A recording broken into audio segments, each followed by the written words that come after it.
Hello, Scrabble fans, and welcome to Let's Play Scrabble's National Scrabble Day stream. Coming to you from Galesburg, Illinois. Neither me or my partner Robin Pollock Daniel are there, but Robin did commentary for Galesburg yesterday. Robin, it's so great to have you alongside and working together for the first time. Jason, I'm so psyched when I saw you were going to be my partner in crime. I just got a big smile on my face, and I said, "Another great day of fun with my host." Ditto, ditto. It's I've heard you a lot, and so I'm a little surprised that we haven't crossed paths, but excited to do it today.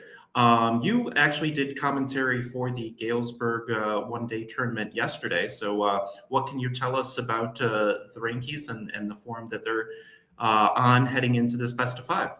Well, the fact that they finished 1-2 tells you everything you need to know. We're in for an incredible rivalry. If it weren't for the fact that they went 1-2, we'd be in. It would be good enough. But the fact that they're brothers brings it up in level. The fact that they're twins brings it up another level. And you and I were joking before. I wonder if, since Charles won yesterday, do they have a pact because they're so close and they're twins? Does Thomas get to win today? But I promise you, they are going to be fighting, scratching it out like brothers that they are. And we're going to have a fabulous, fabulous competition today. Yeah, and in the little Spider-Man meme, one with a 1946 rating, one with a 1983 rating. So I don't anticipate any collusion today. They are probably too competitive for that. Right, and we were trying to figure out who is who on which side. So we're gonna need a little help. It'll be based on who starts first because we do have the starting order. But I think I'm just gonna have to keep looking at the names all day. And I think I noticed that one has slightly different brows than the other. Otherwise, they are so completely identical. I think they're even losing their hair a little bit on top, exactly the same. So very, very cute. It's almost like looking at a mirror is playing each other. One person's playing in the mirror, so it's gonna be fun. Well, you're a step ahead of me if you've noticed something with the brows, because I will totally be going on name. If they decide to play a trick on us, go to the challenge computer, come back and switch seats. I got absolutely nothing. So so Oh my God, a step they ahead of might me in do that that. regard. What if they do that at the, because kids do that in school, right? When they're in the same class. Probably should not have planted that seed there. If anybody in the chat has any suggestions for how we can tell the two apart, we are all ears. Well, Penumbra says he can. So Penumbra, tell us what you notice. Charles's eyes are slightly wider. Ooh, that's a good one. Oh, okay. Okay. Haven't noticed that. I think the players are ready and we're good to go. Do we know who is going first? Before we cut to the board here, Thomas is going first. All right.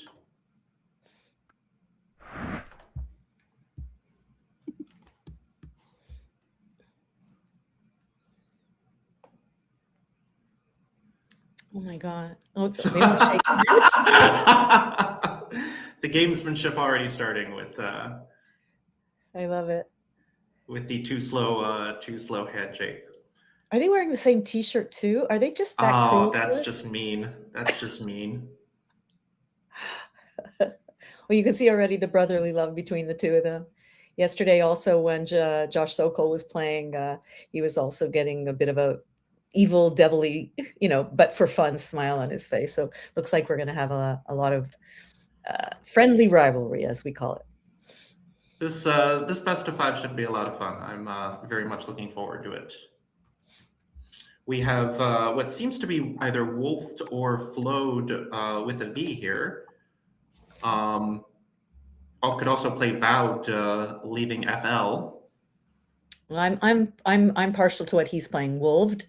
Mm-hmm. Even though FL goes quite well together, F is a bit of a cumbersome rack, a cumbersome tile. Get rid of it. Get rid of more tiles and open yourself up to more S's and blanks. Would you have played vowed, especially if you played vowed without the A as well? That's a bit dangerous. Yeah, there's also the question about do you want to play wolfed or wolf? Do you want to save the V or the F? Which would you like to save? I think I tend to agree with you. I just tend to have a negative view of the V. It is probably a better bingo tile, but it obviously doesn't overlap with anything, doesn't make any twos. So It's great in the end game when you're ahead and you want to block, but for me, it's like poison. Get rid of it. And look what he picked up. He picked up a bingo. Can people in the yeah, there you go, Phantasm. Stu, oh, of course. Hi, Stuart. Oh my God, so great to see you, Stewie. It's been a long time. Yes, he's got Phantasm, but he has to hope that either Charles gives him a hook for it or that the ED in Wolf stays open so he can hook above or below it. Yeah, meanwhile, AAEOORT, so a bunch of vowels for Charles. Anything here standing out to you, Robin?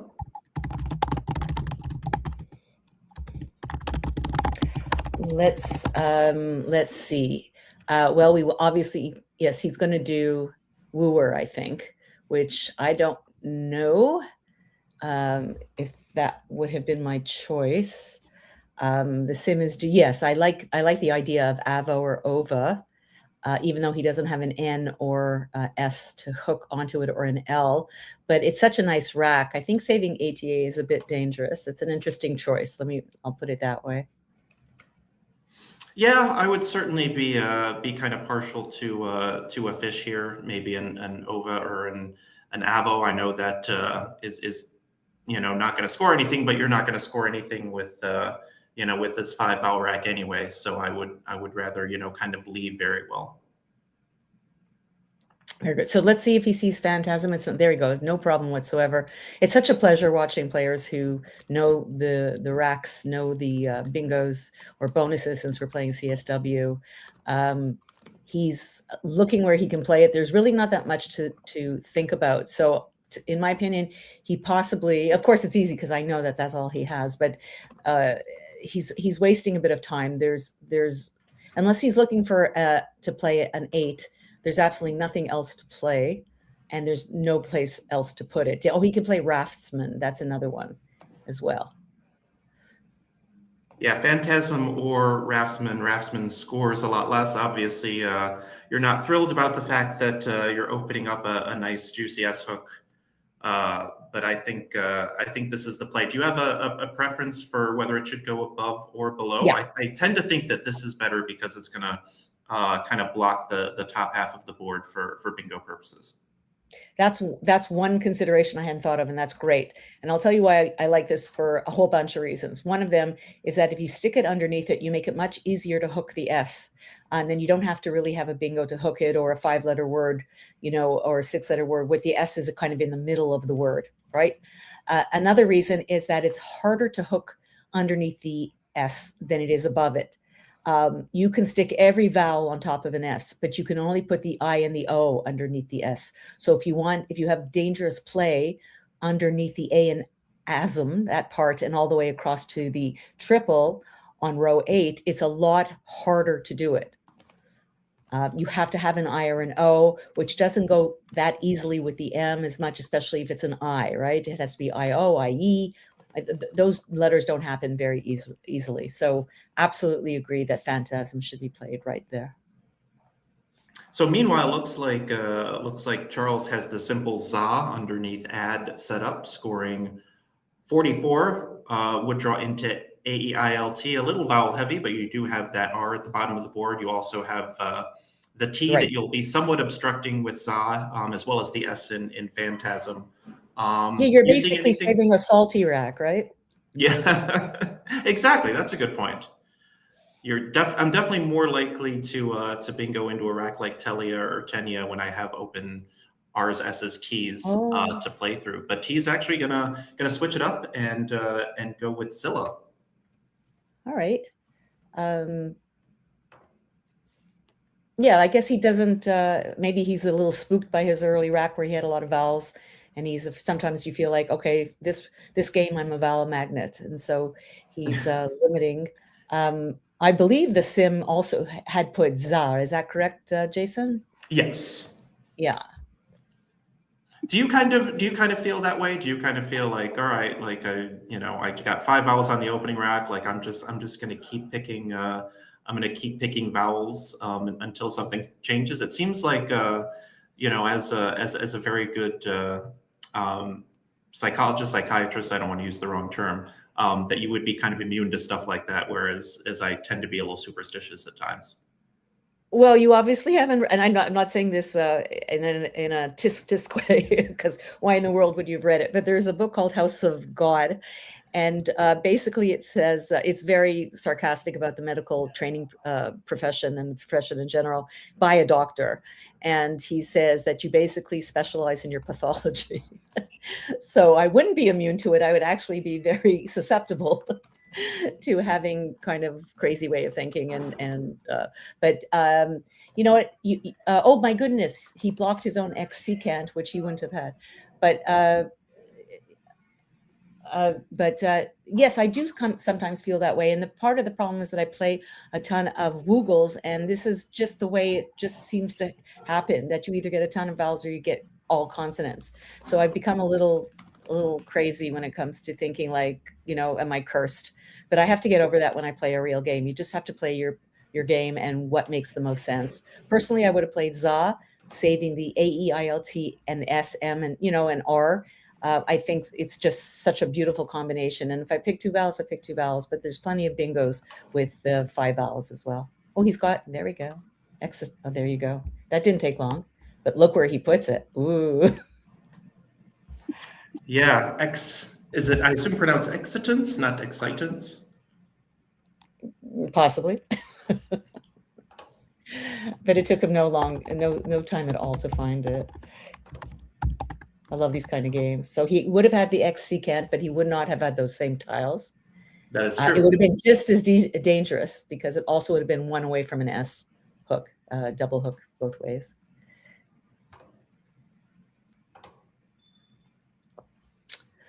Okay, so now we have a wet duct. And also, the scores are not up to date, Jason, when you have a chance. Yes, I'm just, that's why you're going to have to cover for me in a bit here, because I didn't realize I had this reverse. So I'm just trying to catch up right here. So we have a wet thud, actually, or a wet dut. And this is exactly why that Zilla was dangerous. Although it didn't change anything in this case, because awe is still a word. But man, how many points was that worth? That was worth a ton.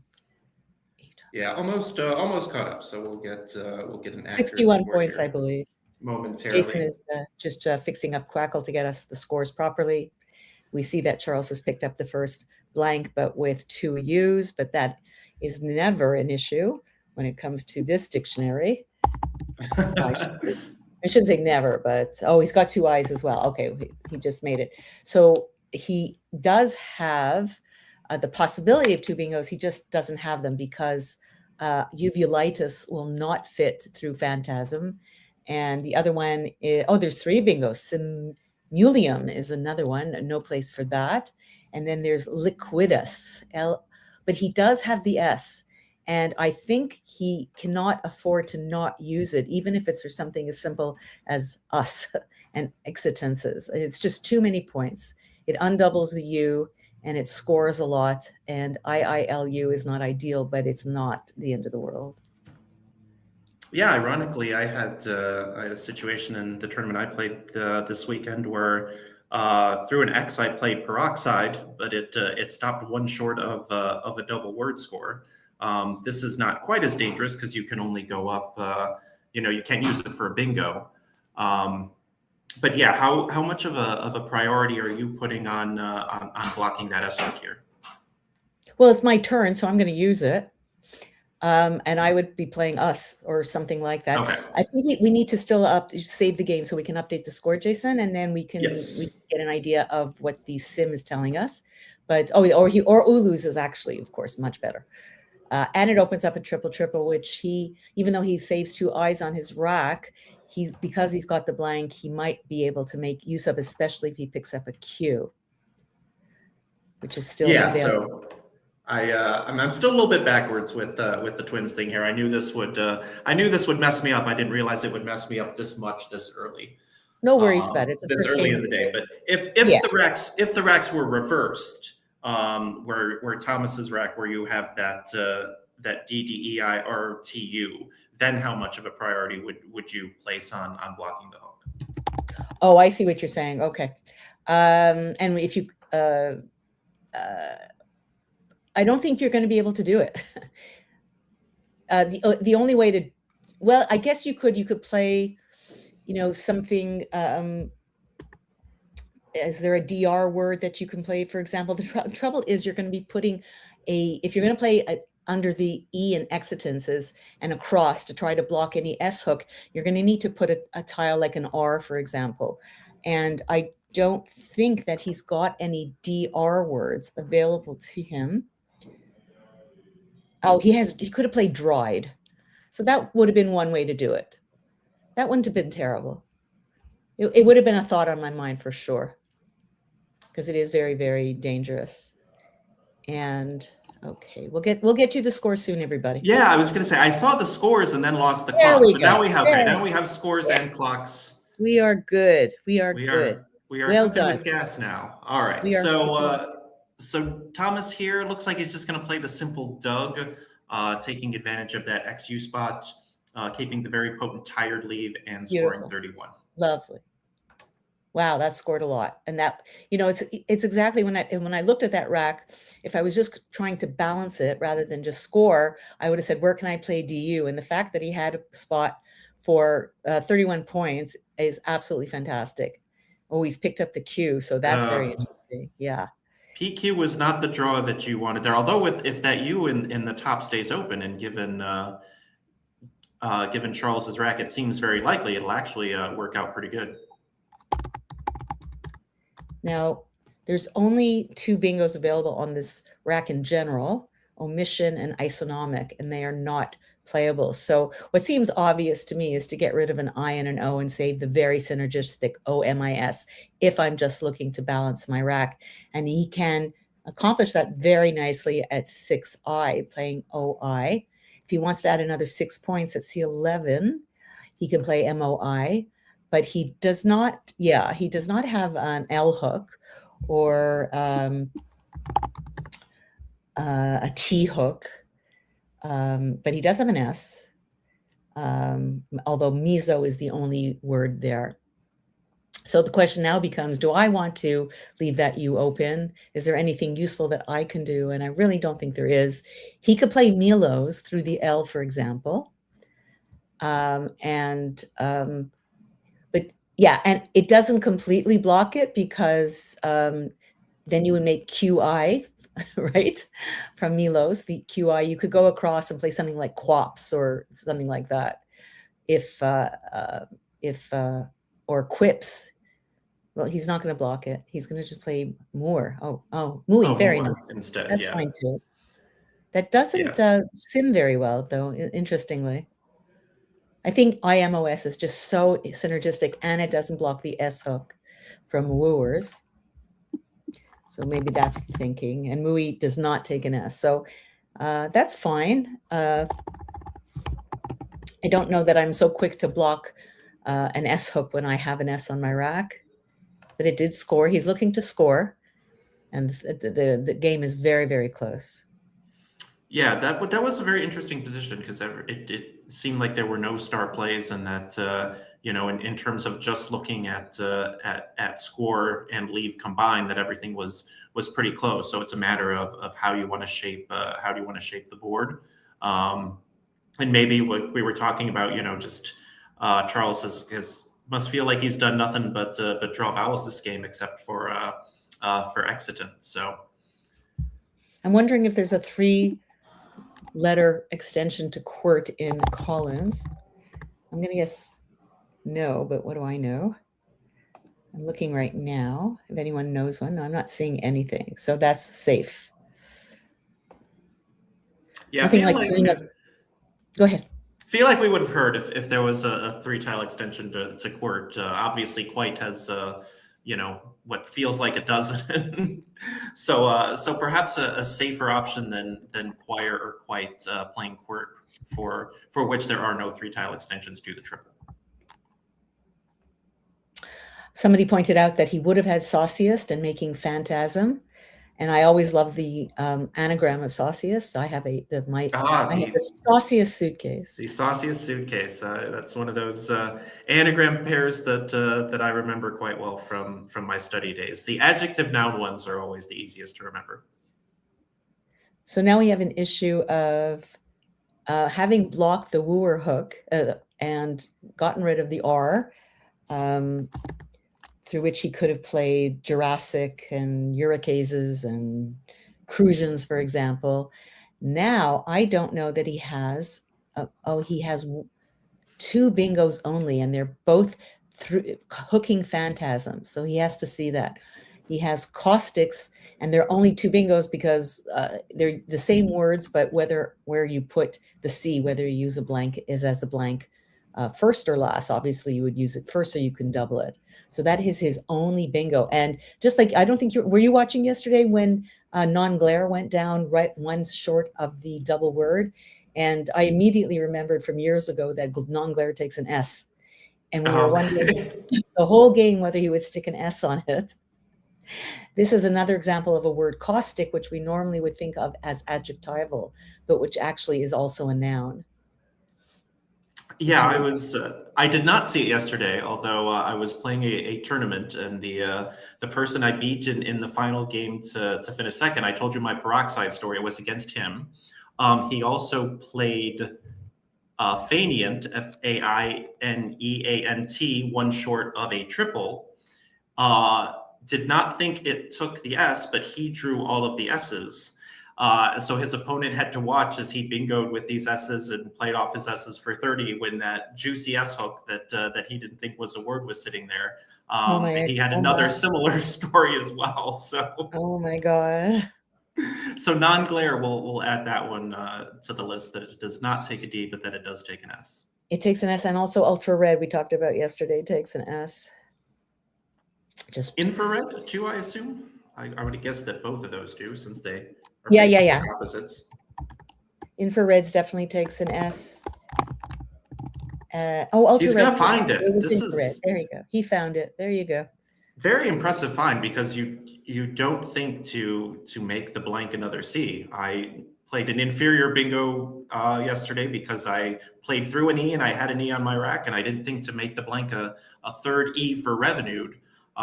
So a very nice job here by Charles to see the spot for caustics. Very, very nice. So he puts in a juicy, and he's being challenged. There you go. All right, so we're gonna get a little bit of chat between the two of them. Are you trying to yank my chain, bro?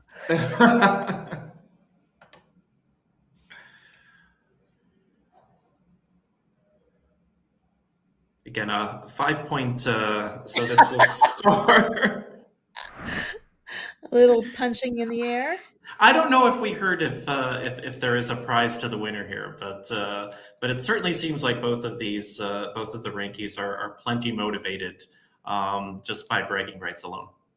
I think the answer was from Josh. They're playing for money, the ultimate prize. They're playing. Oh, there is a cash prize. It's just the amount is still to be determined. So we will let you know as soon as we have that. Meanwhile, Thomas with Depart Blank will answer with a bingo of his own here shortly. Are you seeing anything great off of that S in caustics or anywhere else on the board that looks like a good idea? Oh, it's so funny that I just was looking it up. I was playing a game. It puts me to bed. I play Scrabble in bed, and Updater came up. I played, and so I see Updaters, but I think he can play. He can also play along B5 to play hooking EMO, EMO and DOE, so or ROE or all of those. So any 8-letter, any 7-letter word ending in ED or ER is going to go there. Tramped and trapped and all that, partied and all that. If he wants to play Updaters, I'm going to have to do the math in a second. It doesn't hit anything. So 3, 4, 5, 6, 7, 8, 9, 10. It's going to be 70. So it's 5 to 8 less points, but it's also less volatile, not opening up the triple row along row A. Yeah, it certainly seems uprated is, I think scores the highest at 78. However, you can, if I had the telestrator, I could show you that it puts an A right next to that triple letter right there, especially with the alternating vowel consonant. That certainly doesn't seem like a very good idea. Trapped, however, you could put the blank P there. That seems like it would be a lot safer. Do you have those do score a little bit more. Are you taking the points here and playing along that B column? No, Or, no, okay, you're just going to take you're just going to play it off the S and kind of take no, that out? no. I like trapped. I'm good with trapped. Oh, okay, you're good with trapped. It's not, yeah, I mean, in other words, I'm not taking the points with updaters and sticking the P on the triple letter. I'm liking trapped a lot. It would be so amazing if I could put a V or some letter that doesn't take anything in front of it. So it will be dangerous in terms of coming down along row A from 1. And, the Z is gone, so we're not going to get something like craze or anything, but I believe the K is still unseen, if that's correct. And there are lots of E's still left. So you could have the possibility of a 45, 50 point comeback. So is that worth it? Yeah, you know what? I'm starting to like updaters a lot more. I mean, I'm sure there's probably, well, maybe there aren't that many. I'm trying to just see all the sevens there that take an S. I think the only place to put a 7 is starting at B5 coming down. Right, but updaters, so like what else goes there other than updaters? Adopters, obviously. Nothing else. I don't believe I think that's the only bingo. Well, I mean, you have readopts, you have adopters. Oh, well, then I'm completely. You have stuff like that. So, but I kind of like the idea of putting the blank U in. He's gonna go. Yeah, he's gonna go with readopts because then you can't put if he plays down to the triple there along that middle column. Or maybe readapts. We'll have to. This will be a blank cam moment, since this could be either the A or an O, and he will go with the O. Well, since they're brothers playing each other, he could be sticking a little knife into him, saying, you were adopted. Very well played. You can't do that when you're twins. Yeah, that's true. I guess it probably doesn't hit the same. And interestingly, I don't think he would have had anything particularly interesting to play. I'm just wondering. Yeah, he would have played bogey. Oh no, he would have had to hook. So he could have played yogi, and he could not have played AEGYO. I have no idea how to pronounce that because there would have been a T there if he had played trapped. He couldn't play ought. Still not good in any dictionary. But the only thing he really could have played was yogi, YOGEE. But it would have scored, quite a bit. A good comeback. We'll see if he has anything better right now off that R. The R is certainly far safer, but there are still going to be words that will come down and possibly score. He has grebo, for example, but the only 5 coming down is ragee, RAEGEE. So he's got grebo. I think is his most dangerous and really only word to come. Those are the 2 words that can come down, grebo and ragee, if he wants to use that R. Yeah, and Alexei making a couple very good points in chat. First, that Charles has the famous Biagee, BYAGEE, one of the very few Nigel Richards phonies that at least has been documented. Also pointed out that that leave is so potent and pated underneath making ADZE, tripling the P, tripling the D twice. It scored 39. We didn't really throw that out as an idea because I don't think that you want to block the S in caustics. Pated scores very well and it keeps the blank, but it blocks the S in caustics. Your only real bingo opportunities there are going to be through the A and Abigail and that B column. So do you think that I kind of discounted pated for 39 there, or because again I don't think that's superior to bingoing in this spot, but I'll throw it to Robin to see if she has any thoughts on that. Where did they want to put pated and ads and all that? Yeah, underneath, so that ninth row there. And that would have been for 39 versus 76. It would have been 30, yeah. So 39 keeping our blank. No, it's almost 40 points more. The blank is worth 30 to 40 points, and I mean, if you're getting 58 instead of 68, yeah, of course, save your blank, but not in this situation where and you don't even know what crap you're going to pick up. JKNNN. This is true, yeah. So no. Take your points, take it away. I mean, yes, you're blocking the S. That's fine. So you're not leaving that for your opponent. But no, take those 39 extra points and take away that S and take it for yourself and force your opponent. If they're going to bingo right now, the easiest spots are to the left of Mui and through the A. And going to the left of Mui is going to open up the triple row for you. So let them have, let them be forced to open that up if they're going to bingo and give you then a nice comeback. So meanwhile, looks like Charles has BAYE set up almost certainly under those middle four letters of readopts. Can also play YEBO there. The AGE leave probably a little bit better than the OGE leave. Robin, are you seeing anything? First off, do you have a preference between or Grebo? I didn't know if you had a preference between those three plays. I like boy saving the A because there aren't any more, and there are still 2 more A's to come. But yes, you would have saved a pretty heavy rack with vowels, but there are a lot of consonants still to come, right? 18 to 9 vowels. Your opponent has just bingoed. You're giving them an opportunity now to bingo again by opening the board like that. So I personally probably would have played boy underneath the dabs.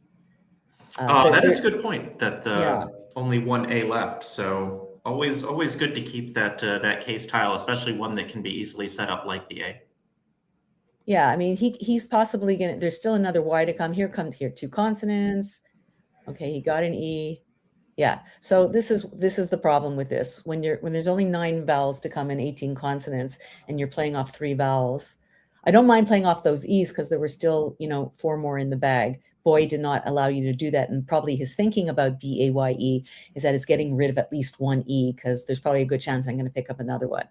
So there was a lot to say about BAYE, but I was looking over at the sim, Jason. I did not even see it on the first page, so that's interesting. Yeah, so like I said, I think one of the things that we're working through this morning is that for whatever reason, I think that my quackle is set to the wrong dictionary here. So so you're going to be reliant commentary wise on our ability to analyze the position and remember the Collins only words. So appreciate I've done that once before. I've done it.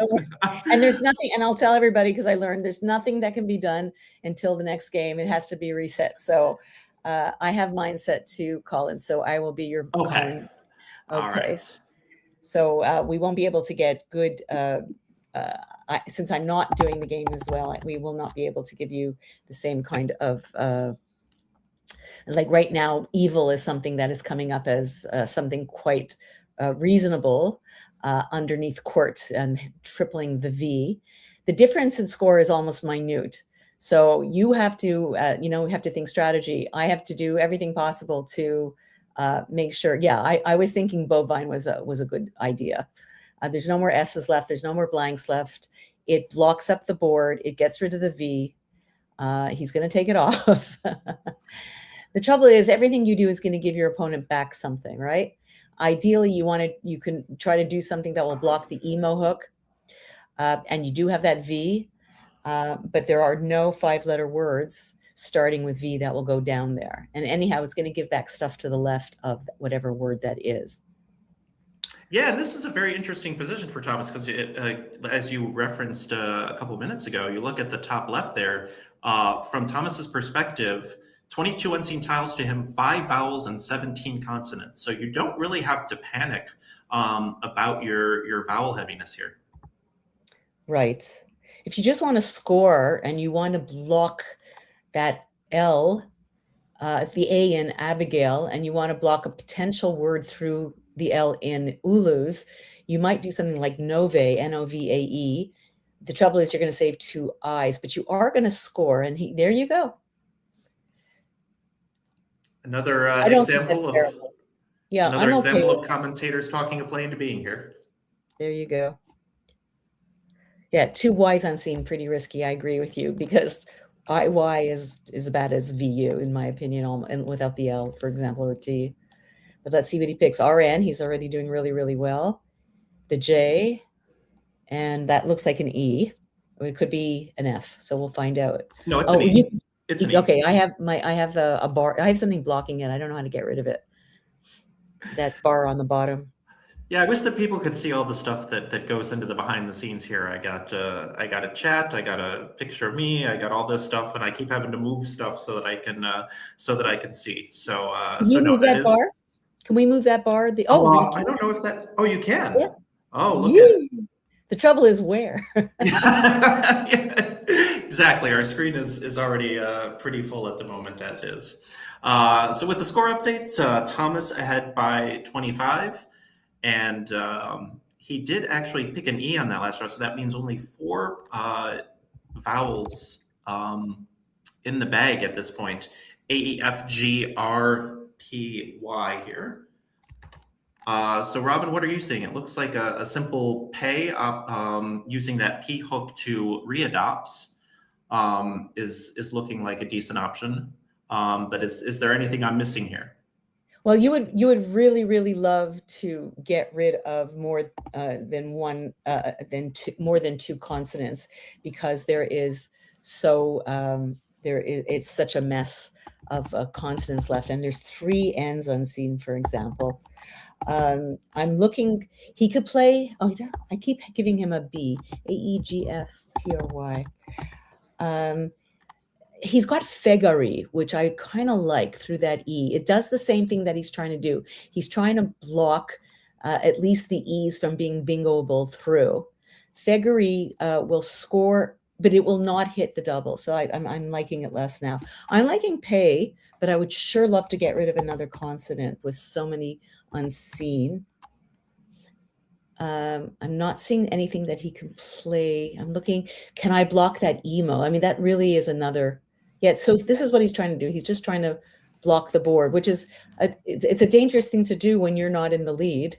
But this will tie him right up and save probably his best vowel. Saving that Y, even though there's another one unseen, is a good idea, because for all intents and purposes, it can be used as a vowel.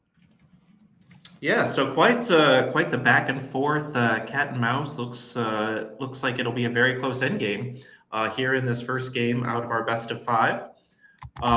Thomas with joiner set up, seemingly ready to go in that B column. Yeah, that seems to that be has the to be right. Yeah. Yeah. And it's 41 points. It blocks the E hook. It doesn't make it too dangerous. I mean, you are putting a vowel, and we still haven't seen the K. It'll put an I there. And you could theoretically have KED there. That's probably one of the worst things you could have there.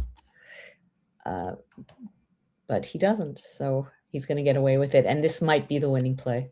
Yeah, certainly looks like it is, especially with that NNY draw into the Y that was left behind. Yeah. So, there's a wonderful word in that rack, GYNNEY, which would have fit. Oh yeah. Oh no, it wouldn't have. YOE. Oh, no, YOE. No, sorry. OYE. Yeah. Oh my goodness. But wow, what a great way to dump everything in there. Gynae with an E or without the E. I'm looking for stuff that's going off the BA, because it seems to be like a good jumping off set of letters, or through the EF, or off the OP is not going to be as interesting. If I'm Charles, I'm also really, really worried that my brother likely has KID, and that will really put the nail in the coffin. So how am I going to block this? Yeah, I'm trying to see how, we know that IL is in the bag. I'm trying to see any way that, that Charles can make up a 37-point deficit here. He needs Nemo to be good. Yeah, that would do it.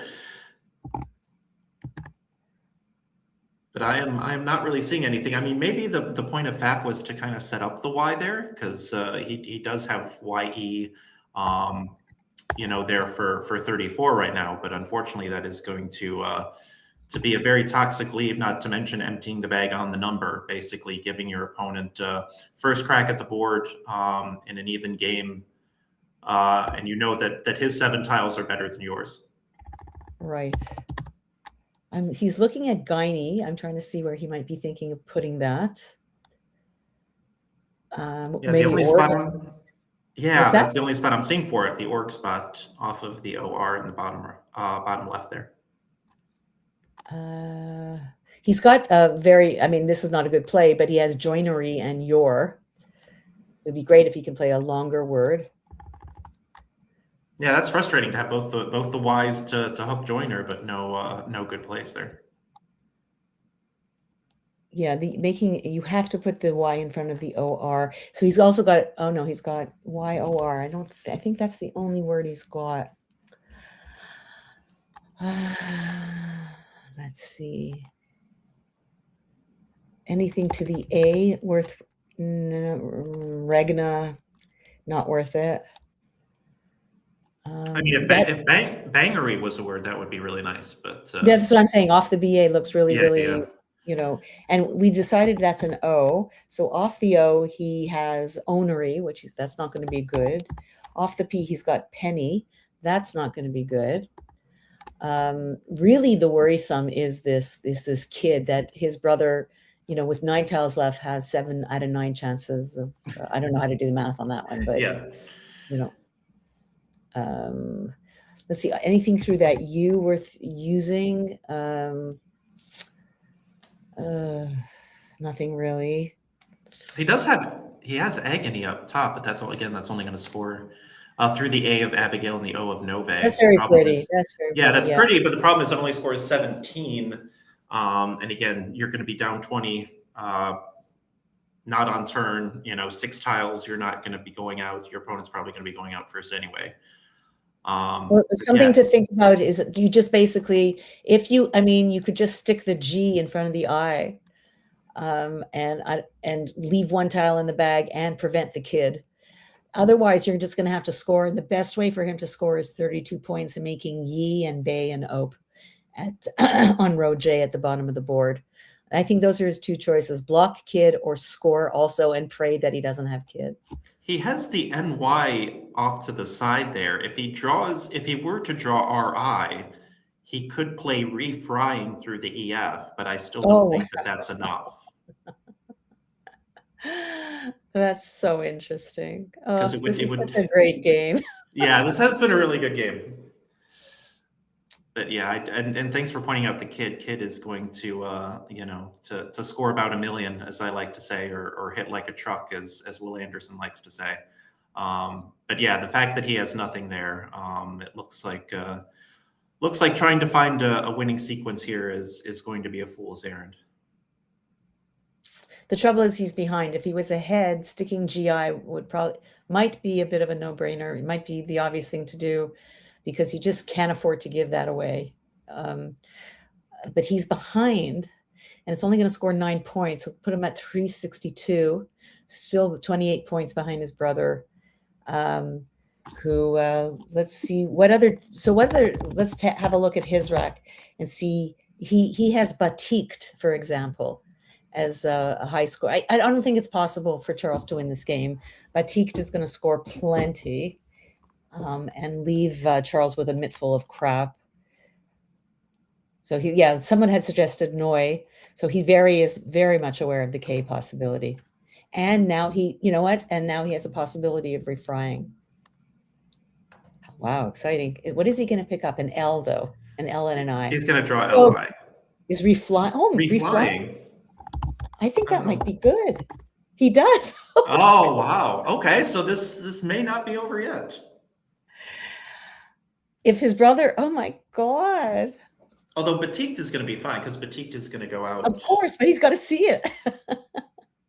He's got to see the possibility of if anything went in front of that ROE that he had, that might be, a distraction for him to go there. Yeah, he's got it set up. He sees it. Yeah, he sees it. I will definitely make sure we get the mic up as quickly as possible to say, you blocked my reflying.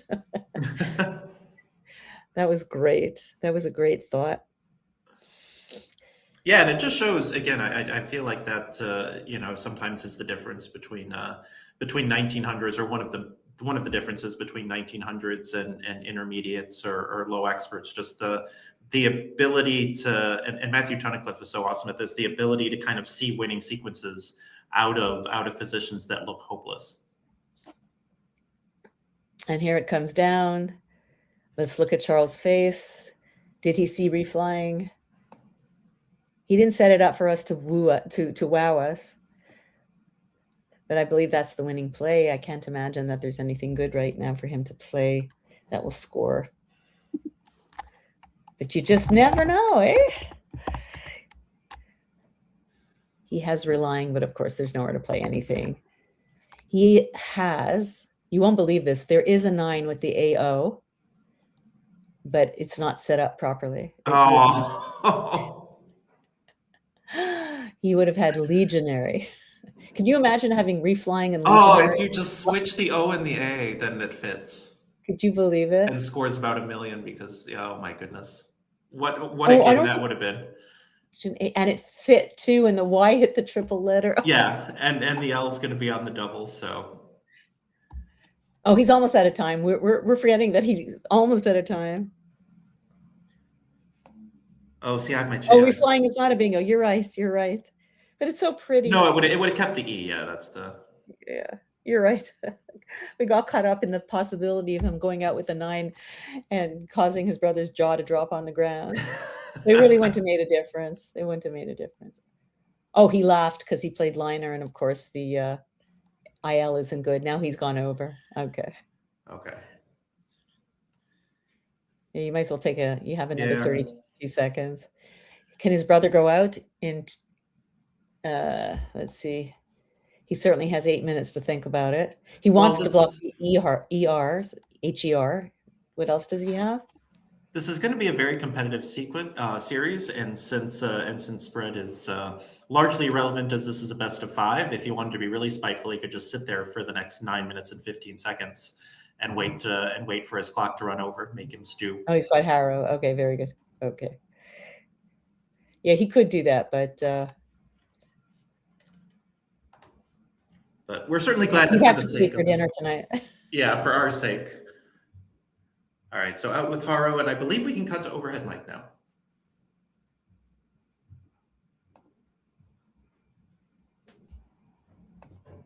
Or maybe not yet. Looks like they're still probably agreeing on a final score. Let me see if I can. No, let's put the mic on. Yeah, we can hear it.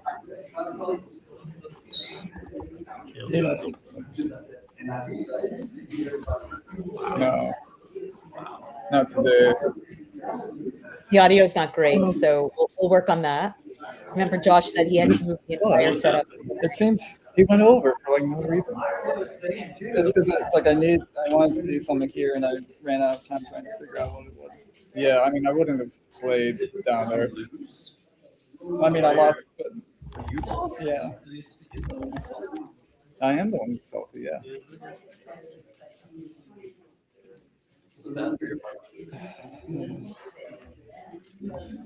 Yeah, I don't know what. Yeah, I was just expecting a big play there. I didn't know what was going to happen with the J, but I didn't think it would be big. Yeah, I seen the J chip, but he blocked it, and then I'm like, well, and I drew obviously like K and H, yeah, and the D. Like I was going to like K8 or something. Yeah, if you have those, it's really close. If I have something there, it's close, but I just don't. I had 2 Ys, yeah. I think barleying is a little bit of an off the board. You blocked it anyway. Or maybe. No, is it burley? Then burley. I don't think barley. Maybe it's not barley. No. I can't remember 3 dots with a P. Yeah, it does. Okay. Probably did. Sad. I'm gonna get like OII here. Yeah, somebody still won. I mean, there were like N's and R's all over the place. I'm like, well, I'll draw a playable rack probably after this. And I did. So I'm a genius. Okay, well, let's I tried, but I think that's one big. Yeah, we could probably just beg him. I'm not done complaining about how your black sauciest. Oh, you blocked tetrapod and permeated. Well, I mean, he's still bingo. I guess I still bingo too. So I don't have like to stand. No, you don't really. Were you sure this one? Yeah, I wrote it down. Or did you not write it down? You wrote something down. What's that? Oh, I was thinking how many points it scored compared to like, I was debating Casuist and yeah, but really doesn't pick. Oh, that's a good point. Maybe I would have noticed it when I put it down. Hopefully, I noticed it when I put it in. But then this is like more, but then I'm like, oh, I like position better than that. So it's a good thing I like the position better. Otherwise, I would have spaced out and put an S on it. Yeah. Yeah. It doesn't look right once you like visualize this on it. I was happy you gave me the graphics. Exitance. I can't remember if like secant was a word, which I just blocked. Yeah, here. I noticed that right away. Not this, of course. Yeah, we can just we need to fast next time. All right, so they're bagging them up, and both of them noticing basically just about everything. Reflying wasn't mentioned, but just about everything we said, they said as well in that post-mortem. So again, two top level players who seem to be on the top of their games this morning, and they gave us a very good game one out of this best of 5. And I love the fact that we're getting two brothers talking to each other, because when it's just two people who know each other or don't know each other, you kind of keep stuff to yourself. But like, you blocked my tetrapods. Well, you blocked my permeated. Permeated. We did not point out the 9s that that Thomas had there when he had that deep heart blank rack. But yeah, it is a lot more, certainly a lot more fun to play your friends and play, in this case, your relative and somebody who you're comfortable with, and know that you can say something like that and they'll take it in the spirit in which it was intended.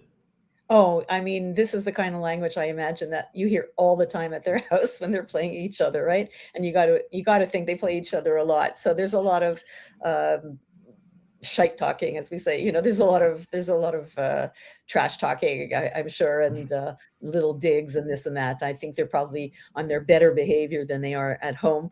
But as the day goes on and as they get tired, we can only hope and pray that they lose their inhibitions and and we get to see what they're like as if they're sitting across the kitchen table at home.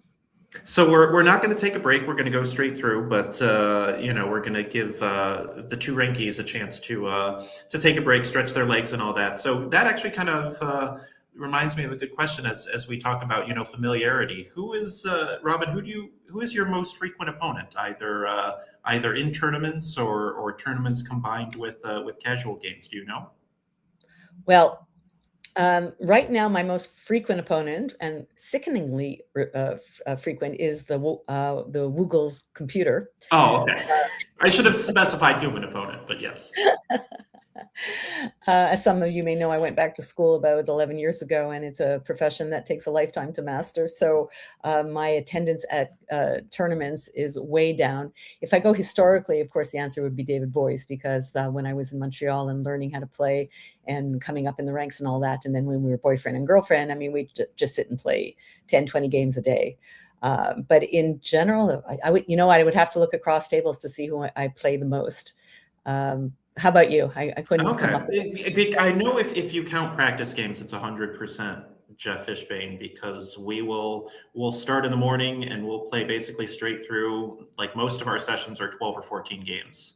We'll get 12 or 14 games in a day. So when you count practice games, it's him. I don't know. We were just looking across tables on the way to this tournament, but I don't remember who my most frequent tournament opponent is. It might be Dan Stock, and I think it is. It might also be Steve Grove. So it's somebody in the Michigan, Ohio area. But when you count human opponent, I've played the most practice games and tournaments. It's 100% Jeff Fishbane. And who's your? We will always talk to each other. Who's your Scrabble daddy? It is sadly the late Steve Krieger, who great guy who passed away a few months ago. So He will forever be my Scrabble daddy. 100 some points, 100 some rating points lost to him over the years that unfortunately I will never get to. He will never get to tease me about, or I will never get to play him again in a chance to claw some of those back. What about you? I'm sure you know who yours is. Um, I'd have to say I've got two in Canada. One is Jason Lee, and the other is Max Panich. And just for some reason, um, uh, whether or not one is stronger than the other, I think we're all good players. It's just I cannot pick against them, and it's just or whatever. And because they're good, they know all the words, but they always just seem to have the exact letters. If you like a 5-letter overlap, tripling the K, going down to the like there's only one chance. Well, if I play this, if they have this, it's disaster. But what are the chances? It's like 100%. There's a chance they're going to have it. It just always seems to happen. So it is what it is. And and then I made my own luck against Jason. The last time I played him, I was playing WoW for one of the first times, and the new dictionary had come out, and Broiest came out, and he played it, and I didn't even think twice, even though I had studied that WoW did not accept Broiest, and I let him get away with it. So, sometimes it's totally my fault that I lose the game, and sometimes it's just, geez, you always have to have the right tiles. Like, it's killer. Yeah, that's the thing. I am 0-6 against Joey Malik, but Joey Malik's average score in those games is 511. It's just like every time I play Joey Malik, it's just like, oh, you have the Q without the U? Oh, I'll play the U and let you play banquets through it. Like that was one example. Just like I just said him, I just can't do anything right against that guy. All right. Meanwhile, we've kind of gone a bit far afield here, but again, welcome to Let's Play Scrabble's coverage of National Scrabble Day, the only Scrabble stream that you will find on what is our day, a day for Scrabble players. So we're bringing you a best of 5 between Charles and Thomas Reinke. Thomas won a very close, hard-fought game 1, and it appears that both players are ready for game 2. Looking forward to it. Now, have they changed places? Oh, that's the thing. They could have done it again, as we mentioned. They could have done it after that challenge of caustics in the first. No, they haven't. Josh says they haven't. Okay, yeah, I think one is going to stay in the same spot all day as Charles on our left and Thomas on our right. So, and you can see in the background, there's actually a tournament going on today. Some people who, even though I don't believe it's an American holiday today, but some people have been able to take Monday off, and they are staying on. And I think there's about 22 people playing in a side tournament while this is going on. So wonderful, wonderful to see people. 3 full days of Scrabble, 3 different separate tournaments, which is a very interesting format. It's like, okay, well, I suck today, and let's turn the page, and we start another 7-day tournament tomorrow. So I kind of like it. It's kind of refreshing. Yeah, I do kind of like the 2 one-day formats. So we have who went first in the first one? See, I already forgot. Looks like Charles is going first this one. That's right. Thomas opened with the wolfed or wolved. Well, I think one advantage is keeping them in the same seat is that we don't have to worry about the directors switching the names every time. That's true. He said the director is watching them, so making sure that they're sitting in the right seat. So hopefully he can tell them apart since we can't. Usually not good when you draw Lulu on your opening rack, which is what Charles had also with DIN. Is this just is it a simple Lulu? Is it an Ulu setting up the other L, or is there something better here? I like playing. I mean, if he wants to, double the D, the only word he has is unlid, and then you save LU. I'm a big fan of Lulu. DIN is lovely together. And I would not save the extra L because it does take other letters. So why give your opponent the first crack at it? And L is not a beloved letter. Now the question is where to put it. He's setting up an S hook that he doesn't have, but you're only adding a word with 4 points to it. So who cares? It's just a double that you're setting up. That's the problem, but that's it. But you'd be setting one up anyway, so. So back over to Thomas, who is only the 1 vowel in the O. So will have a bit of a low scoring start to this game, as it looks that his highest scoring play is pound through that U in Ulu for 18. And there really isn't a star leave that you can keep here. I really like I really like pound. If you're gonna, I mean, you can play I think there's pull drawn is one of the possibilities. You have switched your settings, right? We do have, yes, Yes, well, this is, yes, I'm on the right dictionary now. So Okay.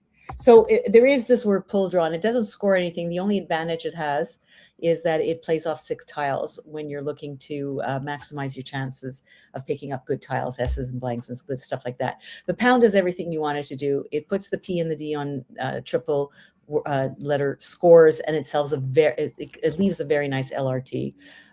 Which in Toronto is one of our transportation systems, but you pick up a couple of vowels and you're really doing, RT is just so synergistic. The L is the only one that's not great, and you're leaving L's to play through. yeah, could also play Pluton in that spot, or Pluto. So maybe considering Pluto setting up the N. Yeah, it would get rid of one more tile. It would score less, but it would give you one more shot at the good tiles. It does, however, set up an easier double with a very nice N right there at the 6th position. So I'm probably a bigger fan of pound personally. What would you like? I don't know. I'm a sucker for a good setup. Pluto setting up the N. I guess Lulu is one of those that the leave could be literally anything. Right. So yeah, I'm a sucker for a good setup. I may go with Pluto here and try to draw vowels into DNR, but he'll play it straight here with pound. Yeah, I'm a fan. I'm a fan because you're not. I'm gonna sneeze again. I'm a triple or quadruple sneezer. It's Well, good. I was going to say, well, Robin mutes herself, and I update the scores. An 18-8 start here, and Charles with the non-word bindier. So no playable bingos on this turn. Looks like maybe there just isn't a 7 or an 8 with that rack. Do you know? Could you believe it? It's such a nice oh. That does surprise me. I knew that there was no 7s, but yeah, I guess as I go through the alphabet, I guess there are no 8s, but that certainly is quite surprising. Yeah, so obviously what you want to do is get rid of one of the I's. You probably want to get rid of the B. It's not as bingo prone. I might get rid of a D as well because you have the D in pound to play through and you don't need both. On the other hand, you have L's available, and BL goes very, very well together. He's one off from something like Rendable, for example. But I'm a fan of this play, and I think the Sim is as well. All right, so not exactly the fireworks that we saw early in game 1 when they traded bingos early. Thomas, however, has picked the blank again, only the one vowel, and that nice spot to play jaw was just taken by his twin brother Thomas. So, is this just a simple Taj or Raj underneath the PI and the OB, or are you seeing something else here? Well, there's all sorts of things not great about Taj, and the most obvious one is that and he's doing it anyway, is that it sets up an easy 30-point comeback at minimum for his brother. But you got to do what you got to do. Ideally, you want to get rid of the J and the W, but Thomas very, very quickly thinking, like, I've only got a U to play through. There's nothing. I could play jawed and burn my blank, but of course he's not going to do that. So you want to score some points, get rid of either the J or the W. If you can't do both, this is the way to do it. Yeah, I was going to say, there was actually a suggestion of Wilja, Wilja, off of the D and Dib. It scored 39 and burned the blank. And it's one of those, if we knew what we were going to pick when we reached into the bag, we would all play a lot better. And Thomas probably would have been happy to play the blank if he'd known that he was going to pick the other one right away. Right. One of those, yeah, but it wasn't worth enough since you're getting 28 anyway, but you also have to take into account what you're giving back. Chin was the one of the thoughts, and leave that open. And then Thomas could have just played jaws using the blank as an S and clearly telling Charles that he has the other blank, but at least he would have scored and undoubled one of the blanks and scoring well. So right now he's going to get a bingo. I think his best is going to be narrowly off the N in gin. I don't think there's anything possibly better than that. Nope, that certainly looks like the best one. 77 could play Worsler or Worrels off of Pound for 74. Yeah, I think you have to play Gin there. QIN and getting rid of the Q and undoubling your ends there is pretty tempting, but probably don't want to leave that J open. Do you agree that Gin is better than Chin? Depends how paranoid you are when your feelings are about the Q, you know? Yeah. Personally, what would I have played? I probably would have played Chin. Okay. What would you have I played? mean, the fact that there's already two U's on the board, you have the one semi-open there, the other one totally blocked off. Yeah. He can play Corn now or something like that, worth absolutely nothing. I guess on the spectrum, I'm kind of less paranoid about the Q. I'm kind of like, well, we're early in the game. Like at some point I'll draw an I, at some point I'll draw a U, at some point I'll draw AT. But then again, like, then that thing sits on your rack for 4 or 5 turns, and you can't bingo because of it, and so that kind of comes with its own perils. So perhaps not seeing narrowly here, which is not an easy one to find. I mean, it's always tough with both blanks, and I know that's very much first world problems in the Scrabble world, but it's like, I have both blanks, and I couldn't find the best bingo, and your opponent's like, not exactly. It is kind of shocking that this is only 3 points less than playing on the triple row with a W. You would think that would have scored at least 80 points, but the 2 blanks obviously, taking away the Y and the O that would have been worth a lot more. But very interestingly, if he had played Raj and saved the T, he would not have had a bonus starting with an N. So it actually worked out well that he saved the R, but there's all sorts of things I don't like about this, or else just in terms of giving an easy points, putting the W next to the double letter and off the double word. But I think he'll probably get away with it. Corn is now no longer available. Trank is not available, but Cat is giving himself now a nice S hook. So there's something to be said for that. Oh, he's challenged. Oh, and we're going to get a challenge on. Okay. And yeah, we haven't seen a blank cam, but well, I guess we'll find out momentarily. We're assuming this is WORRALS, and we'll see if there's a celebration by the winning Reinke as with the last one. No, a little bit more subdued. Who did the fist pump last time? I think it was also Thomas. Yeah. I have zero idea. Again, they look exactly the same. It was whoever. Well, I guess it was who won the challenge, which was I believe Thomas. So yeah. So. Oh, and now he's got. Oh, I thought he had acetone, but he has 2 C's. Okay. So what is our poor young man going to do with that Q? So, I think there's a lot to be said for just playing Cat. You would love to play more than one. You'd love to play one more consonant, but EMNRS is really nice. There is an open O available. There is the I in Gin. If you either play off of it, IN goes very well there, or O-Buzz would be very good as well. Yeah, Cat and Hope for 2 vowels here. The problem for Charles is that the open letters to bingo through ends. I guess he does have the blank O, but W. There's if he doesn't draw 2 vowels here, it's unlikely that he'll be able to find a bingo. Even though he is quite close there. Oh, look at that. He picked up an A.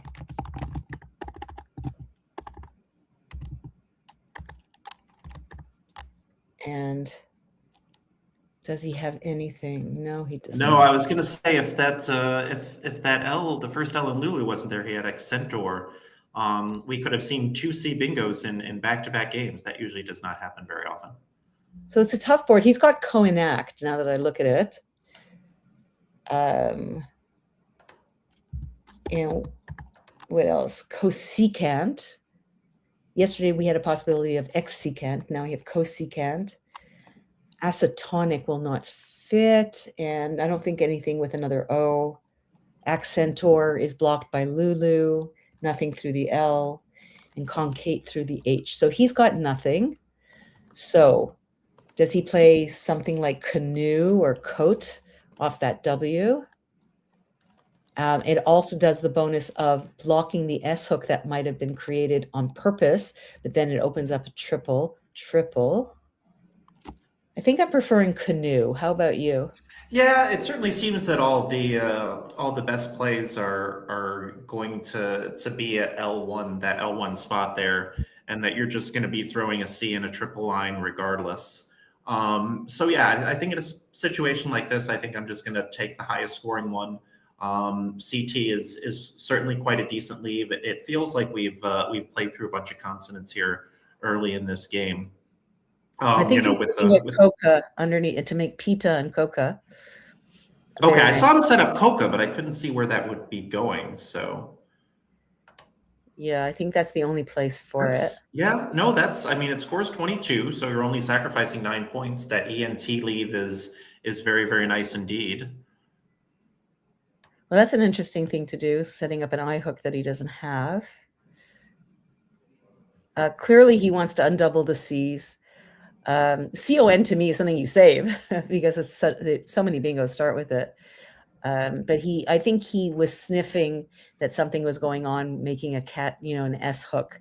But he's given a very, very juicy I hook. So you give and you take away.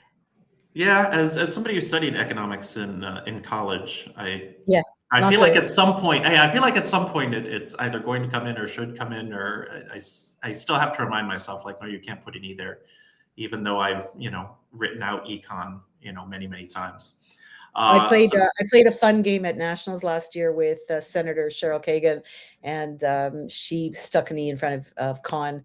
And I think a lot of people think econ should be good because there's so many words in Scrabble that really should not. And everyone says econ, but we'll leave it to the dictionary committee, who is busy sticking ESs on plurals. And I feel like by extension, you should just be able to put an E in front of everything. So an econ could just be like an electronic criminal.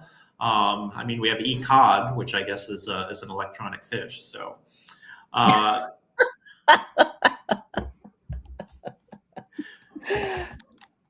Oh, that's a nice play. Ooh. Is it doubled in any way? I don't think so. I don't think so. Why not? I think womb is just is better, except he's really opening the board. He's down a bingo, and womb doesn't do anything if his brother has an S and is going to stick it there, and I think that's going to happen. He's going to play Vax, which seems to be the most obvious thing to do. So it's the interesting play. He's being a bit more volatile. I thought I saw a little smirk on his face, but that just could be nothing. Could be gas. Yeah, I guess womb does leave the more potent snare leave, but after Thomas plays Vax up here, what are you going to do? At least end womb, kind of helps open up the left side of the board there. I'll have to go into his head afterwards what he was thinking. Vax does seem pretty standard, and it is played pretty quickly. Thomas opening up a 99-point leave here, and that's always one of the problems with ditching your E. This is a rack that you replace just about any tile here with an E, and it's going to look pretty good. But I don't think anything plays here. So there is a bingo through the end. It's Collins only, and yes, I believe it's the only playable bingo. Yes, had not seen on Datras before. On Datras, yeah.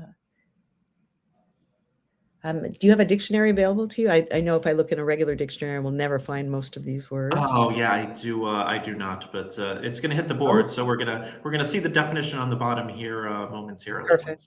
Once the score updates. Very important when you're learning Scrabble to learn all of these bonuses, these bingos with 1-letter tiles, and then you move up to bingo 7- and 8-letter words with one higher scoring tile. The D is only 2 points, so you would learn a lot of the D bingos very early on. These are very simple tiles that help you score a ton of points because they make so many words. So for all you new people out there, make sure you're studying your 1-point bingos or bonuses, and then you move on to the 1 point, 2 points, 3-point tiles 2 tiles on your rack that have more than 1 point, etc., etc. Just do it very methodically. Yeah, many thanks to Dad City in the chat for saying that Econ should be in. I'm gonna have to reach out to him or her afterward. We're gonna get the committee going, see who we need to petition. Meanwhile, it seems like Yex is the highest scoring play, or potentially risking 6-letter words that end in X coming back. But one of those is Cortex, for which you have 60% of the tiles needed. I guess both the C's are gone, but certainly seems that the X is the right idea there. Oh yeah, and I'm very I'm impressed upon the fact that how quickly that Thomas is playing, and then I look up and I see Charles has practically 3 minutes more than he does. So both brothers, I mean, that en womb play is something that might have necessitated from some other players, 5 minutes to make that decision. He made it slower than some of the other ones, but really quite quickly by comparison. So both of them playing confidently and quickly, and leaving, and also Charles might be a little spooked that last game he only had 8 seconds left for the, right at the end. So he might be playing like, okay, this is what I got, and I'm going to just play what I got. I'm not going to just think about it too much. Definitely one of the tricky things about this game, and I feel like I've fallen into that trap a lot, especially in the last few years, where I used to play fast, and now I'm, I see a play right away, and then I take 5 minutes, and then I just make the play, that I saw right away, and don't leave myself enough time for the end game. So props to him for seeing X right away, and then knowing that was the best play, and playing it very quickly. Meanwhile, I think he's going to play Area, and one of the things I really love about it, besides the ER save, is that he's going to play possibly Area through the R in Waral, and it's going to now set up an R hook for himself so that he can play Era. So there's all sorts of good about this play. It undoubles the E's, it undoubles the R's, and it saves the gorgeous ER, plays off 5 tiles with two S's unseen, and gives himself a new R hook, both above end wombs and between it, which is a bit trickier to see. Yes, I actually did not see that spot at all, so a very nice job. Keeping his best leave and scoring just about as many as he could with that rack. Meanwhile, I mentioned Cortex, although both C's are gone.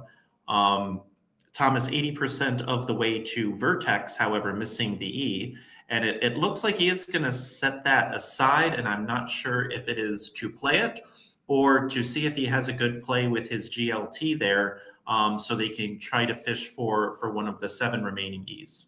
I think he's setting up Vert over Yex. That would be my guess. And he also could get Vortex, right? Play off the GLT and hope to get an O and an E or 2 E's. But that's a big ask, although there's a ton of E's left. Yeah, and when you miss the fish, it's not good when you're playing with a 3-tile rack for 2-3 turns while your opponent's playing with a 7-tile one. Yeah, so he's going to play Vert, and he's going to block any possibility of coming down to the X, even though he had the greatest chance of it. He just needed 2 vowels. But again, nowhere really to play GLT for any points. Now I'm wondering what are the influx? What are the 6-letter words ending in X that put the U there? Because it's one of those that it looks like it's blocked, but it's not really. Yeah, influx would be amazing. But there's a lot that has to happen for that to happen. So I think Charles could also infer from his brother that that he didn't play avert or overt, that he's not swimming in vowels right now. So he's not going to give him anything to play through. Well, Charles can probably also figure that out from his own rack, which has 3 E's, an I, and an O on it. Somehow was able to wring 40 points out of this by playing chalk between the 2 C's. Right. And I don't know that we've updated the score for a little bit. Let's have a look. Oh, sorry. So it is 215 for Charles, 247 for Thomas. That should come through in a second.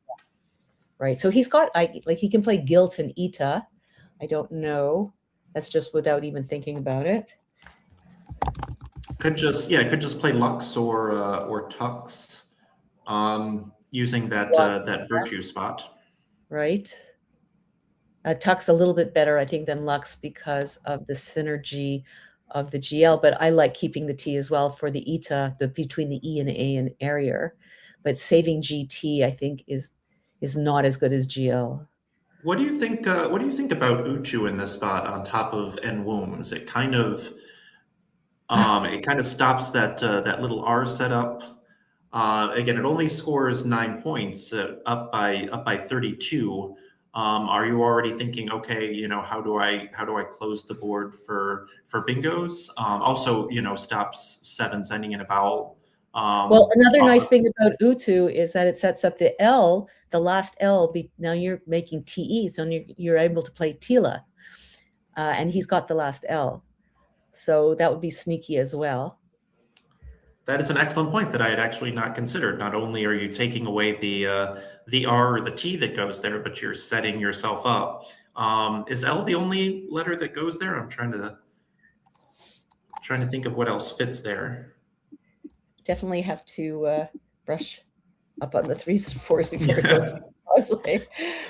I know that you've talked a lot about how difficult it is to master this dictionary, and I was actually playing a Collins game where my opponent, very, very, very good player, chickened out on a 4, and like you said, the Collins dictionary is just such a very, very difficult one to master. Which word did they chicken out of? Oh, I can't even remember what it was, but it was a 4 that was good. I think it might even a 4, yeah, it might have even been an NWL 4, honestly. So another letter that goes between T, E, and A is P, which we know as well.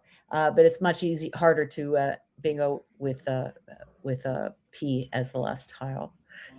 So no question, Charles is going quicker this game. He knows he has to untriple the E's. He needs to score some points. Right now, he's not far enough back that he needs to make lots of openings. Right now, really the only place to bingo is to the L. I'm not even going to bother to say to the U, and off of the L in luau, which he's just. So one of the advantages of U2 is it would have made it a little bit harder to bingo off of it. You'd have to finish in an N or an M. Yeah, so a variation on the theme there, playing luau instead of Uchu. Unfortunately for Thomas, that sets up Charles with the quick FE for 27. You see the bingo with a T? With EEEGIRY? Can you see? Oh, I was looking at Thomas's rack. I was like, top fight top. Okay, with the T. Oh, have I seen this? Oh, Tiger Eye. I remember that one. Very nice. I remember that one. That's the only one. Well, there is a T there. I can't imagine that any of his candidate plays are gonna slot the T there. Although I guess if he plays something off of luau, either across row 2 or row 4 there, it is somewhat possible. I did also, I also saw that with pounds on the board and with Charles having 2 E's and a G, that if he was way behind and desperate to open the board, he could extend pounds to G pounds, GEEPOUNDS. Oh, that's cute. That was very cute. And open the board a little bit, and there's some I's and there's one N left to make an ING bingo. Thomas actually has a bingo as well if there was an S on the board, and that's a compound word. Gift shop. Oh, okay. I was so focused on the IGHT combo. Yeah, I would not have seen gift shop for sure. It's so a hard one. We've got the double pith here. Pith as the main word, hooking the H to the pit on the board. So 285, 242, and always one of those great frustrations when you need a T and your opponent plays a T and doesn't give it to you where you can use it. Exactly. So right. what are the options here for Charles without that? Well, you can do something as simple as Ely through the L in Lulu, but you set up a big hook, and there's still an F unseen, a W unseen, a Y unseen that would hook on top of it. And more worrisomely, there's still the Z or the Z that could hook up in front of it. So the suggestion by this sim I'm looking up now is in fact Ely, but I don't agree with it because of that very dangerous Z hook that it's giving. In the old days, it would have been fine. Remember the vert takes now he's gotten rid of all the U's, so there's no more chance of influx. So he could play something like Deeya, Deeya, which would clean up exactly what you want to get rid of, the EYE. You also probably would want to get rid of the G if you're Matt. But Matt Koenig, he hates that G. Ely, I don't think is a good suggestion. I think it scores the most, but I think it's extremely dangerous. Yeah, eerily also quite dangerous as well. Many thanks to Alexi for pointing out that not only does Pounds have a, well, he's gonna roll the dice with it. He's gonna take a chance. Yeah. This is gonna give back Goof for way more than for sure. than it would have scored before, though. So Ely coming down. But Lexi pointing out that not only does Pounds have a 3-tile front extension, it actually had a 3-tile back extension on Thomas's last turn of Pound Shop. Could have played the HOP off of Pounds. So Goof iOS, and I would... If he saved to you, he would have had Goofus right now to hook under Ely. He'll still do fine. Yes, and Feely somehow still not a word in either lexicon. So I'm a little surprised that this Goof making Effie wasn't instantly played. But he might also be considering Oof now. Given that it's dangerous because there's still R's out and 2 G's, another G unseen, and Lord knows what else. W, the W as I look at the unseen pool might be a good place to and get there's rid of that. still a W. But the other problem is, look at that unseen pool. It's 13 vowels and 12 consonants, and that's with you having a vowel heavy rack. Well, they're talking to each other. There's talking. Okay, sorry, 11 vowels and 11 consonants, which is still quite vowel heavy. Very, especially, and lots of O's, lots of I's. And boy, wouldn't it be nice to get rid of one of those I's right now? But it's just too many points. Yeah, so he's going to risk the oof hook over risking becoming too bogged down with vowels. So he will play oof. And once again, he needs a T to bingo, Charles. But his brother not given him anything, and unfortunately, doesn't have very dangerous, a 6-letter word to the above the L in luau, like iodize, ionize. All of those are possible right now. That could have been on his rack, but it's not. So he's got to be wondering, okay, what's my bro setting up? Is he just getting rid of a lot of vowels? Charles does not have any 6-letter word that will hook under FE. The most he has is something like, well, it actually worked out quite well. Zoe is good, but he doesn't have anything to go above it. Oh, he's got Grizz. Oh my goodness. Of course he has something to go above it. So that is the play. Or he could also do like his brother and just play Riz and hold on to the G. Yeah, that is a good point, because you have the G, but both G's are unseen to him. Both other G's actually on Thomas's rack. So Thomas probably, especially if Grizz comes down here, which I expect it will probably be double kicking himself, because he didn't play the G because the pool was so vowel heavy, and then reached into the bag and drew 3 consonants. So here we go. He's thinking to play Riz. Well, maybe he's thinking, well, if my brother had the G, he probably would have played it. Who wouldn't get rid of that G? So he probably doesn't have one. So let me play Riz and keep the G. Little does he know his brother has 2 G's. But anything he will do will have to open up the A row to possible comebacks. So, and he almost, he couldn't have had doggish, but whoa, that would have been, woo, wow, that would have hurt. That is, I'd play Grizz.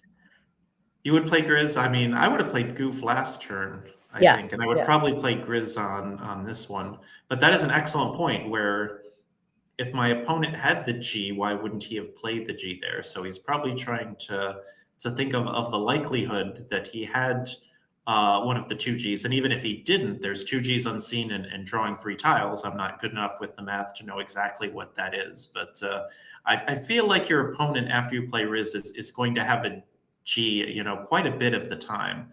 The G also goes on top of the IO that you're making with Riz, or with Riz as well, that can come all the way across. So I think combine those 2 factors, and but again, it's the same problem. Do you really want to leave 3 vowels and no consonants into a pool that looks like this? Yeah, and I really appreciate the fact that Charles is taking his time. He's going to just play Riz. He will give his brother the G hook, but I have to see if it's going to be worth it. And he's got 2 G's and 2 S's. So he really does. He has nothing but 3 and 4 letter words. That's it. So gig might be the thing to do, or igs. I don't like the suggestion of that. With the K unseen, the suggestion is perhaps playing igs, exposing the I next to 4A, which would be, I think, very weak, because the word weak could come down and kill him. I know that they want to get rid of one of the S's, but I'm probably more of a fan of gig, and not sticking the S and not opening up a bingo lane starting with a vowel at A6. Yeah, and what may end up being the difference in this game is that Thomas played 3 and drew 3 consonants, and Charles just played 3 and drew 3 vowels. So maybe it's good he saves onto that G. Yeah, that's true. He could have had potentially a 7 vowel rack here. And how many tiles are left? 16, 9 tiles? 9 tiles, yeah. So this is one of those, and I had a couple of these games this weekend where you're looking at this super vowel heavy pool and you just keep picking consonants, and you're good with that, because it means that either the vowels are coming your way, or that your opponent is going to be bogged down with vowels in the pre-end game and end game, or usually a combination of the two.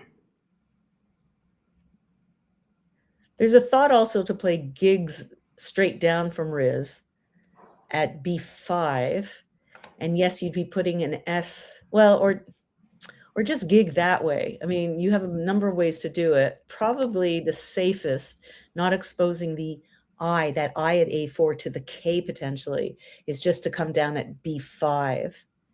Are you able to do a bit of a sim while we're waiting? Because I think he's going to think for a little bit. Let's see if we can get or just ask the championship player, whatever you're comfortable with. Yeah, that is a good point, because there are a bunch of options here, and I do expect him to take a while. I was just looking at gig scoring the minimum at B3 there. It only scores 19, but it doesn't really give back that much. Although the K is out, if you played at B3, you could be setting up weak for for about $1 million. That K is so dangerous right now. He's got dog. I wonder if it's just to play. Oh, I wondered if it was to play on top. Interesting. Well, now if you're Charles, you know that he's got to have the other G, because otherwise he would have certainly done something off of. Well, yes and no. I mean, he also might have just true. had nothing that was safe, and so he just decided to go because the K is unseen. Potentially block any dangerous K spot. The sim leader here is really interesting. Are you seeing this? The Oda? Totally. Yeah, it just wanted him to play Oda on the top right there, making Ohm and Dob, and just kind of leave all that alone since you have the hook tiles. I think we had a change in the screen. I'm only seeing myself right now. Not sure. There we go. Okay. Did that happen to you? No, but I turned the screen off, but I was only seeing myself when I had it on. So okay, very good. And now hopefully the screen is clear for everybody as it comes back into focus. And now we have a mitt full of tiles, and he's played off 3, so he cannot pass, I believe. Correct. Yeah, there's going to be 6 in the bag right now. So B4, we have OG. Now that dog is there, being able to bingo along row A is gone if he plays something like OG to the left of Riz. 1, 2, 3, 4, 5. Yeah, he would only be able to play a 6-letter word. So dog actually made it easier for Charles to feel more comfortable playing a word like OG. Again, though, he puts an O where the K could go. Yeah, this is wild, because both players looking at the K, M, and W unseen and not wanting to set something up big there, but somehow they're all in the bag.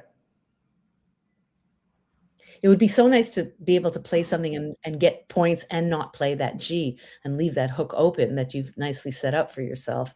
But anything the most he could do is something like Aine, Ainee at 15, or along row 15 through the N and Jin. That will save ego, or Ainei, anything like that, anything that will preserve the G, and play off a ton of tiles.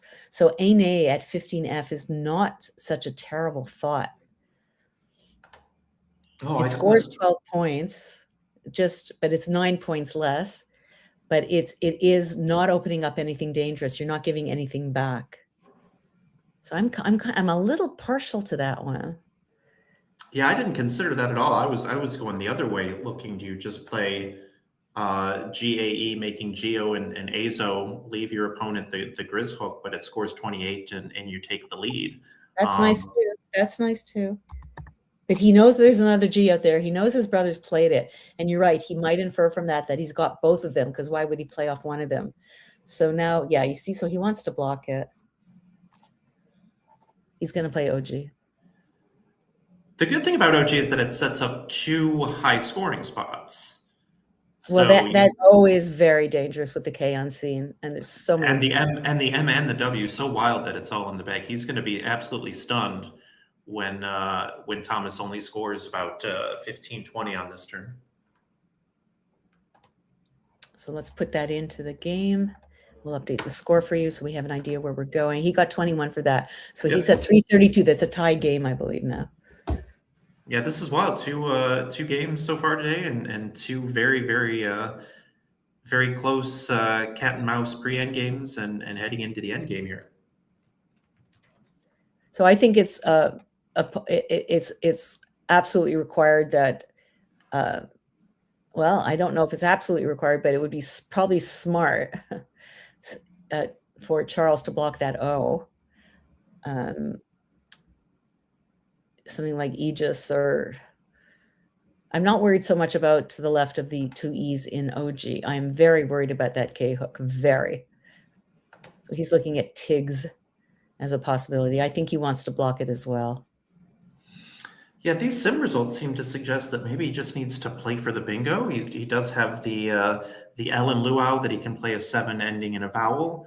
He does have that N in the bottom, which is a little tricky, although you could do something ending INE. But yeah, it's hard to see him outscoring. It's hard to see Thomas outscoring Charles from here. Well, I'm trying to see how many possible words are left ending in either the W or the K. So we know that we have weak and wank. And we have teak, and we have KNEW, new, and anu. So we do have a fair number of likely words that will fit next to that O and OG, and that will score a ton.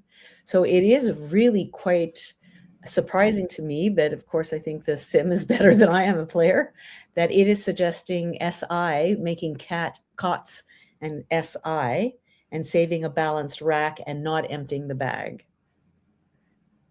But I just personally could not possibly sit there and watch that K or W hook stay open. Yeah, and I think that Tiggs or Gits is perfectly, kind of standard here, I think.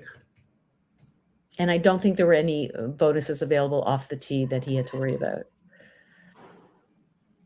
Now, as it turned out, he didn't have anything. He had Maki, I guess. That would have been... I forgot to put M in my sim as well. He had Kaim, Kaim. So, when you're tied in a game in such a... you have to block that. It's just a little shocking to me. Yeah, and it is, and it's the right thing to do. I mean, it's going to work out well because he drew the NW. Now he has multiple outs, and I don't believe that Charles can score enough here. Even if he's going to have to play a Maki or a make at that A6 spot off of OG, because if you don't, your opponent will play wines for way too many. But I think even swine off of luau is going to score enough here. Is that right, eh? Even nothing. It's going to be close. Let's see. Championship player will do this one pretty fast because it's pretty simple. Well, it's very clear that Maki has to be played or make. It doesn't matter. Yeah. It's the same. Yeah, it's going to lose by 3. Wow. So we might have our first recount. There we go.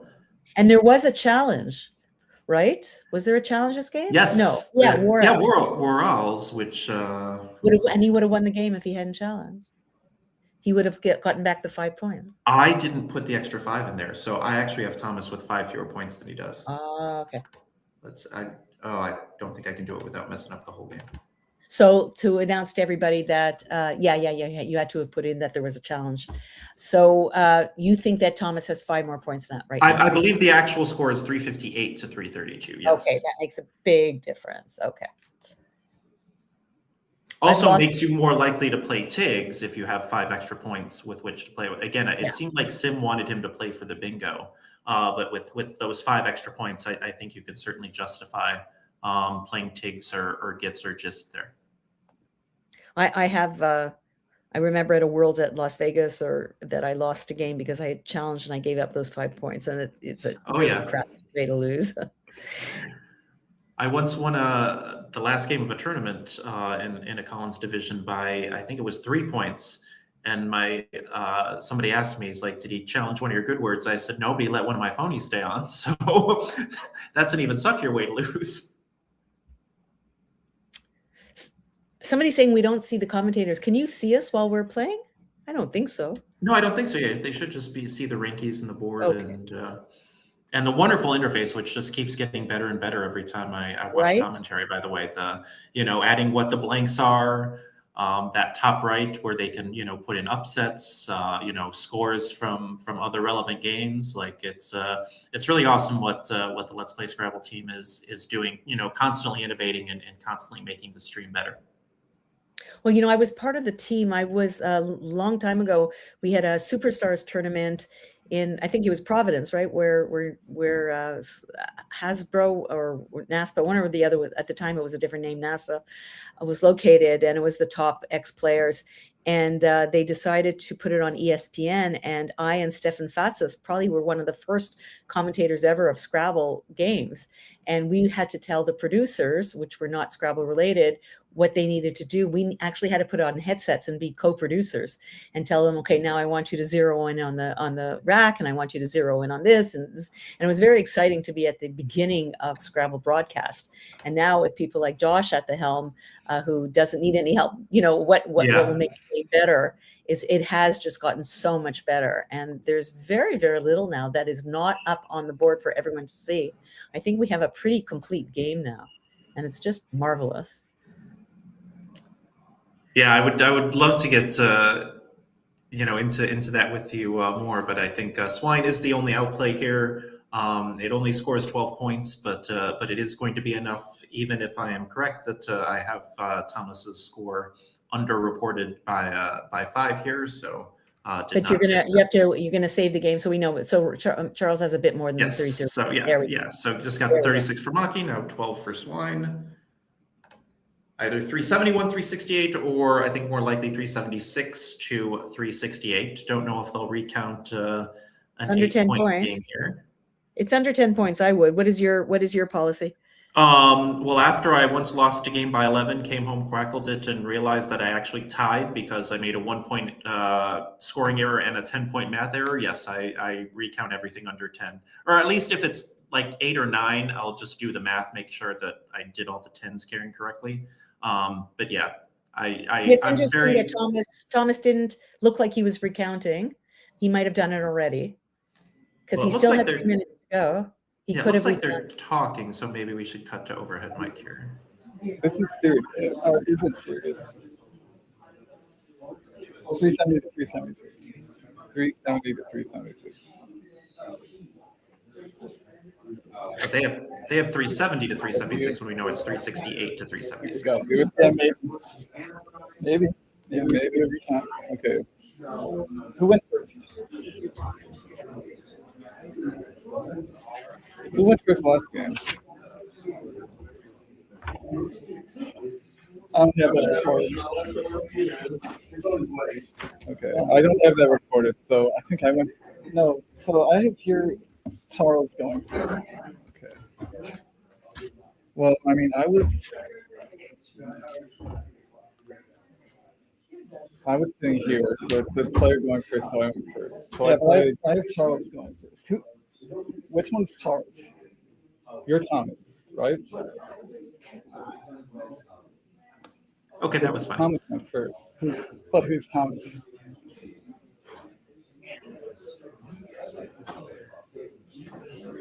Okay, so we played. What did we play? We played. I think you opened. What did you open with? Or did you open? What I've done here is I opened for 8 points. Okay. And that was apparently Charles. Okay, so you got 8. Okay, so we got 8. What did I do? Apparently Tom for 18. Okay. I got gone up for 22. Okay. So that's 30. Do you agree? 30. Very courteous of them 30. to. And I scored 28 for Taj. Yeah, 46. 46. What did I play after Ghana? You played Give. Give. Where's Give? It was somewhere. That was 33. Yeah, 33, 63. Yeah, 63. And then I can go. Yeah, phone.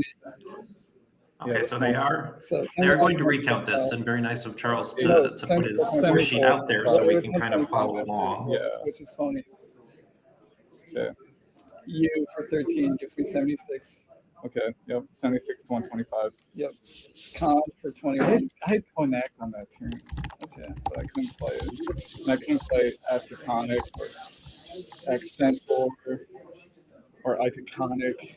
That doesn't matter though. Okay, 21. 21 for Con, 146. 146. I think he blocked the bingo here because I only played up for 13. It must have been fishing, but I don't know what for. It was like here though, right? Like this wasn't here. Yeah. Right. So it was like 13. Okay. Yeah, 13. Okay. So final score 370 to 376. I agree. Yeah, 376 to 370. Good game. Good game. Who won? Do we know? The person going first won. Okay. Well, that would be you. Yeah. Okay.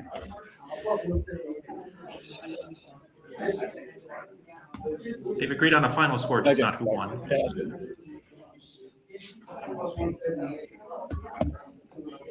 We gotta do better next time. Yeah. I'm gonna score over 400. You're gonna score over 400. I actually mistracked, so okay. So I had you track correctly because I knew you had slime. Okay. And I'm sure it's right. Like lines. I must have just like, oh, I think what I did is I suck at tracking my A's. There's one in the middle. Yeah, the A's are printed funny on these score sheets, and it's easy to mistrack them. That's right. Yeah, and I had the G, and I'm like, I had 2 G's. Yeah, that's why I didn't like playing Riz, is because, except, I don't know, I think you played Riz. Whoever played Riz, I mean, there were 3 G's on scene. Right. But I mean, it's not even that. And then there's like this. Yeah. Yeah, and the G is good there too. But like this was a ploy to make you play like here. Actually, I mean, I have 2 bingo spots anyway if I draw exactly the right letters. I kept AEI, so it's like, what? Yeah. Yeah, you were drawing crud. I do like that. We didn't play E's quick enough, and then I just had E's every single time. I mean, I drew like 3 E's total, so you just had a ton. All right, that's a good guy. Do you want to swear him? No, that's fine. Okay. All right, so what will go in the book says 376 for Thomas and 370 for Charles. Apparently a 2-point over score. It looks like they were gonna start recounting, and they recounted a few turns, and then decided that 376 to 360 was good. Interesting comment by Zev in the chat, though. He said he once recounted a 15-point loss and ended up winning by 3. So maybe I should expand my recount range even further than it already is. And then there's certain players that you might want to recount. A little suspicious. Patrick Beatriz, who's a very good up-and-coming player. The first time I played him, I lost by 1, recounted and won by 1, and he will never, ever, ever let me forget it. Oh, is that right? He's like, yeah, he's like, I gotta watch you. Are you making points again? I'm gonna file an incident report. It's like he is not letting it go. But And I I mean, had a it's game. that's always so painful when you've done all the work. It was a very close end game. Obviously, he saw a winning sequence that won by, like, we both saw, like, after everybody does the right thing, he's going to win by one. And then I'm like, well, I know it's before lunch, but I just want to recount, and then realize I underscored one of my plays by two, and that's a very painful way to lose a game, obviously. I just realized suddenly it just struck me. I had a game against, to this day, I think it was against Lisa Odom, and we both tied, and we were in nationals, and it was probably towards the end of the day, and we were exhausted, and we just said, "Are you happy with tie?" I said, "I'm happy with the tie." So we just, and to this day, I've never double checked. I don't want to know. Okay. I'm anti recounting ties. Yeah. I've just heard too many stories of the person who asked for the recount losing on the recount in a tie, and I've never heard one in the converse. And being tied, then you don't have to worry about your spread. Like, you're free to kind of make those kind of spread burning, desperation plays in a pre-end game. So I'm very anti recounting tie, but I would certainly be interested in hearing the opposing viewpoint if you have it. It's always, the people who have the 0.5 wins always seem to do a little bit better in the tournament. They have that half a game up. I guess I know it's not a full win. It sounds like a ridiculous comment, but you'd be surprised how often having that 0.5 actually makes a difference in your favor. So I'm not averse to at least having one tie in a tournament, but I try to play judiciously so that I have plenty of time to recount. And I am very honest if I do find a mistake. I couldn't live with myself if I saw the mistake and I didn't tell my opponent. So I will stop the clock and I will tell them. I will stop the clock if it's in their favor, and if it's in my favor, I'll wait till it's my turn. Yeah, I mean, that's why one reason I always tried to hoard my time for end games was for that reason. If my opponent is making a play, and that maybe I'm not sure of the word, and I'm going to let it go because I have a comeback which allows me to win the game by 1 or 2 points, would probably behoove me to use the rest of my time to double check that it actually wins me the game by 1 or 2 points, because you would hate to let a phony on and then lose on a recount. Well, what if you're in the end game and you know that your opponent made a mistake and they don't have the correct score, that they're doing the calculations what they need to do to win? Do you think it's their responsibility to have the correct score, or do you stop and tell them, you actually have 3 more points? Yeah, that's actually very interesting, because I was just going to bring up the other one. What if you're recounting a tie on your own time, because and then you see that your opponent has, I think that's a lot more clear ethically that you should say something, but yours is a lot more of a gray area. So I don't know how I would respond to that if I was put in that situation.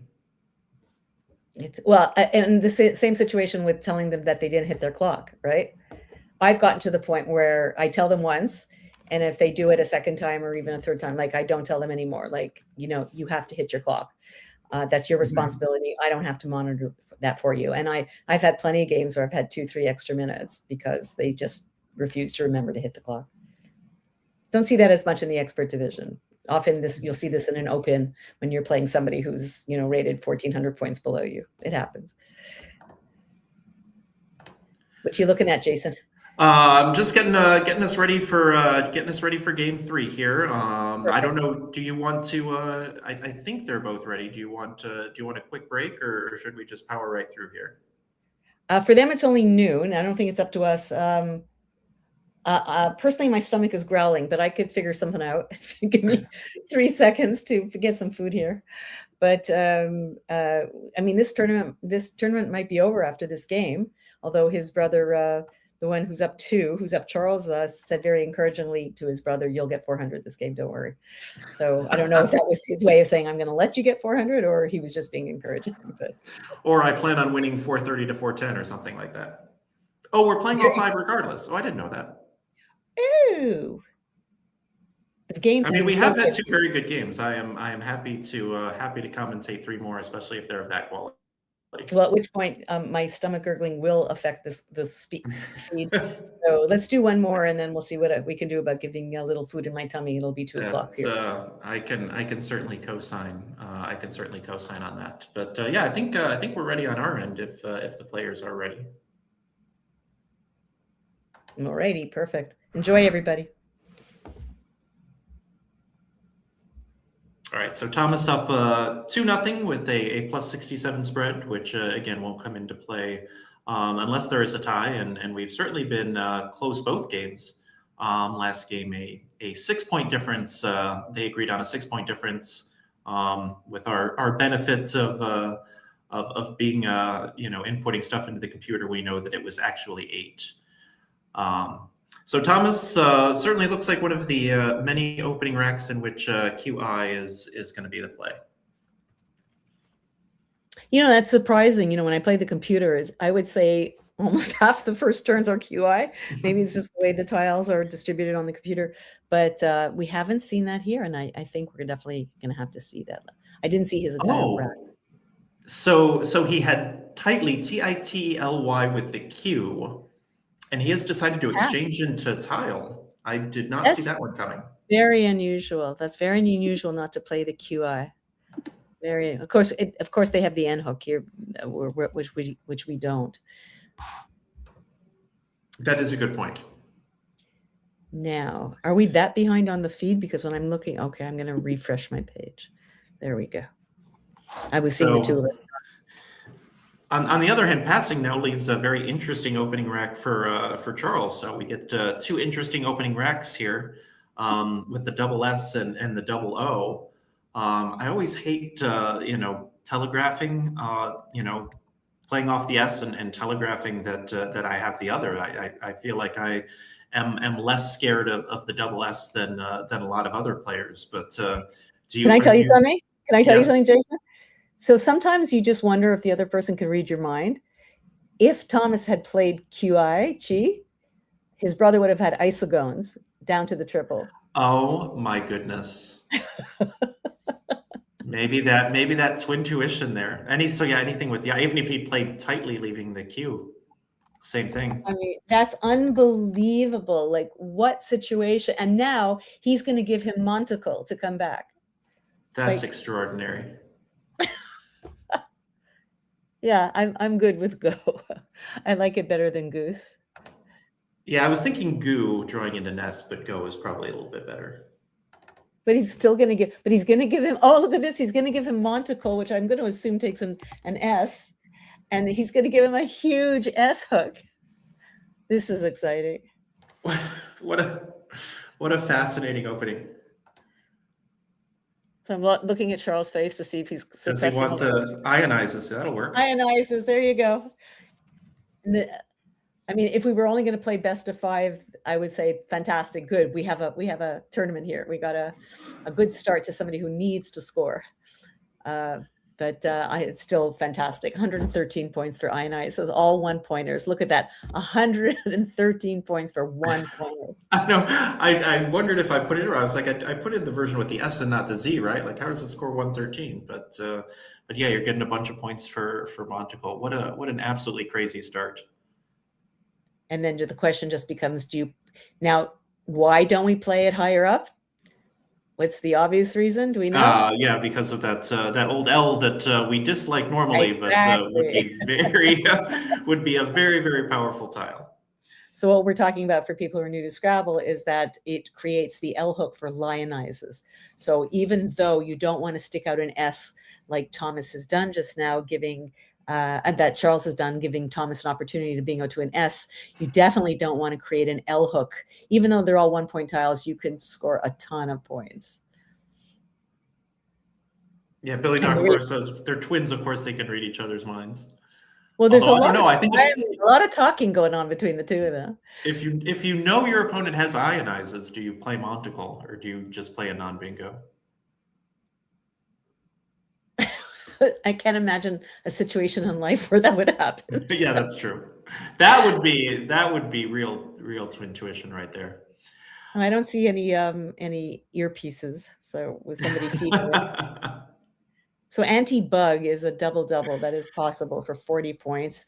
You're not going to really get rid of both U's unless you play something like Batut through the T in Montecool. So anti-bug is not an easy thing to find. I always say tabooing. If I have tabooing, I have anti-bug, and that's how I find, and they're both good, but anti-bug is the only one that is playable here as a double-double. So it should be a somewhat easy find because you're always going to put the ing together, and you're going to see tabooing, and anti-bug. So hopefully he'll see it. They haven't made too many mistakes yet in terms of finding words.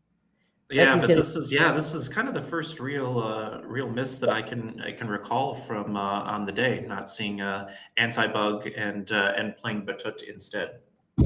Totally agree. We can forgive him. I mean, sometimes you get this like, get rid of the U, get rid of the U. It's funny that you saw tabooing, which is good. I saw tuba-ing first, which is not good. So not good. Yeah. I'll remember not tuba-ing, but tabooing and anti-bug. Yeah, that's the combination.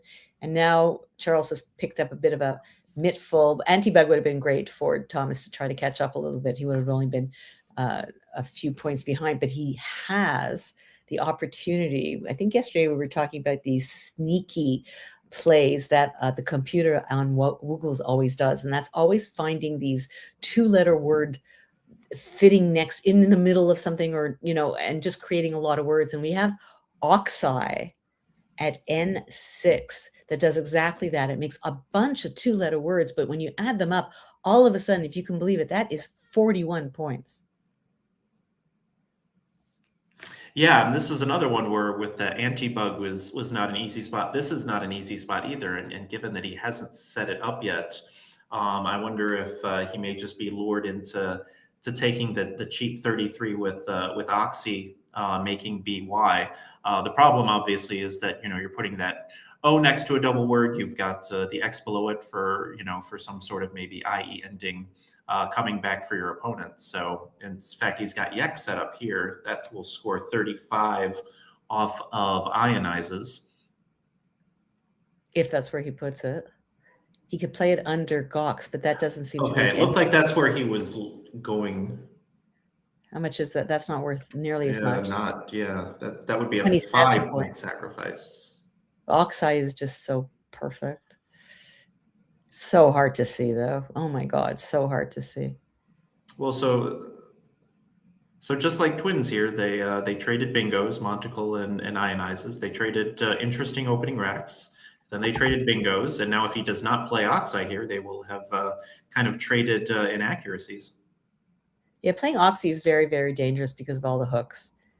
There's now more than ever. He's got Yex in his hand. It's just a matter of where he thinks is the best spot for it. Very interesting what he's choosing. Yeah, interesting. Curious why he likes that placement over. Maybe he just wants to keep the I and ionizes open because if he draws an I, he wants to play QI and IO.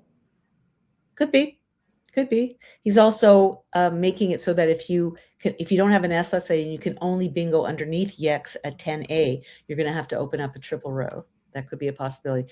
Whereas otherwise, it was very, very easy to bingo underneath Go and not open up a triple row. That is an excellent point as well. Agama comes down.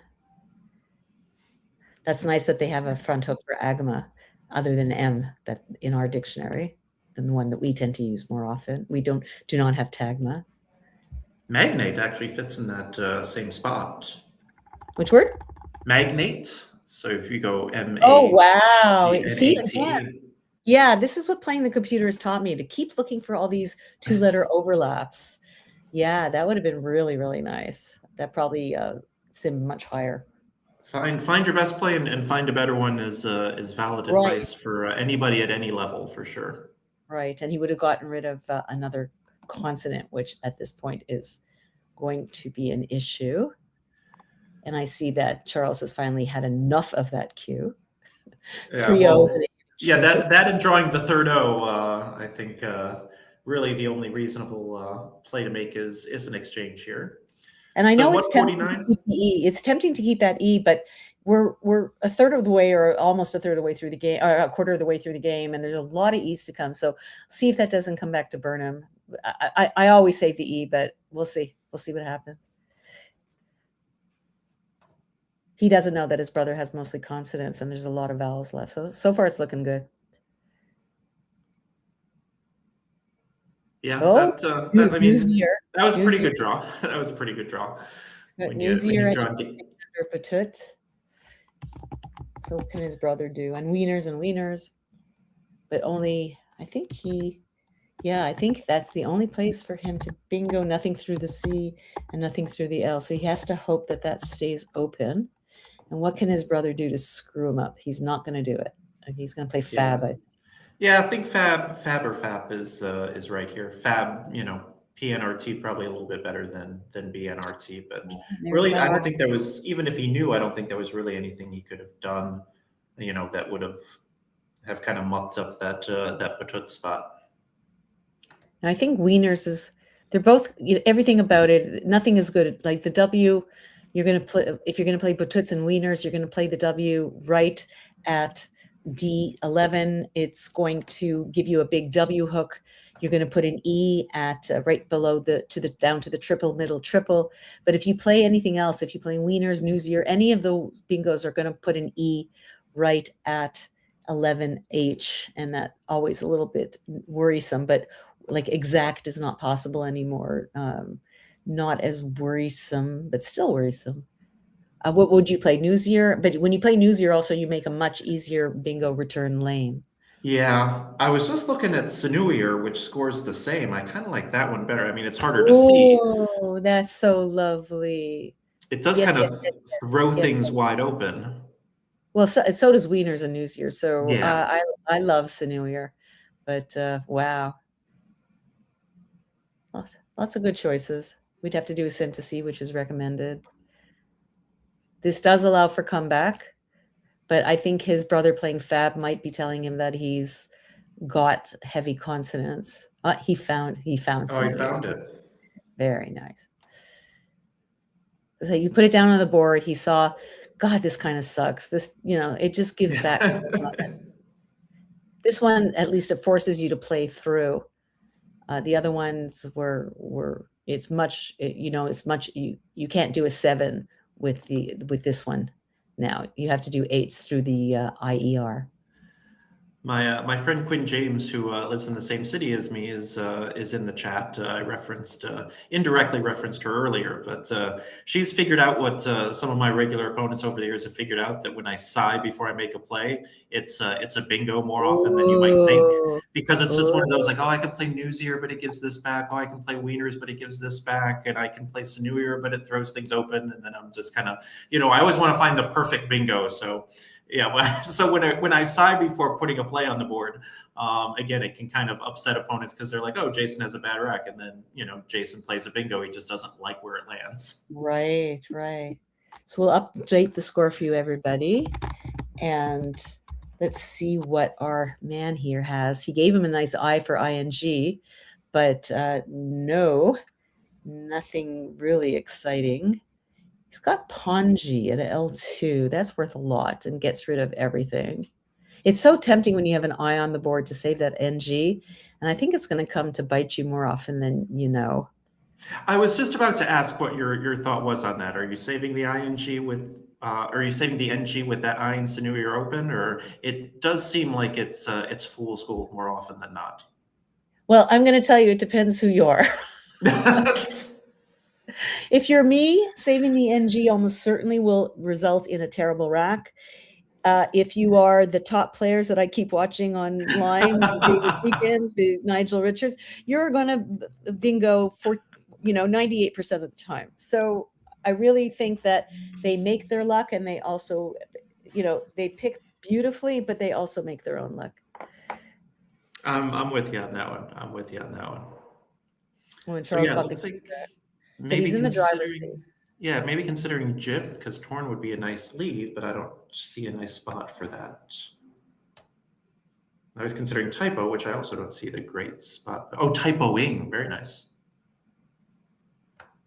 Although It's not so I nice don't if think it's it's not good. a word. Yeah, it's actually less nice because it's not a word.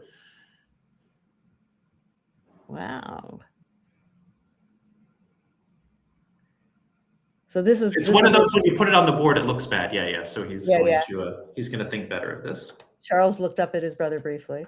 So it's one Oh, of those. there you go. If there's anybody you can get a tell on, it's your twin brother for sure. Yeah. I think Ponji is really lovely. 4G is also a possibility. How many R's are left? With 4 R's to go and 2 N's, you might want to consider 3. So another reason. So I think Porgy might be better. There's 4 R's on scene, or at least, yeah. And also there's an R on the board to play through. So I think Porgy is the play. So you like Porgy? Yeah. Okay. Progeny through the E is also an option. Right, but you're blocking the board, right? You're down on 90 points. So score your points, put another R out there to play 2, right? And there you go. I think that's the right. Okay. Oh, so you like that over pierogi? I thought you were saying pierogi through the I, but that also really shuts things down. Well, you know me and my Canadian accent. We all say things. I mean, look. No, I think this is the play. This is the play. This is the play. I think I love it. I mean, I live in North Windsor. I feel like I'm half Canadian. You are. You are. The top half or the bottom half? Well, I mean, it depends if you consider the Detroit area a suburb of Windsor or not. Okay, and here comes very quickly Cade. Yeah. Do we know what a Cade is? Jeez, all the years playing it. I know. I never learned what a Cade. I know it's like it's the second Ulyss Q word that you learn after cat. But guess what he also had? He had camise. I saw that. I'd never seen that word before. Qameez through the ME on the left side. But I'm kind of liking Cade better because it blocks the board, and that the great late Steve Palatnik taught me, don't play the Z so quickly. He says, don't be so quick to play it. You'd be surprised. Just wait a turn or two. If you have others, if you're scoring well, hold on to it, and you'd be surprised how often you maximize it. You almost had Hazelhen that wouldn't have been on the board, but wow, that would have been pretty. And you probably got that advice before ZE came in. ZE is one of those tiles, and in fact, you can see Charles can play ZE in that top right there next turn, making Pate scoring like almost 40 right, and keeping a very nice lead for next turn. So yeah, Z is one of those tiles that I definitely like. It's right alongside the X, and that I'll hang on to it. Sometimes too long, but I'll hang on to it, waiting for 40, 50, because you're usually going to get an opportunity. So these are the racks that always fascinate me to watch the elite players play, because you have a linter rack with a T. So this is a stem rack. Now, do you play just off LT, for example, keeping inert, or even just the T, and hope for the best that you pick something good? Do you screw up the rack and play something else? Maybe something like LITE under Cade, setting up an N hook that you have for chin. Oh, he's looking at maybe trine as well, because he sees there's a lot of R's left. So, and that's what he's going to do. He's going to play trine. Also opens up things a lot better than say tile or something like that, which would have kept a better leave. Right. But it would have played the N for the chin hook. Now it's a little harder. I mean, you have IES bingos now, but there's only one S to go. But there's still 2 blanks unseen. So there's a lot to be said for playing off one more tile. So ZE seems to be the play. I can't believe how many times I've said Z today. Oh my God. I'm going to have to give in my maple leaf. I feel like, ZE.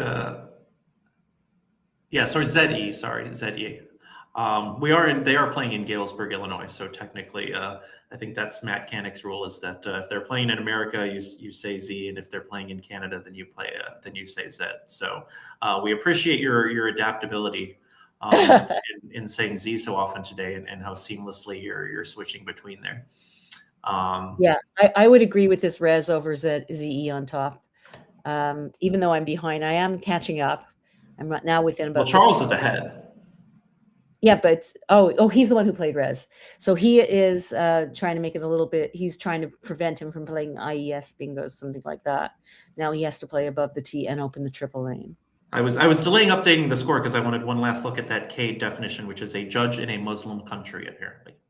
Thank you. So Jake Lot. What are we Yeah, gonna do? that is not what you want when you're behind and drawing into let, hoping to bingo is to draw the J and the K at the same time.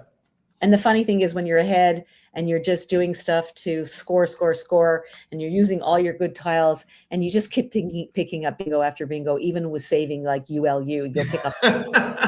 It's Yep. just amazing how often that happens. We have all been there. Yeah, that actually goes back to when you talk about, the playing short, that Nittler rack that Thomas had the turn before, and I agree with you. It is fascinating to watch, but I think kind of going back to what we were saying with the ING, I feel like the best players in the world, it's like no matter what they do, they draw bingo, and no matter what I do, I miss. So right. So one suggestion to get rid of everything, and he really needs to get rid of both J and K quickly since there aren't fabulous places, is the Collins only Rojak, Rojak, off the R in Sinuier, making a bit of a distraction for Charles to maybe play through that K, although it could score, and he'll play Hake or something and he'll score quite a bit. He's looking to play Joker. That's interesting. He's taking away one of his better bingo lanes. But there are still two underneath the X and above Trine. And possibly through the Z, but not as likely. yeah, I guess if he plays joke for 32 off of Trine, then he's totally killed that part of the board. So Totally. You can't do I guess that. there's really no good. I'm just looking at the other places. Could have played it off of Yex as well for the same score. But again, that's probably his best bingo lane in the entire, certainly the second best one after Trine. Try to keep this open. And there's lots of O's left. There's lots of O's. What's that? Thomas has plotted, but I don't think it goes down here. And it does not you go can down. be almost guaranteed that Charles isn't going to give him a spot for it. No. And now they've got JA. We only have JO, but JI is not good. I did see a screenshot that it is good in Spanish Scrabble, apparently. Oh, it's probably worth less then. So his bingo's through a G, harangue, but there's nothing available. He almost gave him Hudge with 3 Ds to come. That was a danger of Joker, because certainly the 2 H's, 4 A's, and 5 E's were available. So a bit of a dangerous play by playing a Joker. And he might want to hold on to HA to see if he could cash in next turn, if he can score well enough on this turn. Yeah, the thing is, I don't see a really nice scoring play here that keeps the H. I mean, he could play Ore, but then that would burn both of. He can play Aura or Ore underneath the Joker, but then that blocks the J and burns both A's. He might start thinking about, to some extent, blocking the board for bingos, playing off the Y, playing to the T, but there's nothing really interesting. The most he can score is 29 for Hain at 14F, making TA and Chin. That's not bad. That's interesting. It saves terrible tiles, however. One suggestion is Aruhe, A-R-U-H-E, through that R in Sinuier. And if he could keep the H as well, so he could stick it underneath the U afterwards, that would be golden. But of course you can't. Yeah, I kind of like that, but it is going to give a lot coming back, especially when your opponent, has just drawn the P. But when you're ahead by, I didn't update the score, sorry. When you're ahead by 77, I think you're kind of fine trading points, with your opponent and taking 8 tiles out of the bag. He's going to play Aruhe. There is another H to come. There is another P to come. So I think this is a little volatile on his part. So he will be able to play the P down there. But he will not be able to, I don't know if he's going to be able to get rid of the U. I don't know the obscure 4-letter P words ending in U. He does have one. Tattoo. He's got Tattoo, yeah. Oh, he has to think of that. He has to take a few. There we go. You have to take a second.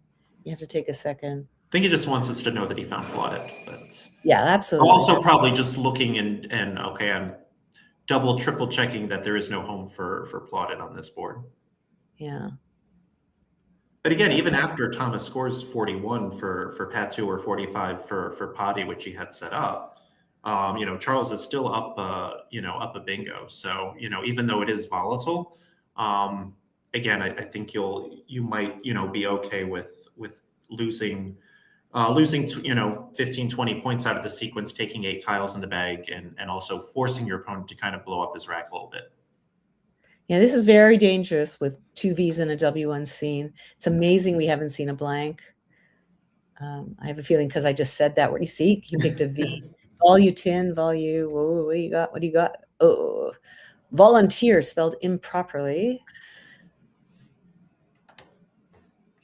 All right. So yeah, didn't even notice that both blanks were unseen. Charles has drawn the first one. However, he does not have a playable bingo, at least one that plays on this board. And it certainly looks like he'll be, with the A being his only vowel, he'll be playing underneath Joker there, I would assume. Yeah, with JA being good, I assume it means ja, like in German. I've assumed that, but I've never actually looked it up. So, of course, neither of us knew what the definition of cave was until about 10 minutes ago. So, isn't it odd how we know these words and we play them all the time and we don't know what they mean? Outliver. He needs an E. What else? I'm always one person ahead. Outrival and outliver. So if he plays the A for Alvar, let's say, for example, underneath Joker, he will give him that juicy A that he needs, but not in the right place. Yeah, I'm trying to see if there's a nice play like underneath.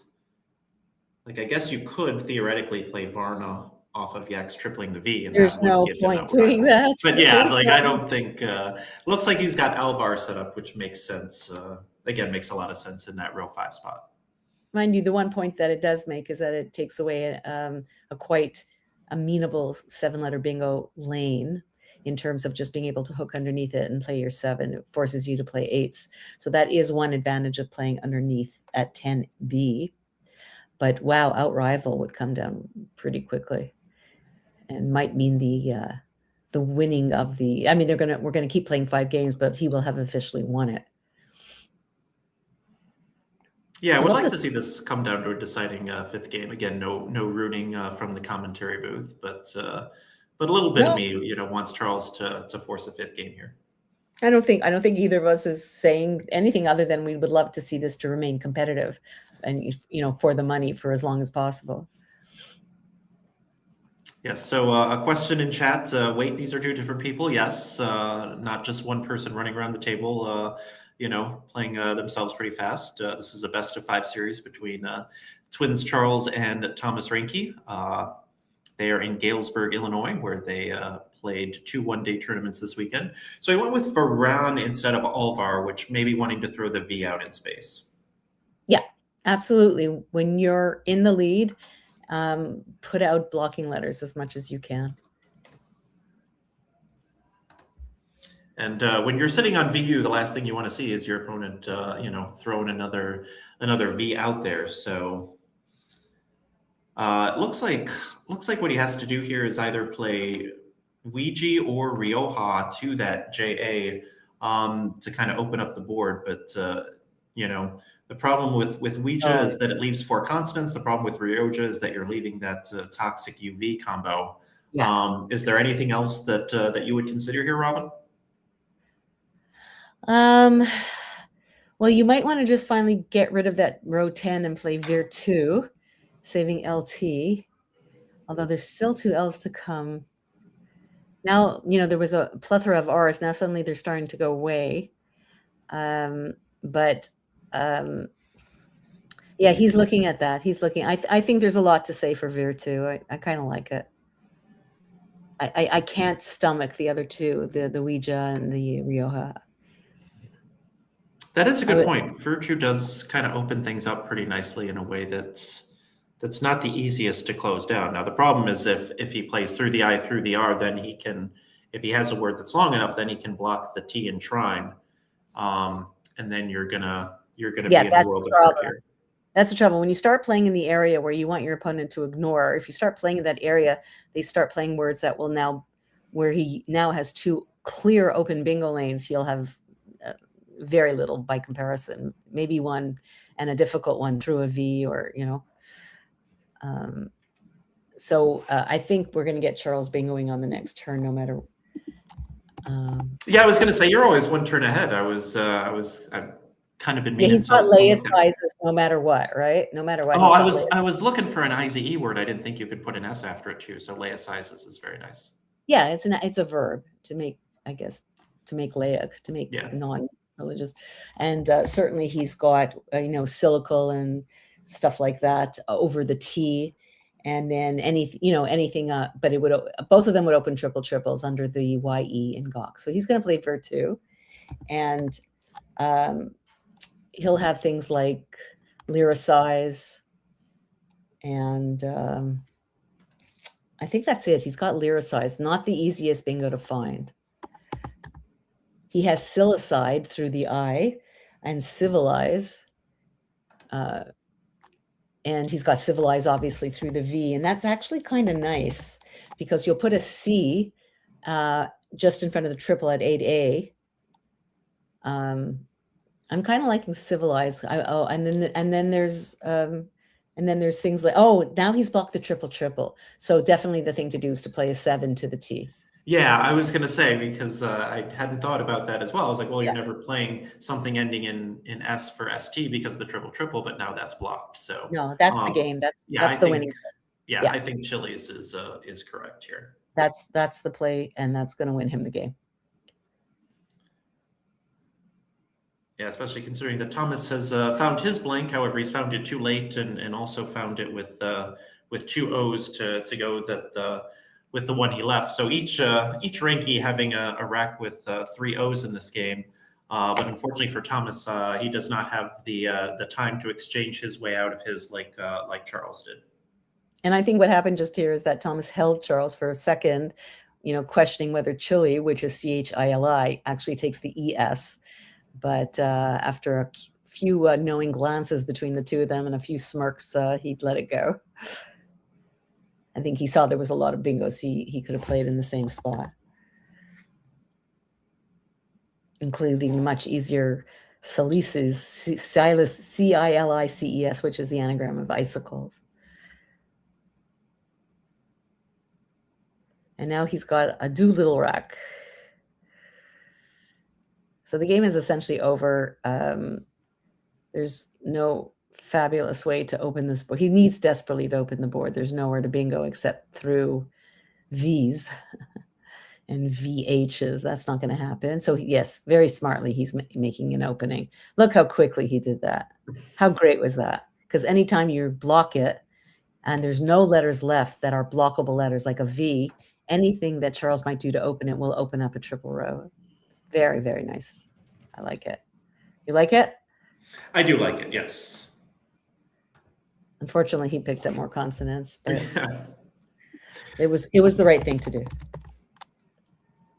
And now we have 5 tiles remaining, so he's going to have one more opportunity to clean up his rack, I think.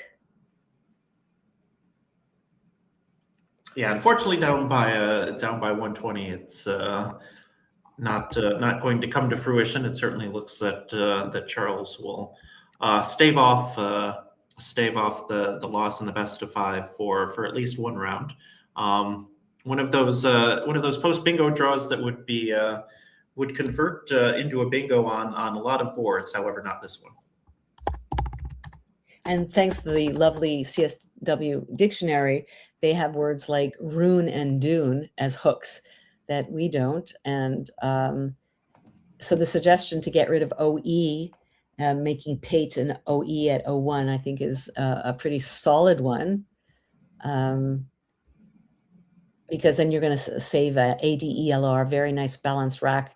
And if Thomas is going to bingo, you're going to be able to overlap quite nicely. You may not be able to bingo yourself, but certainly, and he also is going to open up 2 lanes, both at 2B and 2C that you can play through. So I like the OE suggestion. It's 12 points and balances the rack. Now you could pick up FW, that could happen, but it doesn't matter. You're way in the lead anyway. Yeah, I was going to say from a spread perspective, this is interesting because well, you don't know, but you probably have a good sense that your opponent has the other blank. You know that that they want to bingo, but you're pretty close to a bingo yourself. So in a situation like a regular tournament where this isn't a best of 5, really a good opportunity to to potentially pile on spread here by beating your opponent to the bingo, and I think that that playing OE does that. Do we know their spread? Oh yeah, there it is, 67. Okay, there you go. Yeah, so it's pretty tight. Pretty tight. Yeah, so Charles is definitely gonna if this does end 2-1, it's definitely gonna go to Charles. I think based on this game alone, he's gonna be 1-2 with a positive spread. He might be afraid. He's looking to maybe play DE off. Might be afraid, like, oh my God, there's only 2 vowels left. I'm almost certainly picking 2 consonants. And in fact, what are left? Well, the F and the E is left because, yeah, you see, because he has all these vowels, he's going to pick up that E almost certainly. And there's the W. Yeah, EFW. Few is are the 3 tiles in the bag. Few is what's left. So he's looking actually to play off. It looks like a consonant and a vowel, not knowing that his chances of picking a vowel are very, very high. Well, they're 1 to 2. So you do feel kind of silly if he plays off the LA here or something. You do feel silly when you draw the E and now you have 3 E's and you were worried for nothing. FW, you never know. That's true. But it looks like he's going to play. He's looking to just block that. He's just going to block. All right, that's what he wants to do, and that's absolutely fine. This is when you feel silly when you draw the bingo that you've just blocked and you've cost yourself spread points. I just love looking at them after they made their play, and there's always these little twinkles in their eyes. He was wondering whether to play Lav or Lev, but that's fine. He said it. He's given himself a nice O and A to go underneath. So he picked up the F and something else. Ooh, Hodja. Oh, so he picked up FW. Very nice job by Thomas finding his best play here, extending the jaw to Hodja. That's a very nice play. And he did pick the FW, and he is going to get a vowel. Yeah, so he is going to draw the E. So should be able to go out even as oh yeah, as constricted as the board is. Lent blank should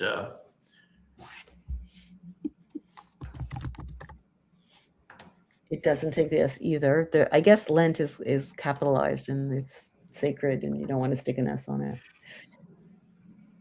Well, you can play Lento and Levo, but I think it's going to be taking that spot. Frau, yeah. So that was an advantage. So a nice thought. Not only did it block the un hook, but it also created a nice hook for him. And if he picked up the W or the H, he'd be able to score. So that was a very lovely setup by Charles. Yeah, so would have played Lento there. Now can play stuff through the E for 4 more points now that the W has been put there. Yeah, so 18 points for Telnet, Lent, and all sorts of easy stuff that he'll find in 2 seconds. Yeah, Lent, like you said, Lent is sacred and doesn't take the S, but Lenten is good. I would have thought that might have been needed to be capitalized. Yeah. Oh, he's going to do something else. Linear. Yes. Yeah. For 14. So he's going to. That's a little odd, but okay. Yeah, 4-point sacrifice. Maybe wanting to show some style points on the stream by seeing the disconnected 7. Not a phrase you hear too often. Yeah. So the final score of this one is going to be 461 to 371. Charles is going to have the positive spread, guaranteed to have the better spread if this ends up 2-1. Looks like they're discussing, so let's cut to overhead mic. Wow, that's design. That's a DC.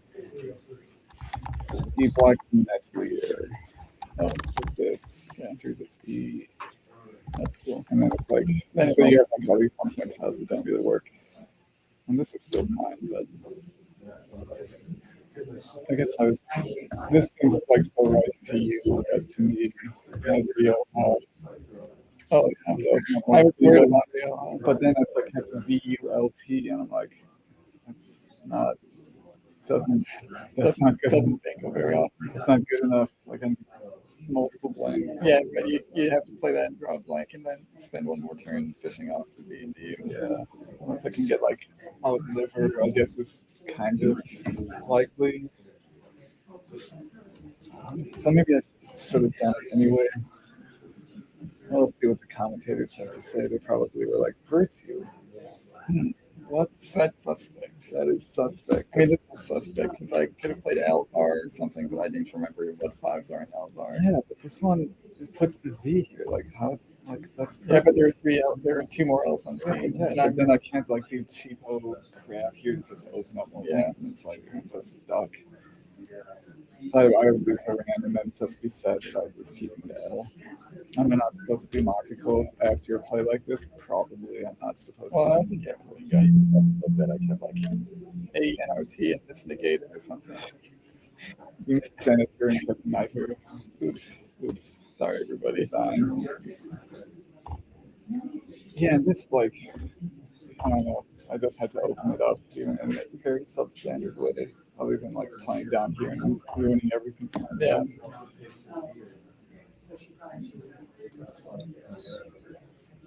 Oh yeah, I exchanged. I had QI available on my first turn. I'm like, I don't want a game where I've opened with QI, so I exchanged it instead, keeping tile. Which is like, what was QI better? Well, I exchanged QTY. Oh, you said Y. Yeah, I didn't play QI. Well, yeah, I have TY. No, I kept LYTTE. Oh, QT. So yeah, that's probably still good. Oh, well, I would too, but not like, but that's just gonna result in like a no bingo, no fun. This is more fun. Oh, I agree. No, I wasn't. You didn't throw very much. No. I mean, I had plaudits. Plaudites didn't fit here. I didn't like doing a root here, but it's like the only letters left on scene to me that could hurt me there were like the P and the H. So I'm like, well, and it's like it fixed up my rack kind of. Maybe I had something better. It seemed like a nice. I fixed her. I liked it.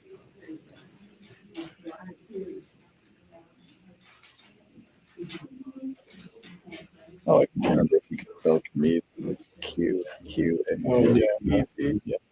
So I could have played Kmies here. So, like, if you like when you put down type wing that has Kmies and K, so I didn't have a time for the Q. Did that? Oh, nice. And then you're like, it's like I'm here where your opponent picks up the play that's ruining your life and does something else. Yeah. Wow. You should have used like brain power to make you do this and let me play the cue. I want to keep bingo lines up.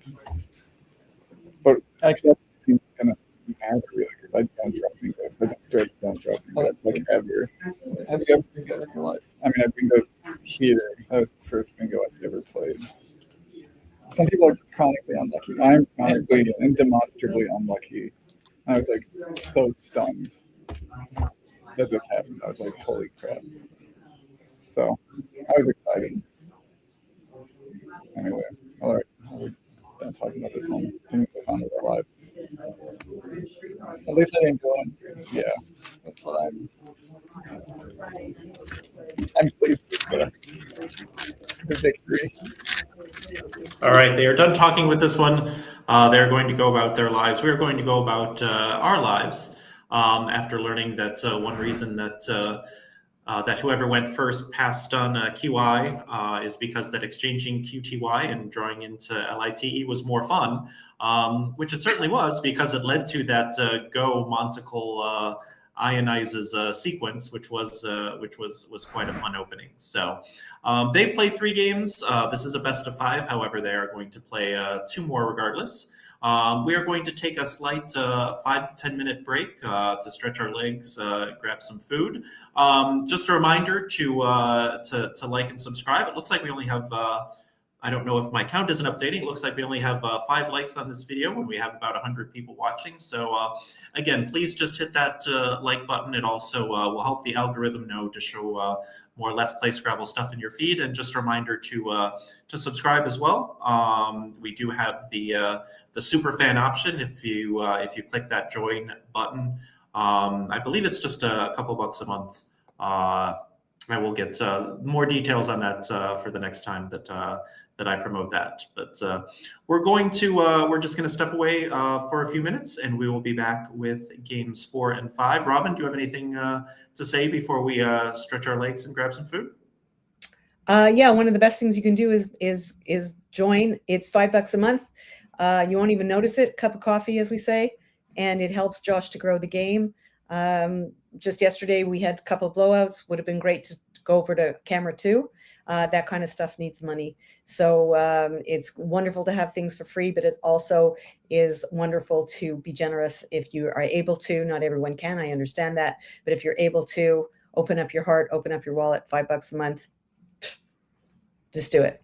Exactly. And as you can see below us there, 6,693 subscribers. We had Billy Nakamura saying in chat that Thomas and Charles deliberately misscored that last game so that the spread would be 6 instead of 8, so that their total spread would be 6-7. So if you're a fan of the 6-7 meme that is ubiquitous lately, be one of the 7 subscribers that we need to hit 6700.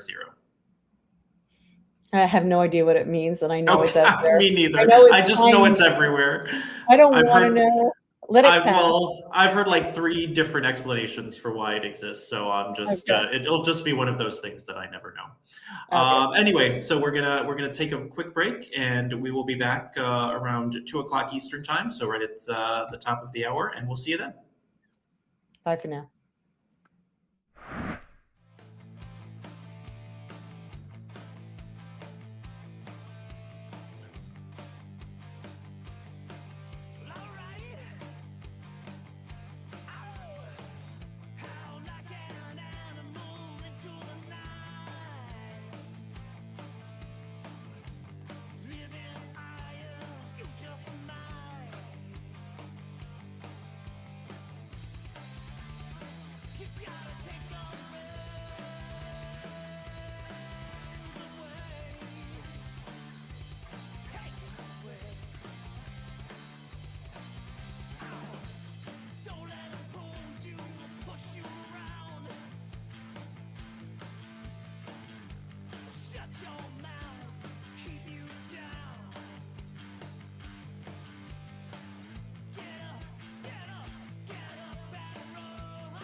Welcome back to Let's Play Scrabble's coverage of National Scrabble Day. A day for all of us, whether you are an expert player like Robin or somebody new to the game. You are watching us kick it off with a best of 5, Reinke versus Reinke. It is Thomas Reinke with a 2-1 lead. Took the first 2 games very close. Charles was able to kind of run and hide a little bit in game number 3. So they will be playing 2 games regardless, even if Thomas wins this next one to win the series. We do have an update regarding prize pool. This is what we call in the poker world a free roll. Neither player had to play to get in, had to pay anything to get in, but the winner will receive $50. But I think from what we saw, there it is, laying right in the center of the board. It is the poker equivalent of the World Series main event, where all the money is laid out when they get to the final 2. So they'll be playing for that $50, but we can tell, especially early in game 1, definitely a lot more. I think the bragging rights for the winner, twin versus twin. You know, when I think that the minimum spin on Wheel of Fortune is $500, my heart breaks a little bit. I remember watching it when I think there was a 100 space on the wheel. Maybe it was 150, but yeah, inflation has hit everywhere apparently. So yeah, $50 to the winner, but both players playing very well so far. Really, just that last game, I think they traded inaccuracies, but other than that, I don't think anybody's missed a bingo, including the very difficult find of caustics when it was the only playable bingo. So, any thoughts on what we've seen this morning and what you're expecting this afternoon? No, it's been an absolute pleasure to do the annotation and the expert commentary on. It can be a little frustrating sometimes when people miss bingos. Certainly when I'm playing and someone has to watch me miss a bingo, I'm sure they're not happy. You have to make all sorts of excuses. Well, they're nervous, they're this. Anyhow, we're not seeing any of that today. They're playing absolutely beautifully. They're fantastic opponents for each other, and we're just the beneficiaries of it. All right, so game number 4. Let's cut to the board. I believe both Charles and Thomas are ready. But yeah, while we do that, I actually made a comment to a friend recently that I was like, I need to be more like Robin, because whenever like somebody makes a mistake like that, I tend to default to like, well, Scrabble is hard and it's nervous on stream and all that, but you're a lot better, and like I said, I need to be better myself about just kind of being more direct and pointing out a mistake and why a mistake might have been made. And so that's why it's a pleasure to do this with you today, because you're somebody that when I watch, it's like, oh, Robin does that, I should do that better. So thanks, that's really sweet, and I love working with you as well. So I hope everybody's having as much fun as we are having, and we have at least 2 more. We have 2 more games, I think. Then, and can I just ask you, did you change your top? I did, yes. Okay. I'll see if I can. I had my 2009 World Scrabble Champion shirt on, but I am at the office today, so I have a little top covering it, and I forgot to take that off. But yeah, my 2009 World Championship T-shirt does not fit nearly as well in 2023, and this may be the last time I wear it, and I will take no further questions about that at this time. But I understand that we have Charlie in the picture. Charlie? Who I'm sure is rooting for Charles. I'm sure the Charlies and Charles stick together. Yeah, I don't want me holding Charles to be any indication of bias on my part. He's named Charlie because after Charlie the Chocolate Factory, because he's a chocolate Burmese. But my husband's middle name is Thomas, so I think I've covered all the bases. All right, you certainly have. So with that, let's head to the board. And both players are ready. I couldn't tell if that was an actual 50 or just a 50 overlaid on the board. But given that it's still there, given that it's still there and they're starting, it sounds like that was more. Mr. Director, remove the money. Yeah, because the World Series of Poker, they put it on the table when they get down to 2, but they don't put it on top of the cards. So. Charles going first in this one again, down 2-1, but with the better spread in the unlikely incident of a tie. He has drawn the X, but not much to go with it. Yeah, so the question now becomes, and you really do have to move that $50 bill. The question becomes, do you play off the X now, or do you hold on to it? Do you do something kind of sneaky that opens 2 vowels so it doesn't look like you're really opening up for your X that you're leaving on your board? Do you play something like fox and get rid of your 2 high scoring tiles right away? Oxo to to kind of balance the rack. Do you play something like roux, R-O-U-X? You undouble the O, you get rid of the U, and you do play off that X. So this is all the things that you have to consider. There's never an easy decision for this kind of thing. He's playing. Oh no, it is actual money. Oh, they're actually putting it on top. That is great. That is. God.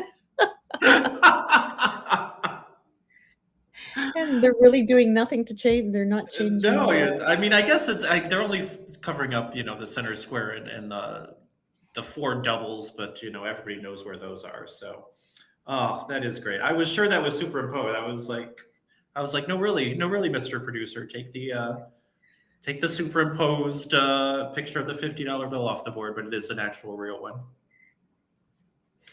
So he's created, also that the trouble with Fox is that creates quite easy overlaps. He's looking at Powan to play to the left of Fox. That is coming up high on the sim now that I look at it. Another word that I think someone needs to move their cursor, please. Wandu is another possibility, but Powan seems to do everything you want it to do. Oh, he's just going to play OWO. Ooh. Yeah, he had Powan set up. I think it's pretty close between them. Yeah, and I can't wait to see what OO means. We're going to get a... Oh, okay, yep. I think that's new. I think they were indicating yesterday that was added. The O was added to the front of OO. Yes. Yeah, it's supposed to be like, kind of like when you... Like OO is supposed to be like not like a cat face, but maybe a surprised face. So... Is it an let's L? see here. It's Yes. I don't know if it takes an S. It does not. Yeah, it is just an expression of surprise. Like OO is in text messaging. Yeah. Okay. Oh, in text messaging. Oh, so maybe it's like OO is me shortened. I don't know. OO. Yeah, because like the O's I think are supposed to be eyes, and the W is I guess the mouth or surprised, or people who are more on the internet than the two of us are can maybe enlighten us.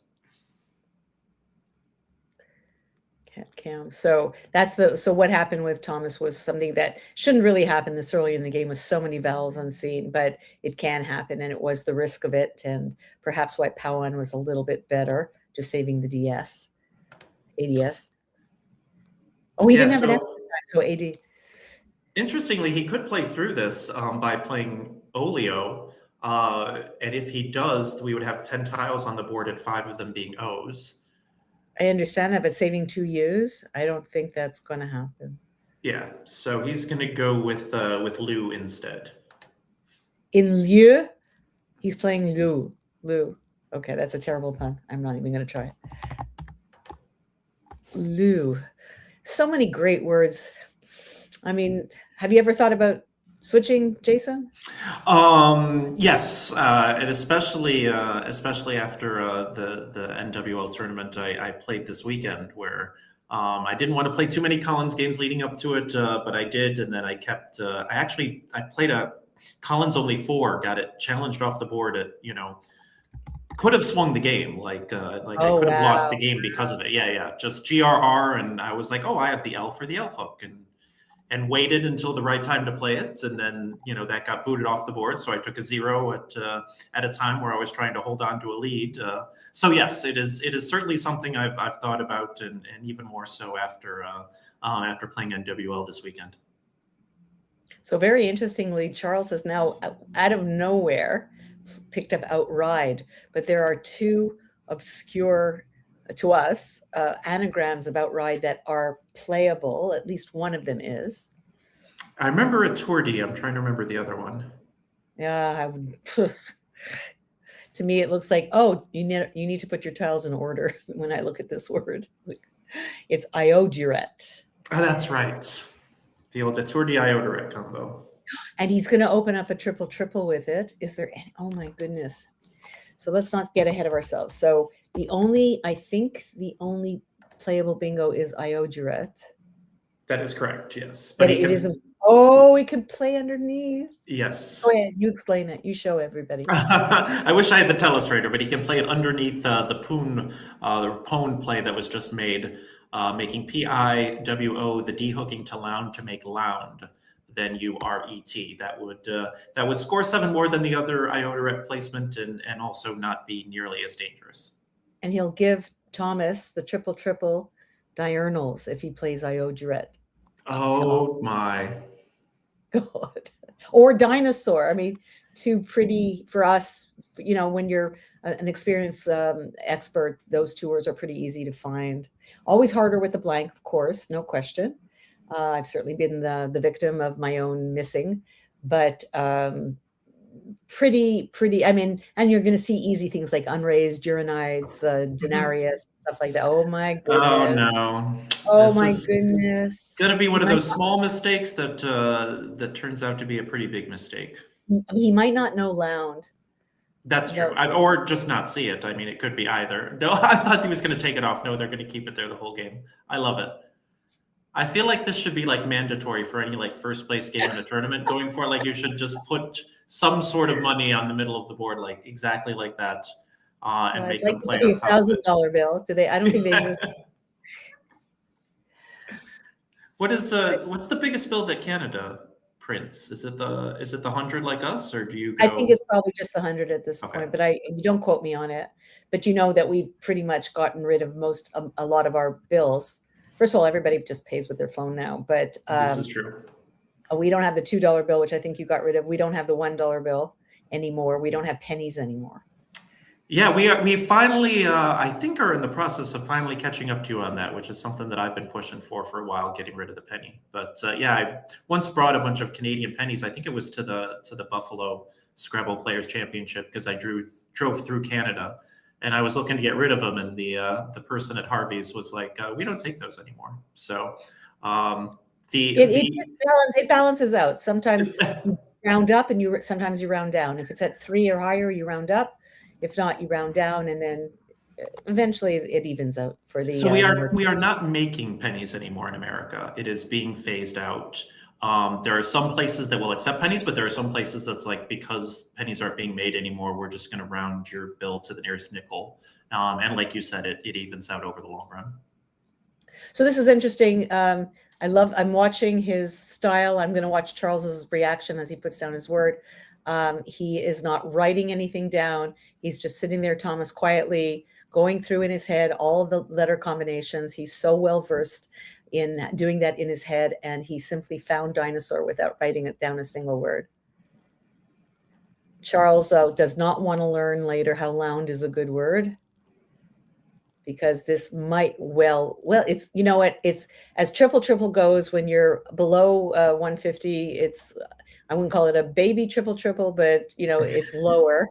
And the other good thing for Charles is that it's early in the game, so lots of opportunity to come back.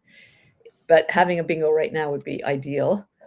Yeah, having AAIIO is not ideal, regardless of the score, which is the situation he finds himself in, unfortunately. And there aren't any 8s with that rack, although it looks pretty good. It's not a terrible rack.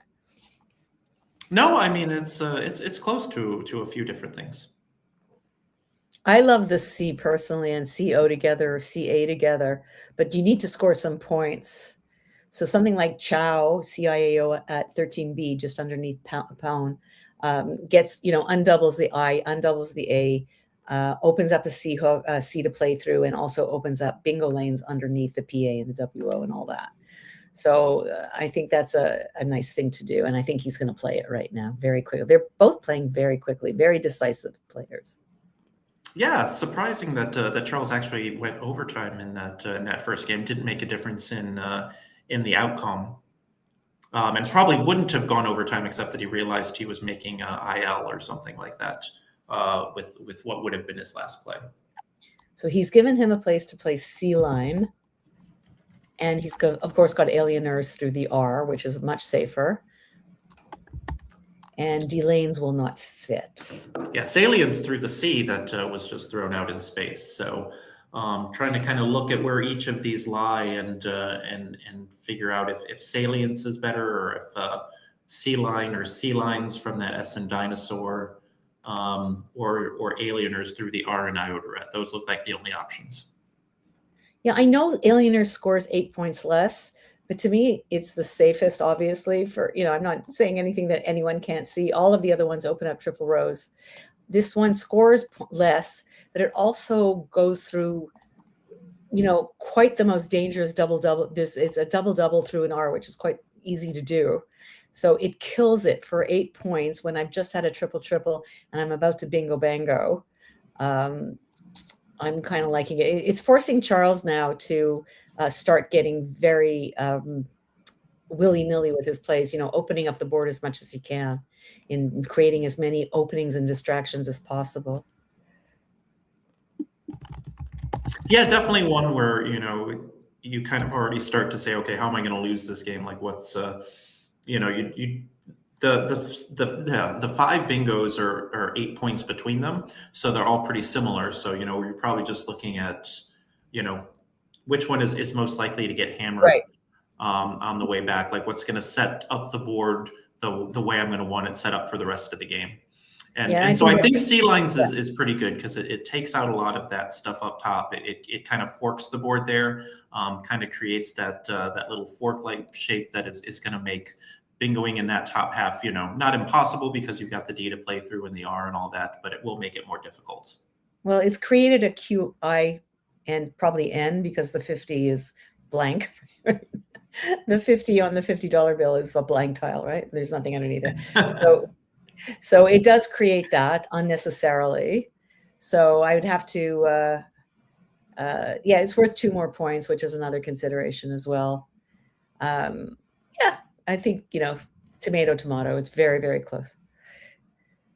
I think it's very cool to be part of Scrabble history and to be part of the commentary team, the first game ever with with a dollar bill that seems for all the world like it's just going to be kept on the board throughout the game.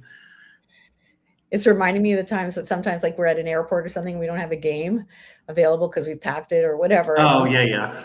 We try to play on a tablecloth and try to remember where everything is. Yeah. Oh, wow. I would not be any good at that. I'm not good at that, but it just creates, this is kind of the same thing. You have to remember what are the double, triple letter scores underneath. But I think we're just kind of missing one to the southeast of T and Oft. Okay, scoring the most that he could possibly, and untripling his A's is Barca and creating a S hook, which is exactly what he needs to do. And he's saving himself an A, which goes in front of the B. So this is what Charles needs to start to do. Fork the board, create opportunities for himself, leaving tiles behind that will allow him to take advantage of the openings that he's making. Well done. So Jivey with LRT for Thomas. Clunky tile is always nice to see when you're trying to hold on to a lead. So this seems pretty standard to take out that QI, QAT, QAGI threat, score well and leave decently. No N for logician. Too bad. I hate when like such a word that it needs a letter that there are 6 of them in the bag and not a single one is on the board. Like, really? No, I mean, available to play through. It's just, but Jivey does everything you want to do. As you say, get rid of that QI. And also it blocks the R bingo down to the triple. So, and it gets rid of 3 clunky tiles. I mean, just a dream situation for Thomas, who is wanting to keep his lead. And we'll update. Also blocks that R in dinosaur as well. I just noticed. Yeah, that's what I said. Yeah. So I think, is his score a little higher than this? I think. Yes, the score is actually a lot higher than this. Didn't realize that I had not updated post C line. So 282 for Thomas, 160 for Charles, who now has the decision to make. He can just blow this rack up and play Caligo, making OB. That is his highest scoring play. However, not sure you want to be taking 6 tiles out of the bag and throwing a C out in space when you're trying to come back. So there's 2 H's. There's 2 H's unseen. That's true. The reason that Jason, for people who are newer to Scrabble, is saying that you don't want to play off 6 tiles is because he's 122 points behind. And what you want to do is called slow bagging. You want to play fewer tiles because you don't want the game to end so quickly, because you have a lot of catching up to do. And just getting 1 bingo will not be enough. He needs 2. And he also has to hope that Thomas has very few scoring opportunities. So he does go with Calico. That's another thing you're very good at in commentary that I could stand to improve upon. Is kind of, sometimes I assume that this is an audience of mostly Scrabble players who know what I'm talking about. So thank you for explaining that. Yeah. So you know what?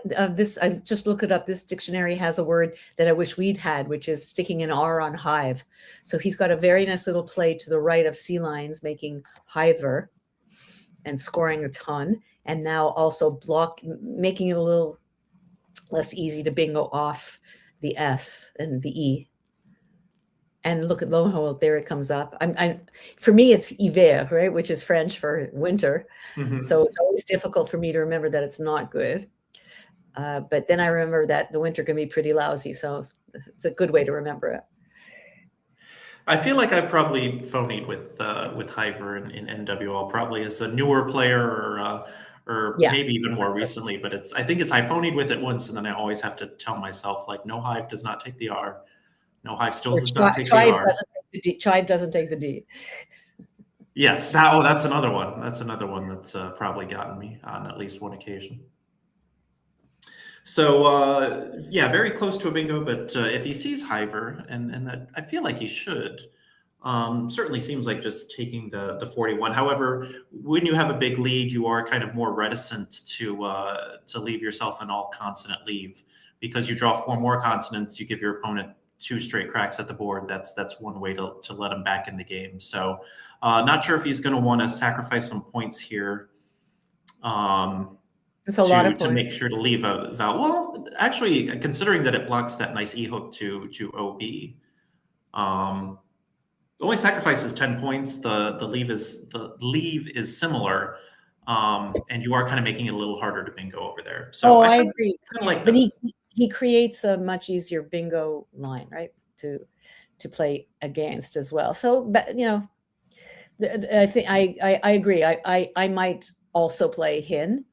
And I just have to see how many tiles are left. There's only 17 vowels to 26 consonants, so that's definitely a reason not to play Hiver and not leave yourself any vowels. Yeah, just updated. Sorry. So in addition to the score update, I also have to remember to update with the current players rack. So 15 and 25 actually, which is a pretty good ratio.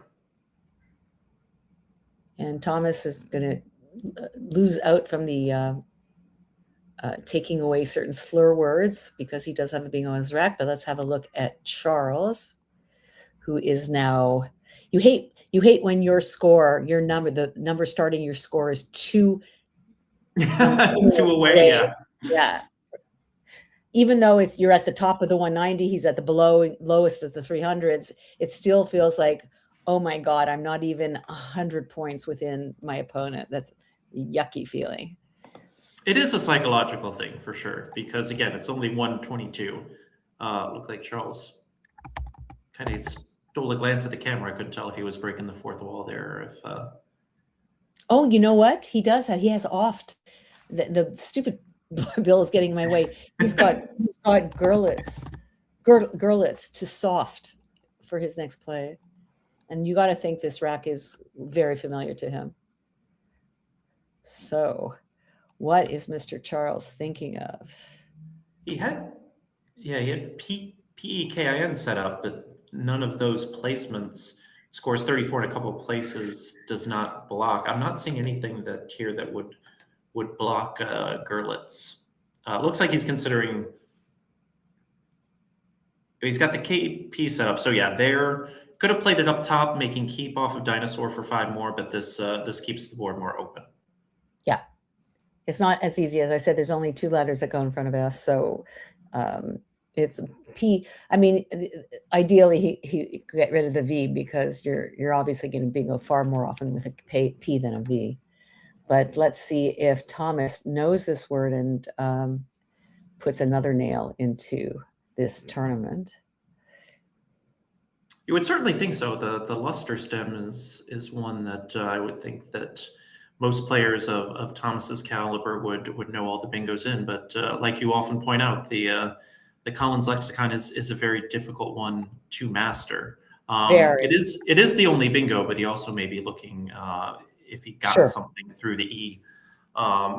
Yeah. Maybe kind of take that spot out. So I think just because he hasn't played it immediately and it's the only bingo doesn't mean that that he's not seeing it.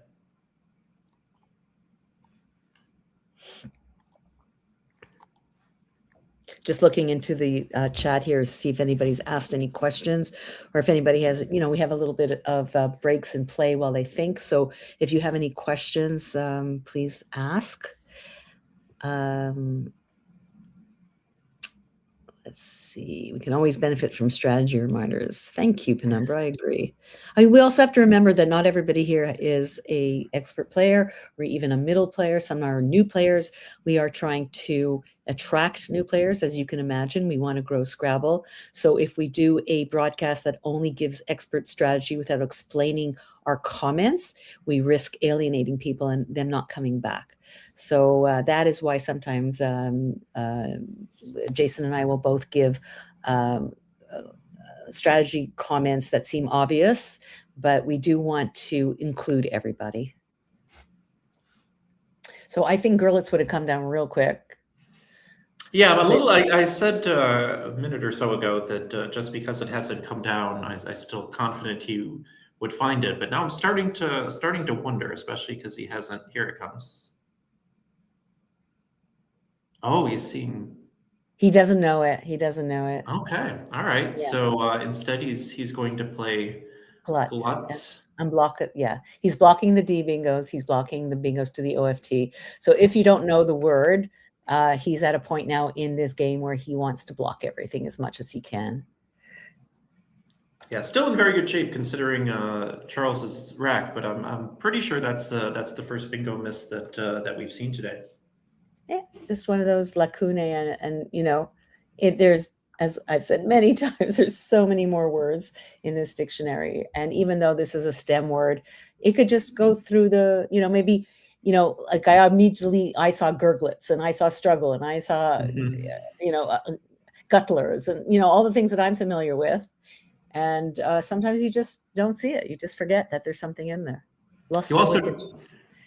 You also did something that I feel like only Scrabble players do. You mentioned gurglets before struggle, when struggle is the common word. And I had one of those where an opponent after the game showed me his rack and said, was there anything in this? Were there any sevens? And I looked at the rack and I saw beclogs, which is, the quote unquote Scrabble word. And I didn't see glucose, which is the common English word. Oh my God, that's so funny. It's just so funny how our brains work like that. So Charles looks like he's just going to take the points with ZE. The leave is pretty toxic, but also wants to stay within hailing distance, such that if he does get a bingo, that it will actually allow him to catch up. Yeah, I mean, he's like, oh my God, saving 2 I's and a V, kill me now. But he's actually just blocked his brother from playing words like sepier and all that kind of stuff, seedier, and there's a whole celier and all that. But he definitely has a bunch of bingos off that P, like periges and premies and stuff like that. So and purist, I think those are the 3. So we're definitely going to see those. I can't imagine that he doesn't know these. Yeah, and I feel like when I, miss a bingo, then I, get punished by drawing the cue. Here Thomas missed a bingo and just drew the blank out of the bag, which I suppose sometimes happens as well. The tile gods are like, oh, you missed that one? Oh, well, here, I'll make it easier for you and let you pick a blank out of the bag. So looks for all the world like he's going to bingo here. And then I often like to say that he'll have one hand on the trophy, but I guess in this case, he'll have one hand on that $50 bill in the center of the board. One thing that Thomas might be doing now is considering the bingos off of the P and which is the best one, not necessarily for score, because 2 points might not make a difference, but can I avoid putting the S along on the triple? Can I avoid putting even the T? What is the ugliest letter I could put in that right corner triple word score red spot so that it's harder to bingo to? So all of these are the things that he's thinking about right now. Yeah, certainly both players very good on time, so he's got the time to figure this out. But whatever he puts down, it'll be. I delayed on my score update again, but whatever Thomas puts down, it'll be a 150-point lead. You would actually do better to play skeevier or skeezier. Yeah, I kind of like that. Make the blank a Z, make the blank a V, make it really hard, and it's only one fewer point than Purist. So, and you're also getting rid of the double off the WO to play an out word or a TU word, right? That's an easy. Yeah, there you go. I think that's a better play. So we'll definitely need blank camp for this one, as this can be one of 5 different letters. It can be an L, it can be an R, it can be a V, it can be a Z. So sorry, 4 different letters, just 5 different bingos, depending on where you put the blank R. So I think it's going to be a V. Anyway, with this, the Z, okay. yeah. Either or. I think V is a bit more defensive, but V is a bit more defensive. Z is a bit more stylish, I guess. And it could be a subtle hint to his brother. It could be a little jab. There you go. There's the famous time I played Rat Fink against my ex-boyfriend. I'm sure that was quite satisfying. I think this is there's no blank, so I had no choice. Okay. The pseudo desperation challenge here, I think, is coming of skis here. So, unlike the Worlds game, I will be sure to give this an extra 5 points. So 411 for Thomas, 265 for Charles, and he can, like I said, pretty much take that 50 off the board and put it in his back pocket if he wants. I think he should have given his brother a noogie on the way back to. The reactions at the challenge computer have been a lot more subdued. The first one in game 1 was there was a fist bump as I recall, and I can't remember who won that challenge. But so now with Charles, he's got the NG for ING bingos, but he's probably going to bingo twice on a board where it's incredibly difficult to see that happening, even if he had good tiles here. I think ING is good. So interestingly, he's got a very nice ING hook right there, which he's going to block, but ING, Ahi, Lin, and Ing. Yes. So if, I don't know, I might have tried to play Vim somewhere or, keeping that ING. I think this is the time to do it. Yeah, maybe something like, I'm trying to look at the board to see. I don't know if Vim would have gone down, but even maybe Vum through that U and Ioderets. Well, you'd save 2 I's, but that's not terrible because you need one of them for the ING, so that's fine. Yeah, it would have been very interesting to do a sim and see what would have. I think he still has like a 0 chance of winning. C9 Vim, well, at the same spot. Okay. Yeah, but it blocks it. It also blocks of course. That spot. That's why it's silly. Yeah. Yeah, but at first I was like, oh, that's nice. It's like, no, because it still blocks the spot. Yeah. Mint men. Okay. Is it wait? No, 2 M's. I was trying to see if you get some sort of ment word on a different board. Oh, min something ending. Oh, imminent. Very nice. Which he can't play, but he could show us. Muniment and monument as well. Muniment and miniment and immanent. There are so many words with that, and none of them playable. See, and that's something as I try to get in the habit of explaining to newer players, even though, I have both M's and 2 N's, like, still, even those racks. Oh, he's got eminent through the E and Skeezier, which is about to be blocked with Beatify, which is really a nice play. It plays 6 tiles, it scores well, ends the game faster. Absolutely. And it doubles the Y. What more can you ask? Get rid of BFY and score a ton and end the game faster. Everything about it is good. Yeah, but advice for players of any level, always, the first question should always be, do I have a bingo? And certainly, during a tournament, especially at the end of a long tournament, you kind of skip that step sometimes when racks don't look very good. But always be looking for the bingo first, because sometimes you'll be surprised what racks have 7-letter words in them. So now what to do? You've lost this game, so what are you doing? Are you still trying to, are you like in the Monty Python movie where they kept cutting off limbs and he goes, just a flesh wound? Are you going to keep trying, setting stuff up just, for your own ego, and in a healthy way, in a psychoanalytic way, not in a judgmental way, just to bingo out. So just, okay, I made it close. Or do you just, what do you do? What do you do? Yeah, you can't even set up a triple on this board, because the only two triples next to each other have that R in the way. So yeah, I feel like I usually just kind of go through the motions at this point. Yeah, that's what I'm saying. Do you go through the motions, or yeah, do you I think I play like at 0-0 and just try to keep it as close as possible. Maybe try to it's 449 to 286 right now. Like, okay, can I lose by less than 150? Again, different, when you're playing in a tournament versus when you're playing in a spreadless endeavor like this one. I like what Magnus says. I feel like whenever these two, one of these two is losing, the goal becomes play the coolest trick. This is true. We have seen some of that today. Again, the reference to I wanted to exchange QTY and draw into tile because it was more fun than just playing QI. I'm thinking a really tricky play here of Maizen is super pretty.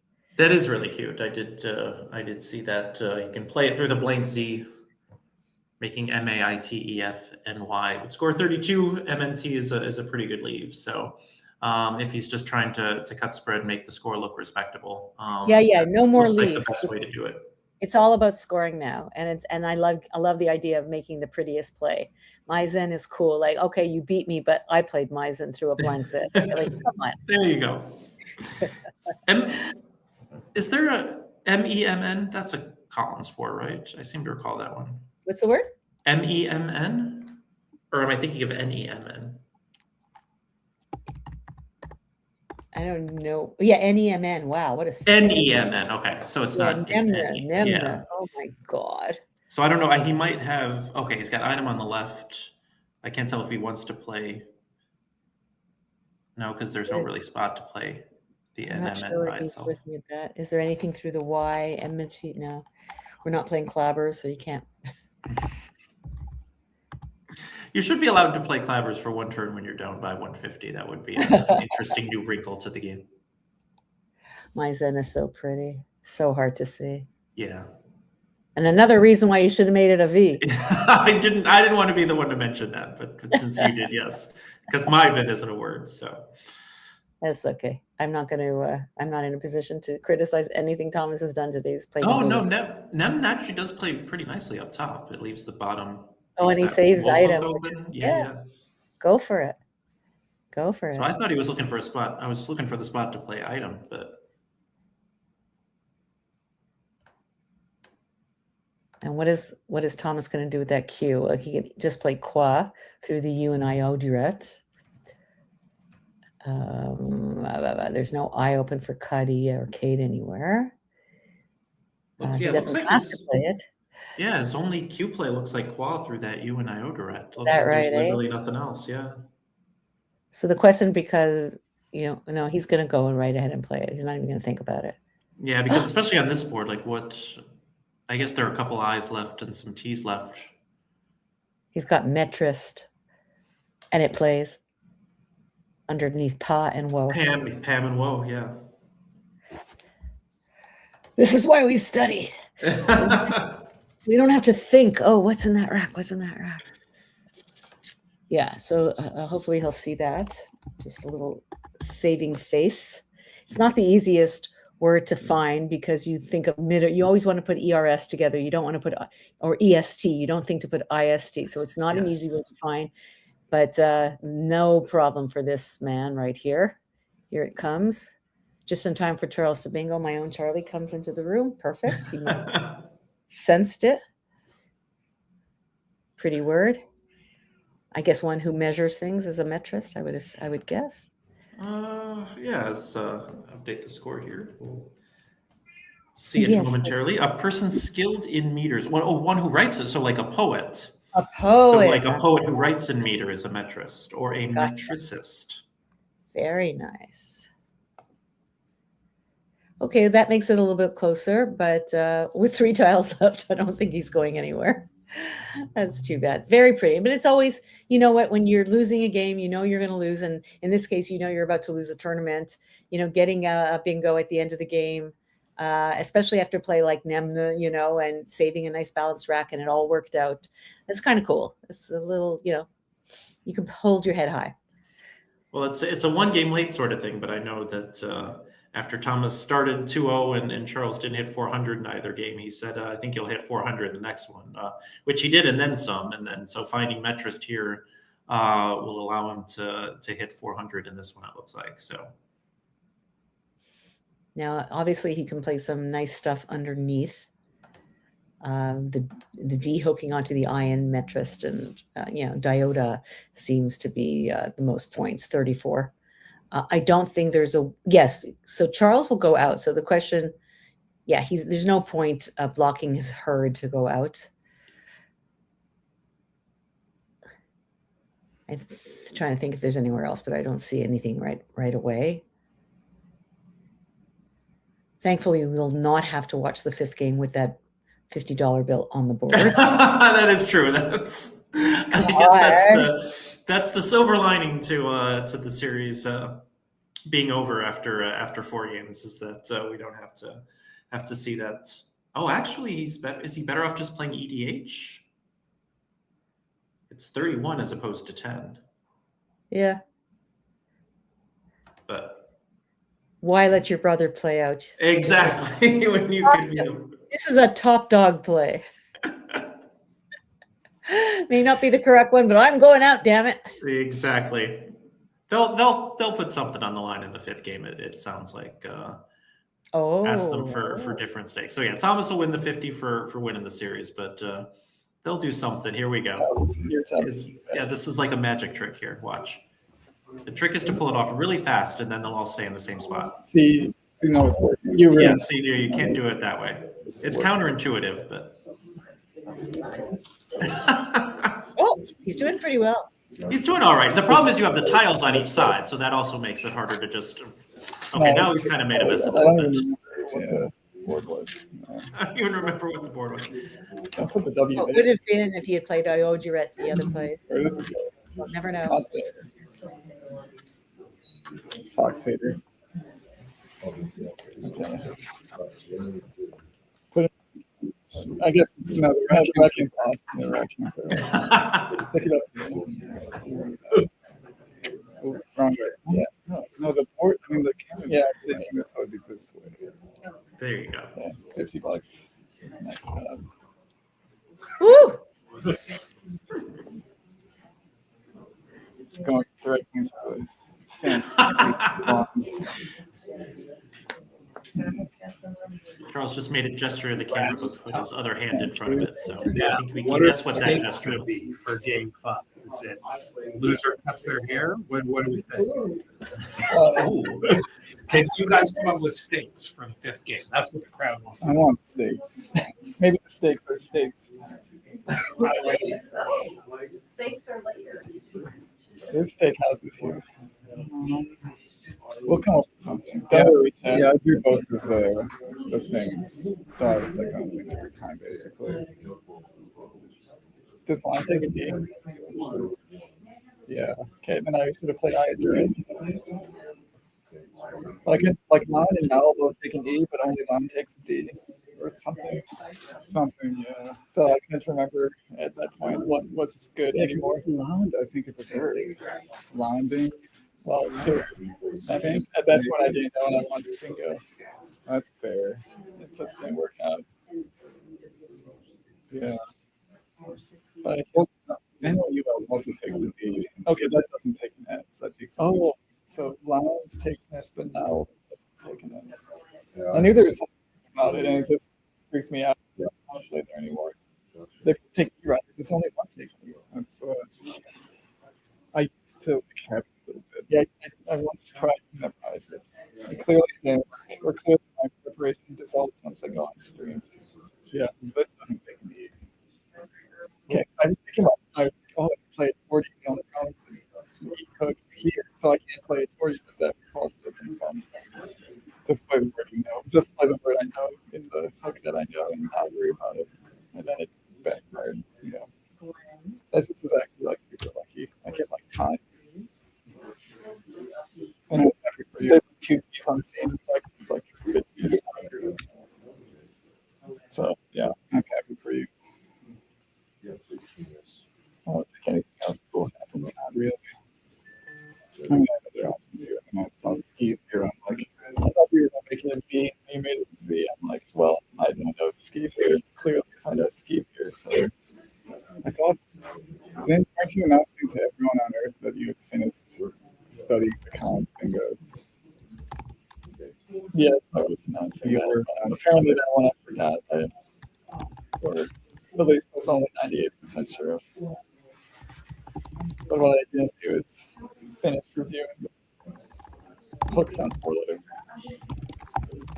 Which is the actual problem here. Problem's not the bingo.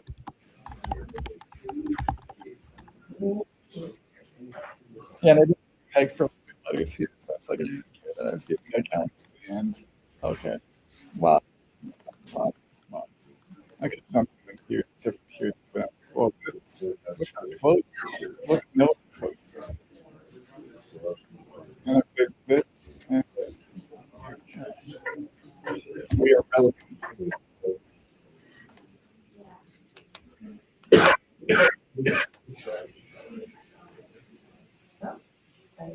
No thanks.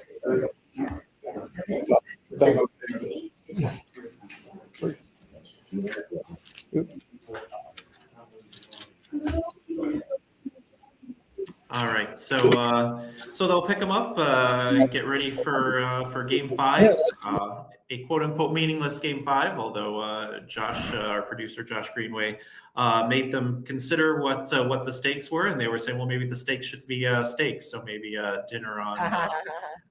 Loser has to pay for dinner of game 5. But yeah, what could have been with the Lounge hook? It certainly sounds in the post-mortem that Charles, I think, had misremembered, thought it didn't take the D. But like I said at the time, one of those small mistakes that turns out big, because after he plays Iota Ret for 7 fewer points, Thomas's bingo back scores 131 instead of a lot less. Goes to show you can't, when you're playing top players, you really, there are games that you could do no wrong, even mistakes you don't get caught on. And then there are other times where even this, a small misremembrance turns disastrous, turns into a triple, which is exactly what happened. And he didn't win by that much, right? He won by under 90 points. So that was a big swing. She said the obvious. This is why that was 107. I think it was 505 to 398. Oh, was it 107? Okay, I miscounted. Yeah, 107. But that's a big. He would have had much less points. So yeah, and you talk about games where you can do no wrong. Again, Thomas missed Gerlitz in that game and drew the blank right after it. Played Skeezier instead of Skeevier, and it turns out we I think both thought that the V was a better option for the blank, but I think it got him 5 extra points because it sounded like Charles knew Skeevier but not Skeezier. So sometimes you are destined to win. Exactly. So so they will be playing round 5, even though Thomas has technically won the best of 5 by 3 games to 1. They will be playing a round 5 in order to give us maximum content. So after we are done with this best of 5, it sounds like the Let's Play Scrabble stream here on National Scrabble Day will feature everyone's favorite streamer, Josh Sokol, playing some simul games. So just like chess players, sometimes play multiple players at once, chess experts. It sounds like Josh will be playing multiple players at once. So it sounds like they're still finalizing the details of that. I was kind of happy to be asked to do this commentary for this more structured best of 5 thing. Is anyone doing commentary for Josh? I assume so, but I don't know if our producer Josh Greenway said. So I don't know. I don't know who will be watching this afternoon, but I look forward to seeing who that is, regardless. Oh, we can sit back with a cup of tea and a nice slice of cake and just watch the beauty that is Josh Sokol playing multiple games. I'm Is he looking playing forward to that. multiple? I think he's playing multiple lexica, or no? Simultaneously? That would be tough. I mean, that would be even tougher What do you than playing say, multiple Josh? games at once. I don't know how that's. I'm interested to see how that's going to be streamed. So am I. And this is what I love about Josh Greenway, that he's just trying all sorts of new stuff. He's throwing spaghetti to the wall and see what sticks. Seeing what sticks. Exactly. Hey, sometimes you have to do something and have it not work, to know that it won't work. But That's it. again, the Let's Play Scrabble team, headed by our producer Josh Greenway, always innovating, and Scrabble is definitely very much better off because of it. So. They call me Evan is doing commentary for Josh. Is that the illustrious Evan Borofsky or a different Evan? Looked like Evan Chester, I think. Evan Josh Chester. said. But yeah, the Evans are getting like the Jasons and the Joshes, and that you can't swing your arm without hitting one of them. It seems so. So it sounds like Evan Chester. My parents know me well when you say Robin and Scrabble. I have a younger sister, and her name is Marianne, Marianne, because everybody in the 1980s was naming their kid Jason. And even 2-3 years later, my sister's 3 years younger than me. My mom was not going to make that mistake again. My sister was going to have a unique name. So it sounds like we have stakes for round 5, and that Charles is going to explain them himself. So, Okay, Charles, give us an explanation. Just project a little bit. Give us an explanation. All right, game 5, which is not the most important because Thomas won $50 already, but still an important game because the winner of this game will be treated by the loser of this game to a free meal at Marty's, which is a local delicacy, a Midwest delicacy fast food chain. Unfortunately, due to market forces, most of the locations in Wisconsin have already closed, but there's still some in Illinois, so we're going to stop there on the way home and eat a lot of greasy cheeseburgers, eat some apple turnovers, eat some curly fries. One of us will be eating at the expense of the other, and for the record, it will be me who is eating free at Hardee's today. Okay. all right. So it sounds like, I couldn't tell if it was Hardee's or Arby's, but given that he said it's a Midwest chain that has lost most of its locations, I think that has to be referring to Hardee's. So I have not eaten there very much recently, but I know that they are not nearly as prevalent as they were. So fortunately, the loser of this game, it'll only cost them a fast food dinner. Okay, please tell me they're not putting the bag on the board to play on top, the tiles on top. Please. We've suffered enough. There we go. Much better. All right, scores should reset any second, and now have. So they're picking to see who goes. Oh, they're going to draw for first. Wow. Well, that's very sportsmanlike. I always felt like if you. Or are they? Maybe they were just shaking? Or? No, they're not going to do something weird on us, are they? We'll find out. Okay. Okay. No, it sounds like Charles won this draw to go first. So that you know what? That's how it should be. That is how it should be, especially as the one who lost the best of 5. Yeah. So yeah, only fair that he gets to go first in this Hardee's game, which doesn't quite roll off the tongue like I would hope it would. So Vital, yes, the last game there was a $50 bill on the board that they kept, and it is a 5-game best of 5 of the Reinke twins. Thomas, as you can see, has already won it, and we're having a bonus fifth game for everybody in honor of National Scrabble Day or International Scrabble Day. Is it national or international? I thought it was just national.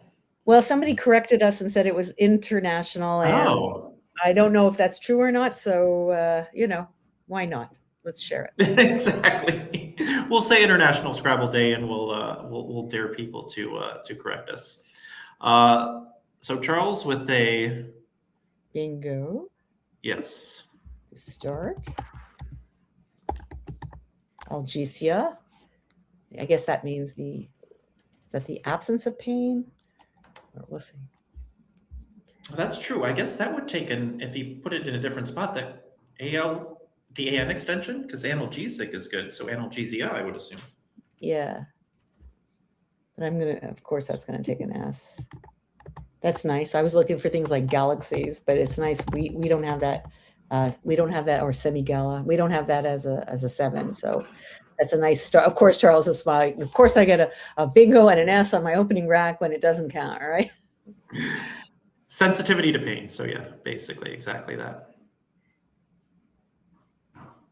So meanwhile, Tom is so close to samosas. I actually thought he had it, but samosas. Me too.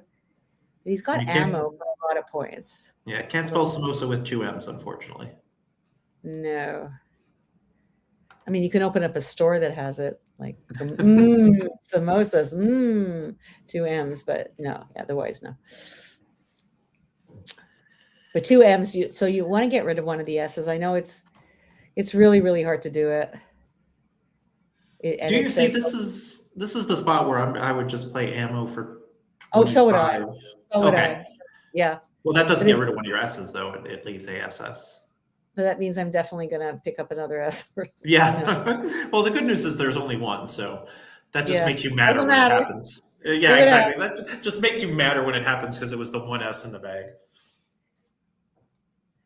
If somebody points out he might get samosas if Hardee's sells them. I don't think Hardee's has branched into the Indian food market yet, but that's a good comment. What do they sell? Are they like burgers or? Yeah, it's stuff? just a fast food chain, so it's just Okay. burgers, fries. Josh has abandoned us. He says we'll be on our own, but he'll try to check in. We will keep the fires burning. So he's looking to play either Amma or Ammo or Mama or, Mama, obviously Amma's not a word. Maybe he's looking at Gamma and open the board so that he has lots of places maybe to hook his S's onto. But I'm a fan of Mama. I don't know. I don't have a problem with that. Yeah, I don't have a problem with it. Oh, just Amma. Saving. Nope. Okay. Oh, Good. okay. Yeah. 26 points, I believe. Yeah, it's a little bit dangerous with that AS. Could be a V, could be a F, could be, but not going to worry too much about it. Yeah, I was going to say it does kind of blocks the G in a way that ammo would not have. But other than that, I think they're pretty similar. Yeah, the thing is you want to usually keep an A over an O, but 2 O's go together rather than 2 A's, so I don't have a problem with it. Yeah. One reason I hate the I is that 2 A's are okay, 2 O's are okay, but 2 I's are just a lot worse. The 2 I's just do not go together in the way that 2 A's or 2 O's or 2 E's do. I think cat is the obvious play. Caught, as they say. And very difficult now to play unless you have a 7 or a 9. But he's going right away to, Yep, the only playable bingo here of Jalosi's from the G. So very nice. So is a singular with a Y? Let's take a look. It is. Very nice. We'll look forward to seeing what that means. It's basically a alternate spelling of jealousy. Of course it is. Okay. I've never seen that spelling of jealousy. I didn't know jealousy had alternate spellings. For some reason, don't ask me why, I do the 9s of CSW on Aerolith every day. And so I get exposed to all sorts of obscure words and ancient words and all this. And there are so many ancient, older spellings of common words. that have morphed into the modern spelling. So jealousy was probably spelled this way a long time ago and somehow picked up a J along the way. Yeah, and it's got that Spencer in parentheses before the definition. So so that's how you know it's been around a while. There you go. There you go. So that F hook now in fuzz, get rid of one of the E's, play fuzz and eam. Unfortunately, you're not saving your F for theme, but you can't have everything. Scores a lot and saves a nice rack. But of course, you're going to worry about that S, and is there anything worth playing there? I really, fets. I mean, that doesn't seem to make any sense when you have so many more points. Yeah, not so interesting. paranoid. Interesting that he looks to be looking at Nef in that spot. I mean, could play Tef as well, but I feel like EF just sacrificing the 1 point. That tense is going to be a lot better late, unless he's looking at playing it off of jealousies and blocking that S in the triple lane. Well, he also, I think, could be looking at Nef at F4. So in the same spot as F, he would just play Nef. I think that's really what he's thinking. Yeah. Yeah, I think, the statically EF is best in that spot, and that's what he's going to go with. I think so. I think it's absolutely fine. It's always tough, though, because, post bingo is when your opponent is more likely to have a tile like, like the Y that he has, or, or the W or something that's really going to hurt you there. Not a bingo, but just, scoring 30 points and cleaning up the rack. So attempting to block that spot, but I don't know if it was worth the point sacrifice. Well, he has 2 Ds, and he's just given him a fantastic place to play D, whether it's off the EF as def or EME takes a D in front for deem, and he could play something like die, DYED if he wants. Well, it certainly looks like Charles will be playing reinfect next turn regardless, because I don't see anything that Thomas will do that will block that eye. Yeah, he's going that way, undyed. Ooh. Ooh, the rare side of 2 triples open at the same time. It's the best way to be. Exactly. I mean, I guess this game is just, quote unquote, just for a Hardee's. So. Yeah, so reinfect is a play. There's 2 other bingos in there, infector and frenetic, but neither infector doesn't score as much and frenetic doesn't fit. There is nothing through the U or through the D. There'd be no point. There's no double off the O. There's no bingo through the O. So this is a rack that Charles will know very well. Everybody knows, who studied knows there's 3 bingos in that rack. And I'm sure we'll be seeing, he's just looking right now for what is a better choice for him and whether there is anything through the S or the U. Of course, it would be wrong of him not to take a few seconds to think about it more. Undyed, I really like that play. That's a real gutsy play. Yeah, also wanting to look through that U, Yeah. Just make sure that there's nothing through there. So has concluded that reinfect is his best play, which it is. So that will score 80 and give him the bingo lead again. It's also, there's a lot of pressure off, right? The tournament's finished. They're having some fun now. Yeah. And so the pressure that you might feel, like to go through the whole dictionary and is there a U there and what else takes it and might be a little off. Like, okay, I can get 80 points. I keep the 2 triple open, so I still have 2 shots at them. Just take it. And in fact, those were his only bingos. That was his only bingo, so that worked out well. Yeah, well, I mean, infector, obviously, but that would have scored 15 fewer. Yeah. Oh, no, don't take infector. No. Yeah. So Thomas drawing the Z, now given a decent spot to play it if he just wants to play cuz, get rid of that UZ through the C for 42. Is there anything, any better options with that Z?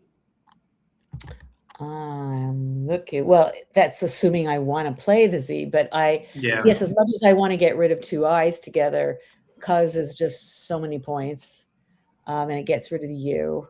You don't want to play Kaz, you want to play cuz. There is also not C at B4 if you really want to be volatile. Once you have triple opens, you can start doing stuff like that. But I don't think it's so terrible to save ADIIN, unless, of course, you pick up another I, which, of course, can happen. There's Dersey through the R as well. If you that's your best save, I think, the AIN. So at 2K through the R and reinfect, you can play Dersey, and that will block the triple and get rid of one of the I's and the U. So it does a lot of good stuff as well, but it does not score the way Cuz does. Yeah, I don't think it's quite worth the 12-point sacrifice there. So Exactly. Let's see if he picks up another I. I know I would. Well, almost as yep, I yep, been there many times. Where does Oidia, where can I put it as quickly? Oh, through the D. You might be perfect. A little volatile, but yeah. We'll see. There's lots of odd words in CSW, so he might have something really, really.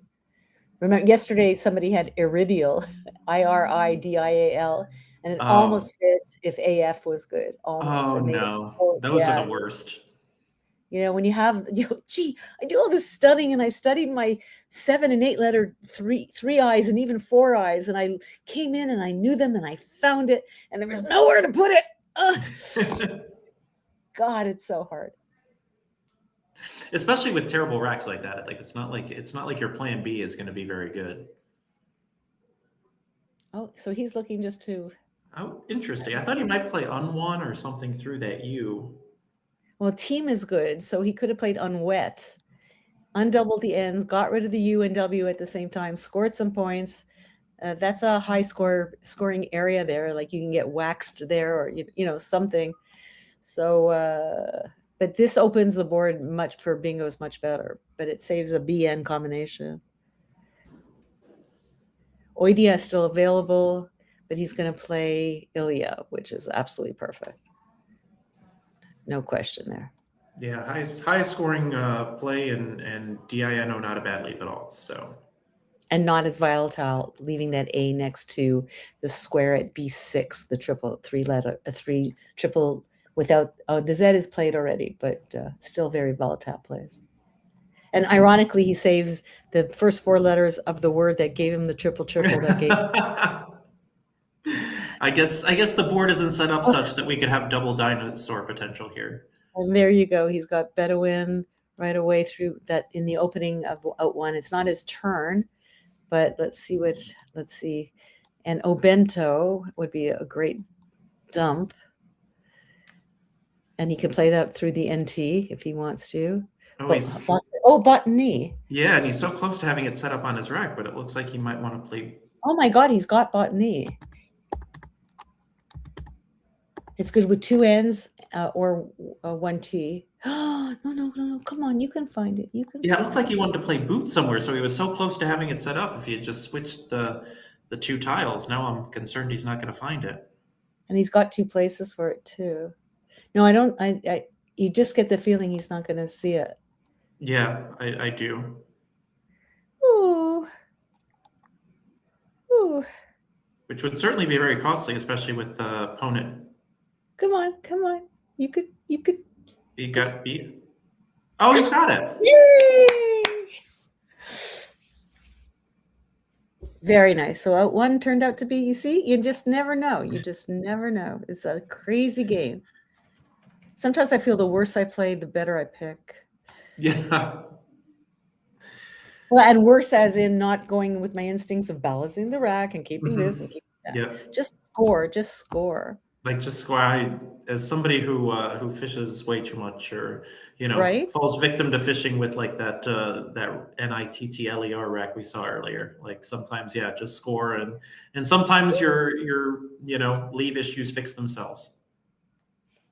So Thomas has 1 double through the O. It's actually not a hard find in terms for Scrabblers. It's just one of those words with a lot of vowels, and 8 with a lot of vowels, and so we study them. But when you have a blank on your rack, it's not so easy to find Idonius or Idonius. So that would be his best bingo for 82. And then he's got a whole bunch for 70 and 68 and all that. All sorts of uninteresting stuff. Yeah, Idonius and Idoneity, I remember. Yeah. That's one of the You study by probability, you're going to come across those 8s pretty quickly. Excuse This me. is the trouble when you have so many, bless you, when you have very good tiles and you have a lot of choices. I mean, I'm looking at the list here and there's got to be over 10 to 12 bingos available to him. Innuendo, unjoined, uncoined, unironed. All of these are, so he's, sometimes you have a plethora of good stuff and it becomes very difficult to find the best one. It is a weird word. Unironed, again, one of the lower scoring bingos through that end. I once played unironed on somebody and I put down the U and I, and then I put down the rest of it, and my opponent held and said under his breath, unironed. Unironed. Unironed. Oh, I got stories for you on that one. I think we all do. We've all got a bunch of those. Today, Toda, Today. That's a word. Today. And the other one was, what was it? It wasn't prairie. It was something like that. Rapier. One like more rapiers, more rapier. Oh, rapier, yeah. It's because well, how can that be good? Rapiest isn't good, so how can rapier be good?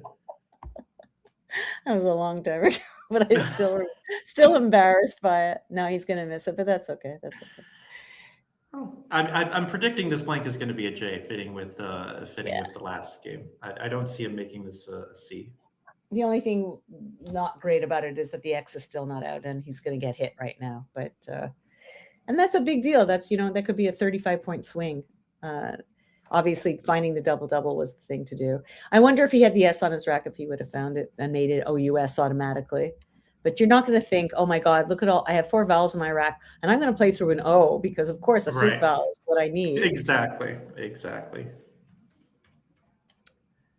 Oh, it almost, Charles got some good stuff there, but he'll come back with just XI or something, saving the, or Yex, the very famous Yex. Where's that? Yeah, could play Yex off of the E in what I believe is unjoined.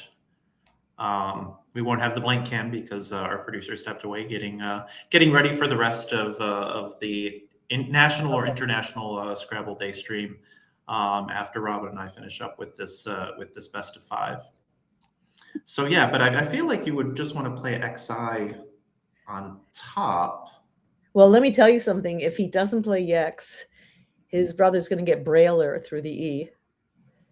So oh wow, somebody needs to tell him. So somebody needs to tell him to. Since this game really isn't for anything, I have to. Yeah, XI would set up the Q, except that the Q is gone. It sets up your Y. So where maybe XI that's where? Off of unjoined. Oh yeah, so if you just plunk XI there, which again seemed to me the like Q is gone. The Q is gone. Right, but you're also setting up your Y. There's a couple H's out. Yeah, I would in a heartbeat do XI. I would not do Yex, and I would keep that E open for myself. Yep, and unfortunately, you're going to keep that E open for Brailer coming back. It certainly seems. I think the only thing that's going to stand in Thomas's way is certitude that Brailer is good, because I'm sure he sees it. It's not hard to see it. Yeah, it looks like he's in the process of setting it up. Well, the question is it good? So yeah, and again, 5-point challenge makes it a whole lot less likely for you to try something you're not sure of. Well, you know what, Charles needs a C. Do you know the word? Needs a C. Yeah, this is a triple I think I missed at Can-Am. Oh my! I was playing in Calgary. I was playing at above sea level, and my whole head went gone. It just disappeared. Gynoecia. I love that word. Oh yeah, it's one of those that I know the word. I just don't. Yeah, just didn't see it. Someone's pointing out that the triples remained open for so long. And, this is what happens, right? So the first play after which the triple is opened, you're panicking. And the more nobody plays there, the more it just becomes more soft and less important and less panicky. And it almost becomes like, what triple? And I think we're at that point here. Yeah, he doesn't know Braille, or he's not positive. That's fine. Can't know everything. Ooh, gynoisiac? Ooh, that's a good Oh, question. whoa. Did not know that. No, there isn't anything gynoisiac. Let's see. Yeah.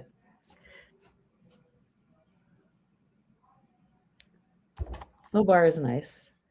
It's a pretty play. He's already won the tournament. What does he care? Exactly. Oh, he's picking Terror. Oh dear. That's one where the bag punished Brailer there. So now get rid of your Y, get rid of your O, keep your lovely rack. There you go. That's all you need to do. It almost would have been better if there was a U left and he had picked that up and gotten rid of a second vowel. But there are so many consonants left. Let's see how lucky he is. Wouldn't it be nice if he triple? That would be sweet. Unlikely with the U out there and all the 3 vowels, but we'll see. Ooh, looks good. Oh my that goodness. looks really good. He couldn't do much better. And there is a triple. And it is so obscure. Okay. I was looking, but it didn't stand out to me right away. No, so. I'm not going to say anything. Don't, because I want to. Looks like Thomas is gonna try to clean up his rack with Thriver.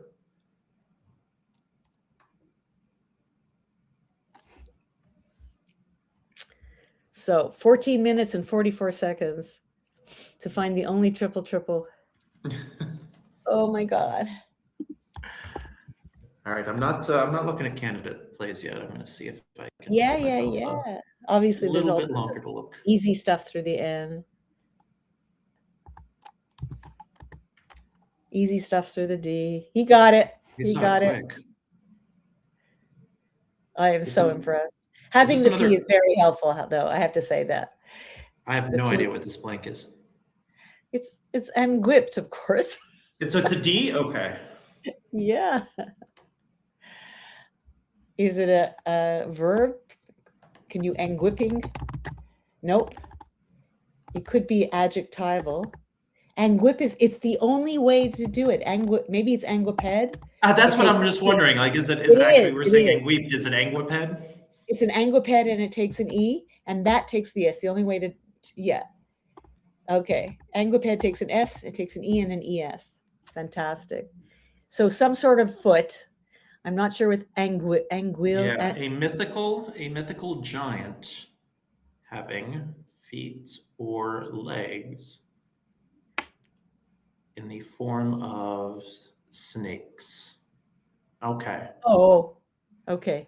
So like was it the Gorgons that had like hair that was snakes, or so having legs for snakes, and as you pointed out takes the E hook, so you cannot S hook anguiped, but you can S hook. No, you can. You can.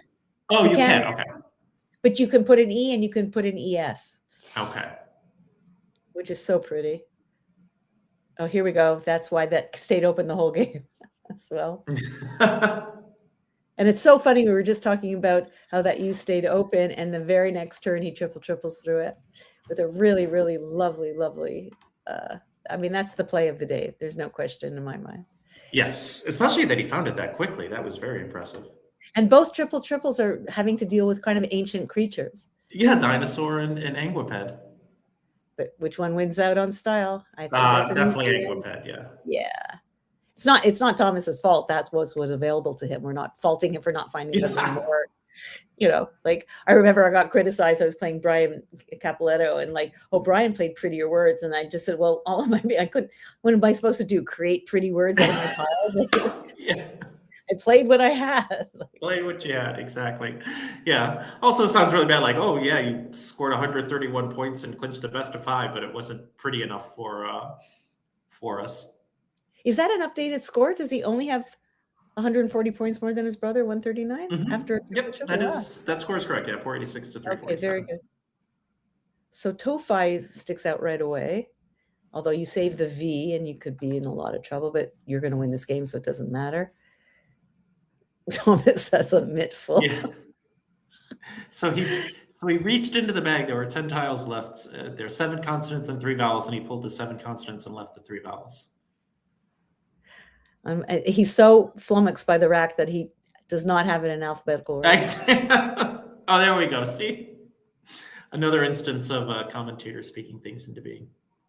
So if we're going to play like it's a real game and it means something and you're playing properly, there's 10 tiles left. So you might want to just get rid of the V and something else. You can play something like vid, for example, to block that lane and get rid of your D and keep bingo prone tiles. And also leave one in the bag. That way you don't empty the bag. And If your opponent has the best of it and can bingo out, Warlock fits opposite Anguiped there, making EW and DA. So, Oh, wow. At least then when your opponent bingos with Warlock, it's not a bingo out. Right. Exactly. And you have the S that can hook, since it'll stop one short. So he does have a bingo in there. It is a 11. And folks, I'm doing this from my head. I swear to God, I've not looked it up. It's grackleware. Now I'm going to look it up and make sure I'm remembering it. Oh no, I'm wrong. I thought grackleware was good. There's some sort of crackleware or grackleware. So now I wasn't looking it up. Okay. Let's see how many letters it would take to make a bingo with that rack. I don't know if there is one. It would have to, oh my God. I think I'm up to 12. Silk growers, no, I don't know. It's crackleware. There you go. Not too bad. I was pretty close. Could you imagine playing crackleware? Oh my God. You would be remembered. Remember the time he played crackleware? Charles actually did play Tofi, and it's actually going to be worth 49 instead of 44 after this challenge. Right. Again, our producer stepping away to set up for the rest of Let's Play Scrabble stream. So we did not get the blank cam on that one, but we still don't know what the blank was. Yeah, but that's and we assume it's unjoined, but it could be I assumed it unjoined. was unjoined. Yeah, if the H's were both gone, so making it a C would not have been as safe. Oh, and he picked up an S. God. Well, what's going on? Oh! I don't think he. Yeah, okay. He hasn't picked forgot that there were tiles in the bag. Yeah. He saved a VS. Yeah, now he'll draw the. Of course, of course. The 3 vowels. When things are going well, you pick all the vowels. Of course. Exactly. When things are going well, there's 7 consonants, 3 vowels in the bag. Your opponent deconsonants the bag for you, draws all 7 of those. Deconsonants. Oh my God. Devowel, and sometimes you devowel or deconsonant the bag. It's a nice neologism. New word. I haven't seen it. So he's got very uninteresting stuff like ook and ok. Mamako is very cute. Mamako. If he had an AK, that would have been nice. Ayin and I don't know, Dak, let's say. That would have been cute. But he's just going to play. Oh, he's not even looking. Oh, yeah. Yeah. I mean, he can play off the E in Anguiped for a few more points, but that's whatever.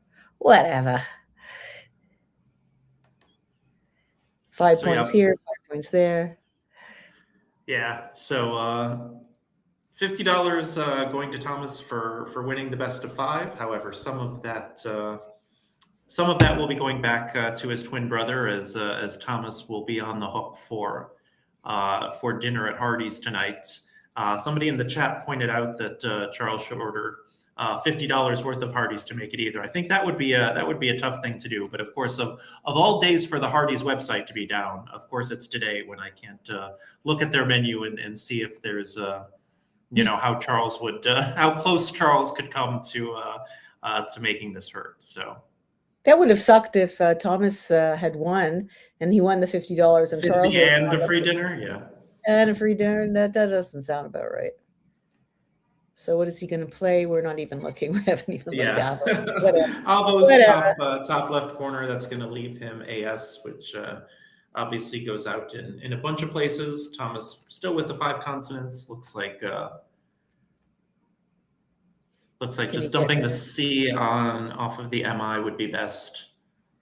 Oh, how sad is that? Like there's I literally know. no vowels to play through, nothing. It's completely ugh.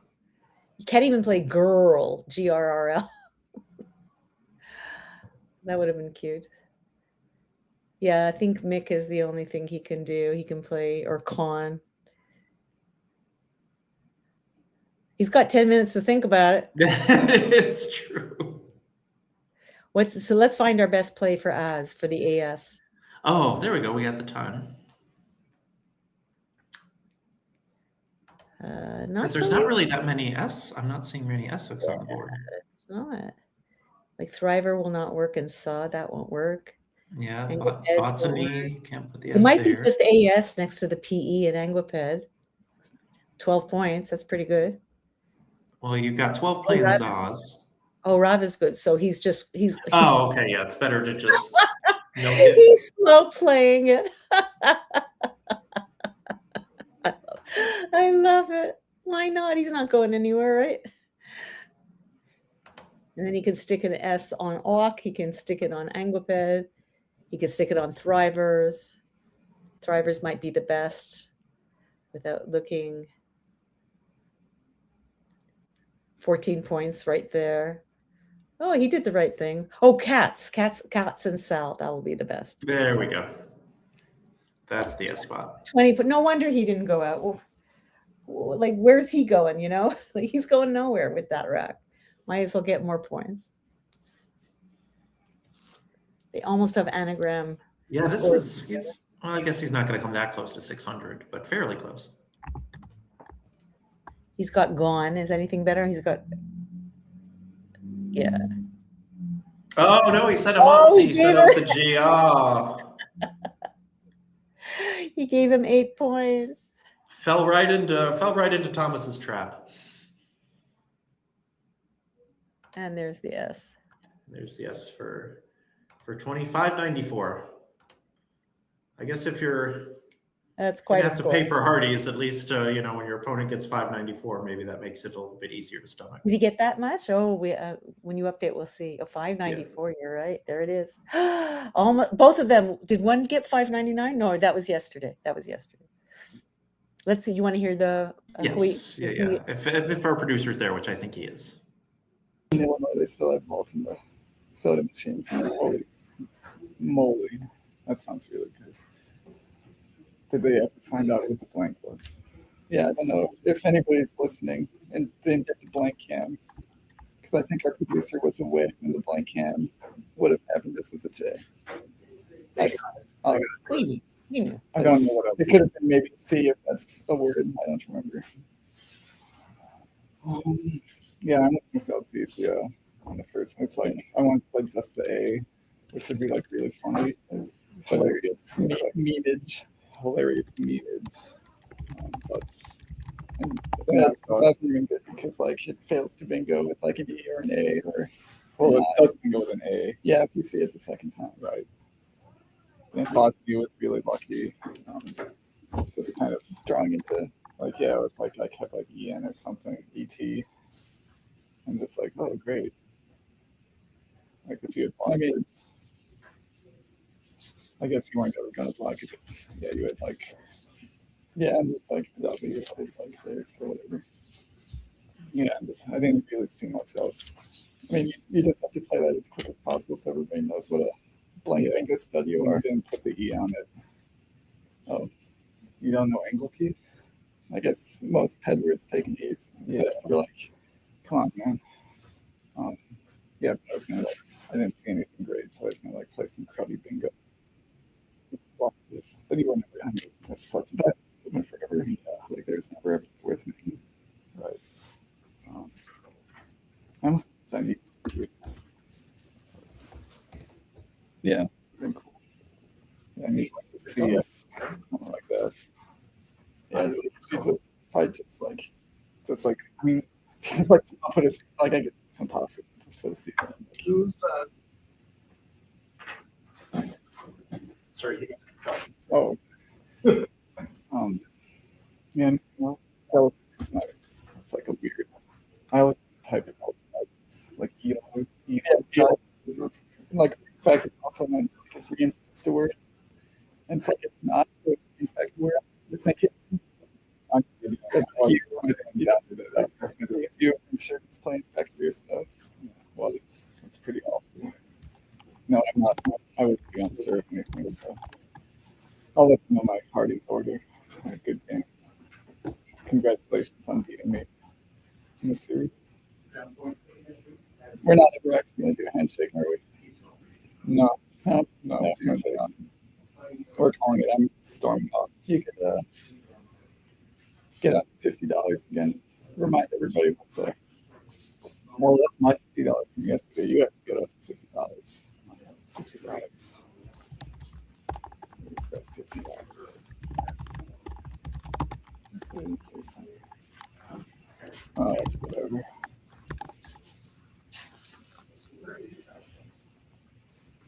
All right. Excuse me. No reading. No, yeah, no reading. No reading. We'll swear. That's our cue. Yep, squaring them up is indeed our cue. So that will do it for our part of the Let's Play Scrabble's National Scrabble Day coverage. Haven't thanked anybody on the stream, so first off, I want to thank everybody who was watching first off, because otherwise Robin and I would be talking to nobody. Or we wouldn't have this stream. And I, I don't want to speak for Robin, but I had a lot of fun, during this 5-game session today. Absolutely. I had a blast with you, Jason. It's always a pleasure to be with you. You kept your self-denigration to a minimum, so I think you're getting more confident in your abilities. You're an absolutely lovely person. You're a wonderful player, and you're a fantastic analyst. So know that about yourself. A pleasure to be with you. Thank you to everybody. Thank you to Josh, and I'll let you continue doing the thank yous. No, you pretty much covered all of them. It sounds like we are going to have an additional game. I don't know who it's between or who's doing commentary, but we've got an additional game, and then it sounds like there will be it sounds like there will be a short dinner break, and then I look forward to watching Josh Sokol. It sounds like he's going to be playing simultaneous games in each lexicon. So. Again, I know that Evan Chester will be involved with the coverage this afternoon and evening somehow, but I look forward to watching Josh play some simul games. Any other obvious thanks that I missed, Robin? Well, I can ask Josh. I'm not sure if he wants us to thank everybody that we normally do in terms of Seth Lipkin for Quackle, and for all that. Do you want that, Josh? Should we do that now or a little later? Let's see. Yeah, we can go through that. We also need to thank the Reinkes for while I said this was a free roll and a free chance to win $50. They're both great ambassadors for the game, including doing commentary on these streams themselves. So many thanks to the Reinkes for agreeing to this and for being great great people to commentate for, because they've done it themselves. Again, we had the recount. One of them, had the foresight to show his score sheet on the screen so we could all see what he was looking at. So many thanks to the Reinkes for allowing us to do that. As well as, again, the Let's Play Scrabble team, Josh Greenway, our producer, Josh Koff, who does the Let's Play Scrabble Advanced Stats for our tournament coverage. And as you mentioned, Seth Lipkin and all the other people such as Art Moore for WordJudge.me, et cetera, et cetera. Fantastic. Oh, they did a switcheroo after their challenge in that last game. No, I absolutely did not catch that. Oh my God! So the other one played for the other? Yeah, they switched mid-game. God. So I don't know who's paying for Hardee's now. So who found Anguiped? Was it Thomas? Yeah, Anguiped. That'll be the great mystery. We need to watch the tape. We need to watch the tape. Thomas told me what to play. So they were talking to each other. Those little imps. All righty. Oh, well, I think the challenge was at the very end. That would explain why Tofi was challenged, because I was like, they know that word. I think they just wanted to. Okay, so I think Charles had the bulk of the 594, but okay, very good. Just let his brother finish off at the end. So That is hysterical. that's funny. That's really funny. Again, the Rinkies, that was a lot of fun to have the foresight to think the twin on twin thing, and they certainly leaned into it and were great to commentate for today. I think they have a future in a circus sideshow. The twin Scrabble players. The twins. Guess which one is? Guess who won? Guess which one played Angwaped? Yeah. And then we have the magician come in and cut them in half or make them one disappear or switch. I think we have a whole future for them. That is the old you make someone, how do you make someone disappear and then reappear in the back like a magician? Well, if you just get twins, that's the easiest way to do it. I could see them leaning into being some sort of magic act. We'll have to figure out a magic act for them that we can work Scrabble into. So we do have a WoW game coming up. Josh, are we taking a break, or I'm assuming We're that breaking the switch commentators. Okay. Evan Chester and Zach Bicker, so two good up and coming players. I look forward to hearing them do that game. And then again, Josh Sokol doing Simul games tonight. So we're going to do our disappearing act. Yes. Everybody. And we love you. We really appreciate all your comments and your presence, and we look forward to seeing you another time. All right. Thanks again, everybody.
right. Welcome back, everyone, to National Scrabble Day, presented by the wonderful people at Let's Play Scrabble. I am Evan Chester, joined by Zach Bitker. And before we cut to a dinner break, we're going to have one casual game from some of our WoW players who played in a 4-game tournament earlier today. It's going to be Steve Grobe versus Tina Yates in a casual game. And I believe the simul games that were promised with Josh Sokol will be occurring a bit later after our dinner break. So I'm going to get you one game before they take the break. How are you feeling today, Zach? You excited for this match? I'm doing great. I've heard amazing things about Steve. I know he's a really highly rated player, and I believe he was the photographer at Nationals. I don't know as much about Tina. I think they're both from Michigan, Benton, Michigan, if I'm correct. And they've been down here for this 3-day event. How have you been, Evan? I've been doing good. I'm getting word that Steve and Tina are actually a couple, so this will be fun. I don't know if there's any similar stakes like we saw with the Reinkes. I don't know if the winner is going to be having the loser pay for dinner, but yeah, excited to see these two partners spar off in a game for all of you guys. Yeah, that definitely exciting. I'm obviously a different dynamic, but I can relate to playing against a family member in Scrabble. My mother also plays, and we played once in a tournament a year ago. That was fun. Yeah, so it looks like we're ready to start. Players are in position, so let's get this game going.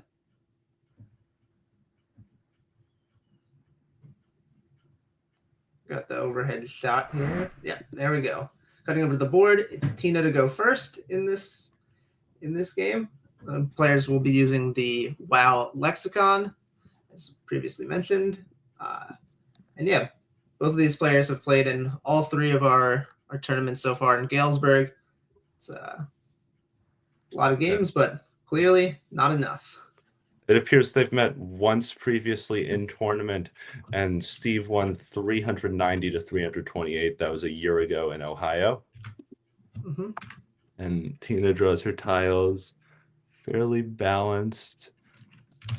I don't think there's a bingo there. Yeah, so no bingo in this rack of BEEGNOR. Yeah. It's going to definitely be one of those more traditional long versus short debates, but I think the long plays are probably a little stronger here if you can find one of the 6-letter words. Yeah, like begone, it's standalone 6. Boring and robe she might know from the bingo study. This is interesting. Berg. I'm not sure if you tack on the extra R here. The R might be good for bingo synergy, and especially an interesting placement putting the E under the double word score, the double letter score. What do you make of this, Evan? Yeah, I think this is probably a slight positional mistake. As far as Berg is concerned, it's not a bad play. ENOR is a nice balanced leave, so I don't see much of an issue with the play other than the positioning giving back Steve some extra points from his play of Awa out of a very vowel-heavy rack, which looks to be right. Yeah, Steve, it appears correct. He plays it very quickly. It appears Tina's drawn into a bingo of neutron. Does that play? Does neutron play? I don't see a spot off that. I don't know. So that's got to be tough.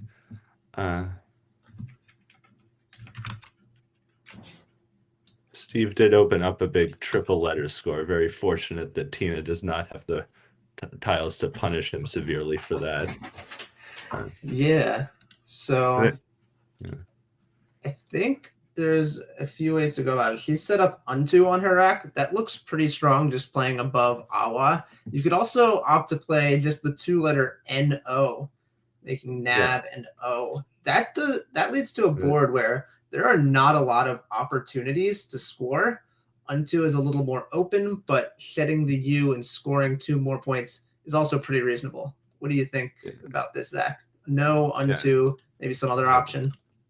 I'd have to look at a Quackle sim to see what's actually best, but they're all pretty reasonable. I think early my gut tells me to get rid of the U and shoot for some of those blanks and S's. especially given the bad tiles that have come on early. But she could go either way with this. Yeah. So I think the U is generally a pretty bad tile, but with the if she's keeping a 5 tile leave with the rest of these letters that are on her rack, the U does mesh with them well enough to where it's not going to be too much of a hindrance from her bingo chances. So yeah, I agree. It's interesting. Tacking on the T and the E. That might not be correct equity-wise. I don't think Quackle would approve of this, but especially given that we're humans with limited word knowledge, and I don't know Tina's confidence in her bingo ability as an 1,000 rated player, so I understand taking the extra points here, although probably not the best choice. So we're going to see note. This is a bit higher scoring of a play, blowing up the rack a bit more. I think I would have probably kept it more tight, especially because the E is going to allow for some more plays on the 5 row to the double letter score, but a reasonable choice. Steve also with a pretty imbalanced rack. I would aim for a 5-letter vowel dump here, like Audi or Uri, to balance it out a little more. What do you think, Evan? Yeah, those seem pretty reasonable. I think you don't really have many other options. I don't necessarily agree with this play of Outa, though. You're giving back a lot of counterplay on the triple. EIR is not that much worse than some of his other plays, but it's also a few less points, only 9. So and this is going to give Tina back some massive plays both on top and below Outa. She could play Minx to the triple, which I believe she's setting up. She could also play Mix under it if she's not feeling confident in Minx. So I think, this is a bit of a positional and possibly an equity mistake by Steve, which might come back to bite him. Yeah, I think a bit of a mistake from Steve. We're going to see Minx from Tina. This is a very strong play. Yeah. The other play that is very close is to play the 5-letter unmix. It's 5 fewer points than Minx, scoring 50 as opposed to 55. But shedding the U does have its benefits. I think I agree with Tina's decision to take the points here, though. Yeah. I also think that if I'd find that in a tournament, it's hard to believe that there's something else that scores so much close to that. And so I agree with getting this over with quickly. Steve, a little bit more balanced, but still has 2 I's and a Y. So this is probably going to prevent him from bingoing. He does have a few pretty strong overlap plays above Minx and also under Outa. What's jumping out at you, Evan? Well, Steve's probably going to look to play his P with up and see what he can do there. Some plays like Pier and Parry stick out as some good options, but Steve has 41 points in this position if he wants to keep both of his I's. 5-letter word of Parry plays underneath Outa, making 3 underlaps for 41. Do you think you would take the 41 here, Zach, keeping both of your I's, or would you play off one of your I's for a slightly less score? Depends on the score difference, but 41 is probably pretty strong. I think the others score in the 20s to 30s. You're the one with Quackle open, so so depends. But I think that this might be worth it to hit Parry, and he probably knows Parry's as a bingo. Yeah, so I think that the Parry's 41, the plays like Pier, which he might be setting down right now, those are 29. So it's a 12-point sacrifice, and you're still keeping the IY combination, which is pretty bad. I's and Y's do not go well together. So I think this might be a slight miss, but the static equity of it all does not, it's not that large of a difference, mainly because the 2I leave is extremely bad. Yeah, I hope this saunters on Tina's rack, which isn't a word, was just her seeing saunters. If she plays saunters, then Steve will probably challenge it off. So so this was most likely Saunters, which Tina's found. It has a more obscure anagram that might have looked like it's been blocked, but it is not blocked. It's Anestrus still fits with Piers for 79 points.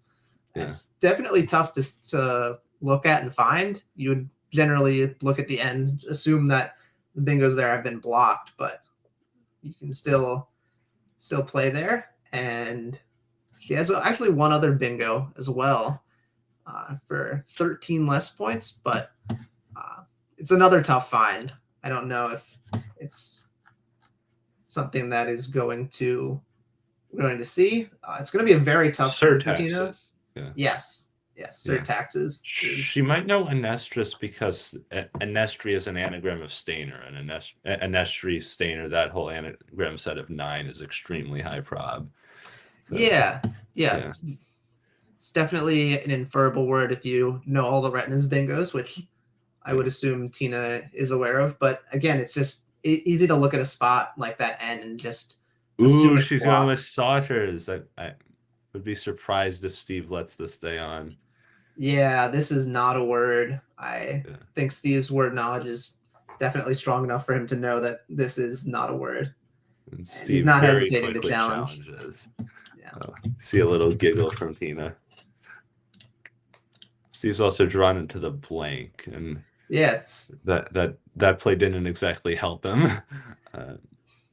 No, so Steve set up luridly on his rack, which I don't believe has a spot on the board. Yeah. He does have 2 other tough finds which do play, possibly more Buirdly and Ruddily. Yeah, we see them walking up to the challenge computer to officialize the Solders challenge. This will come off. And so frustrating.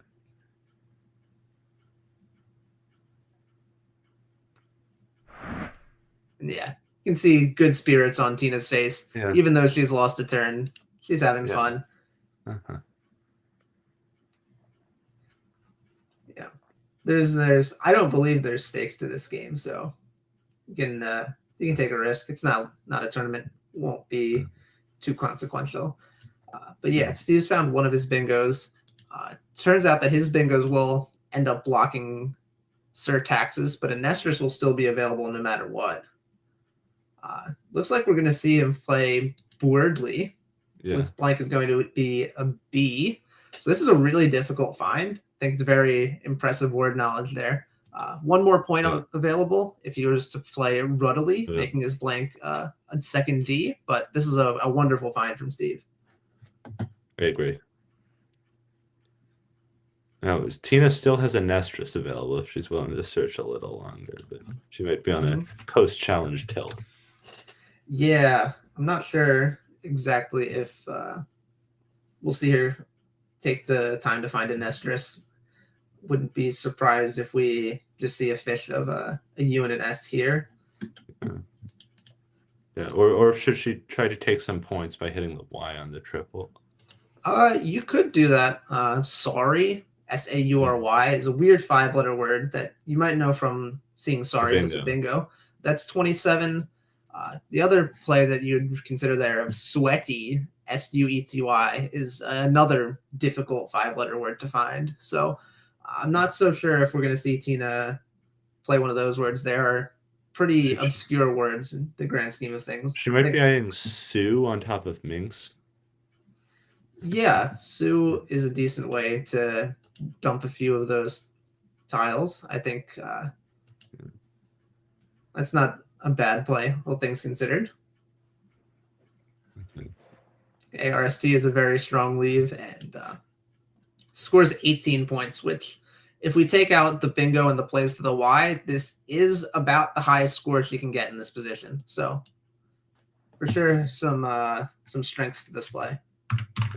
It appears Steve does not have a play to the Y in the triple lane, although he does have a lot of consonants and a decently balanced rack, although it's unlikely to bingo soon. He has some good scoring options. Well, what does Quackle suggest, Evan? Yeah, so highest score Steve has in this position is 34. If he plays Hyper down into the R of Wordly, I apologize if I'm botching that pronunciation of that word. That's probably really the only play you can really consider. I mean, the next best equity play is to play Hyped into the D using the same letters for 6 less points.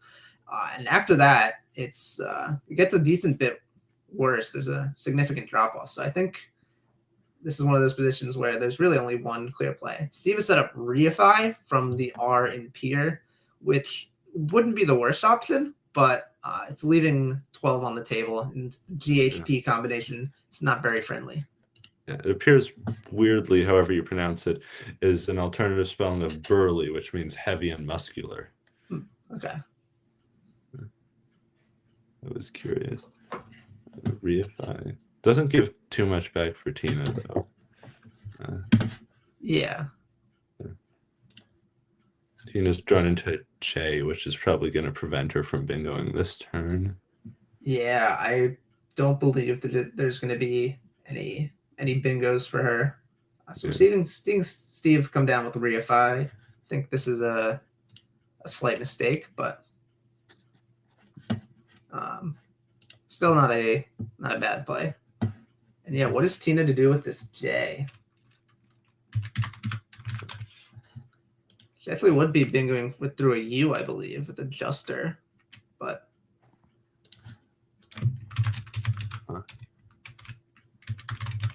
is there any standout option? I don't see anything to either of the Ys that looks really good. yeah, again, not using those Ys, but just playing Jot for 31 points underneath Peer, making Upo and Tit is a pretty strong option. The reason I'd be hesitant to do that is it takes out the best S hook on this board. And after that, there really isn't a great spot for ending your 7-letter bingos. It's a very straightforward equity play, but I think something like Judo, hooking noted, might be a bit better positionally to preserve that S hook. I agree with you, Evan. Steve has some pretty strong overlaps alongside reify, hooking BY, like Hob or Gob. Yeah, but he can now. We should be seeing a play down into the Y. Steve's playing bogey, I believe, is what he's about to play for 36 points, keeping hip. It's a very strong option. If he takes his time a little bit longer, might be able to find a slight improvement there of beige is exactly what he's doing. This is most likely his best play. Very well spotted. It's 39. The plays overlapping reify would be about 38 or 36, depending on. Yep. Tina's drawn into bingo of Remands and Dammers. Doesn't play anywhere. It does not, and this is going to be a consequence of her previous decision to obstruct the 11 row in the ups hook. Now there is not a spot for either of her 7-letter words of Dammers and Remands. So an unfortunate swing for Tina. Dot being her best equity play, but blocking the best spot for bingos. Yeah.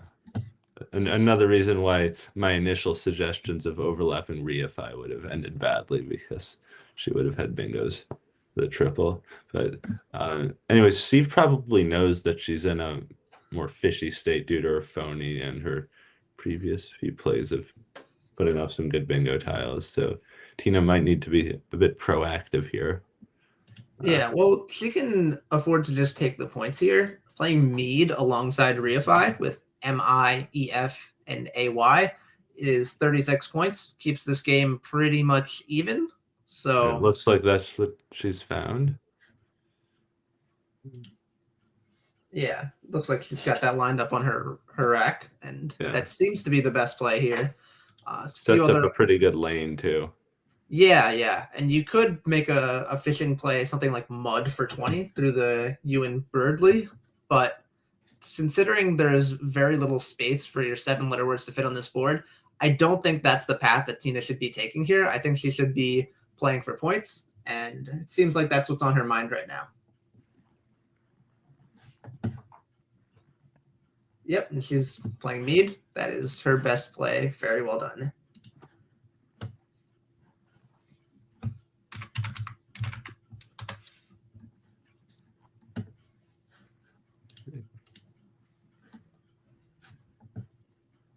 Steve's drawn into a lot of consonants, a few O's. Yeah, his options just got a lot worse now that plays like Yeah. Hoop alongside Reify were just obstructed. He's really only going to be able to score in like the low 20s, which you feel like you'd be able to get a bit better with all these high scoring tiles, but the board is not really well conditioned for the specific tiles on his rack. Yeah, probably Photo or Who hooking Joe. Yeah, I think Who keeps things a little bit more controlled than Photo does. I think the P and the H work very well together, so I'd like to keep those rather than and get rid of an H and a W instead. I think that's probably the route I would take here. But there's a bunch of other options that are similar. If Steve wants to play a bit more defense, he can play Whort, W-H-O-R-T, through the R in Birdly. That would obstruct the E of Beige, which could be a pretty decent bingo line. So, and if he knows Tina's at least holding an S and a few other nice bingo constants, we can see that she is drawn into a blank as well. But I Who think she'll have is fine. bingo. Yeah, Who's coming down? Pretty good equity play on Steve's part. Yeah. So you said you think she'd had bingos, but I think that is mistaken. I've got the engine Whoa, pulled this up is right gonna be now. tough. Tina does not have a bingo. Yeah. So these positions can be really difficult for some lower rated players. Tina is, I believe she's been around Scrabble for a very long time, but she's more of an intermediate player. So I think this is a position where a lot of people might fish off just like one or two of these constants. You might see a play like Jot come down, which wouldn't be unreasonable. It sets up a flexible line for your S. But you can get a few extra points here, which I think are important. Just playing something like 10 alongside Reify on the right, making Eft and AYE. It's 24 points, and I think that seems... Oh, it appears she's taken out the blank slip to designate it. This is... Is she going to make a play with Ower? I think she's playing Stunner, hooking Ower, which is only good in Collins. Yeah, I think Steve will challenge this. It will be tough if he's unsure because she's opening up such a big triple, but Steve probably has his fours down. Yeah, I do not expect this to stick on the board. Yeah, Blink is a U. I've challenged off Ower before, very understandable if you don't know. Yeah, and I think Steve has put this on hold. He hasn't challenged immediately yet, probably just to double check. Or maybe he's not challenging. Tina's drawing tiles.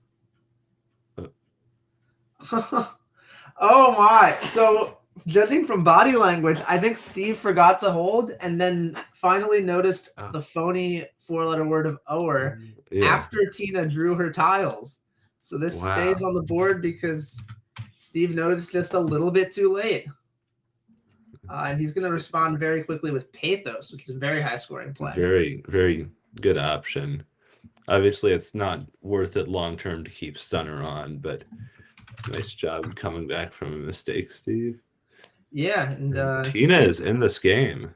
Yeah, no, right now the score is 247 and 259. So it's very close right now.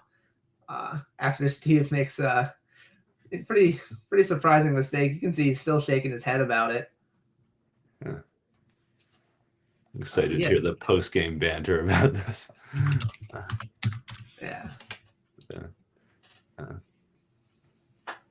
Tina's gotten a pretty balanced track.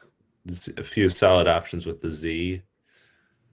Yeah, no, there's a few decent ways to get some good points with the Z. If she can see the word Gonzo on her rack, that would appear to be her best play. It's going beneath the W of Who. Let's be 38 points. If not, then there's still a few other options. Zune alongside Pathos would score 32. You could play Doze into the E of Beijing, but I think Zune is a bit better than that from a positional perspective. But yeah, we'll see if Tina's able to find Gonzo here. Yeah, I'd expect her to be able to find Zune. Gonzo is Yeah. could be a little bit tougher. Yeah, Gonzo being a 5-letter adjective.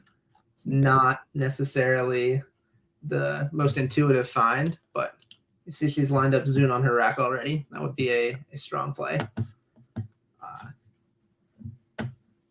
Zach, did you happen to catch what the leftmost tile on Steve's rack is? I It's I think it's an L or I. feel like it's I don't Yeah. know for sure. You get He's AL. going with Zune, the second best option. Steve, mix your tiles around. Steve might have. Does Steve have any good overlap options on Zune? Well, it's hard to know exactly what he has with without knowing that other tile, but he probably has something with the. I mean, if that's an I, then he would. Oh, never mind. Yeah, It appears he's looking at Hork down from the H, the bottom area. That'll score Hork, really well, keep decently. Hork is a solid play. He could also make a play like Koa or Oak alongside Zune, but it's hard to know if that would be good for his balance. It probably wouldn't be correct, even if this is an I that we can't properly see. I think it's an L. I just looked back at the video. Oh, okay, gotcha. If it's an L, then probably it's an interesting choice between Hulk and Hork.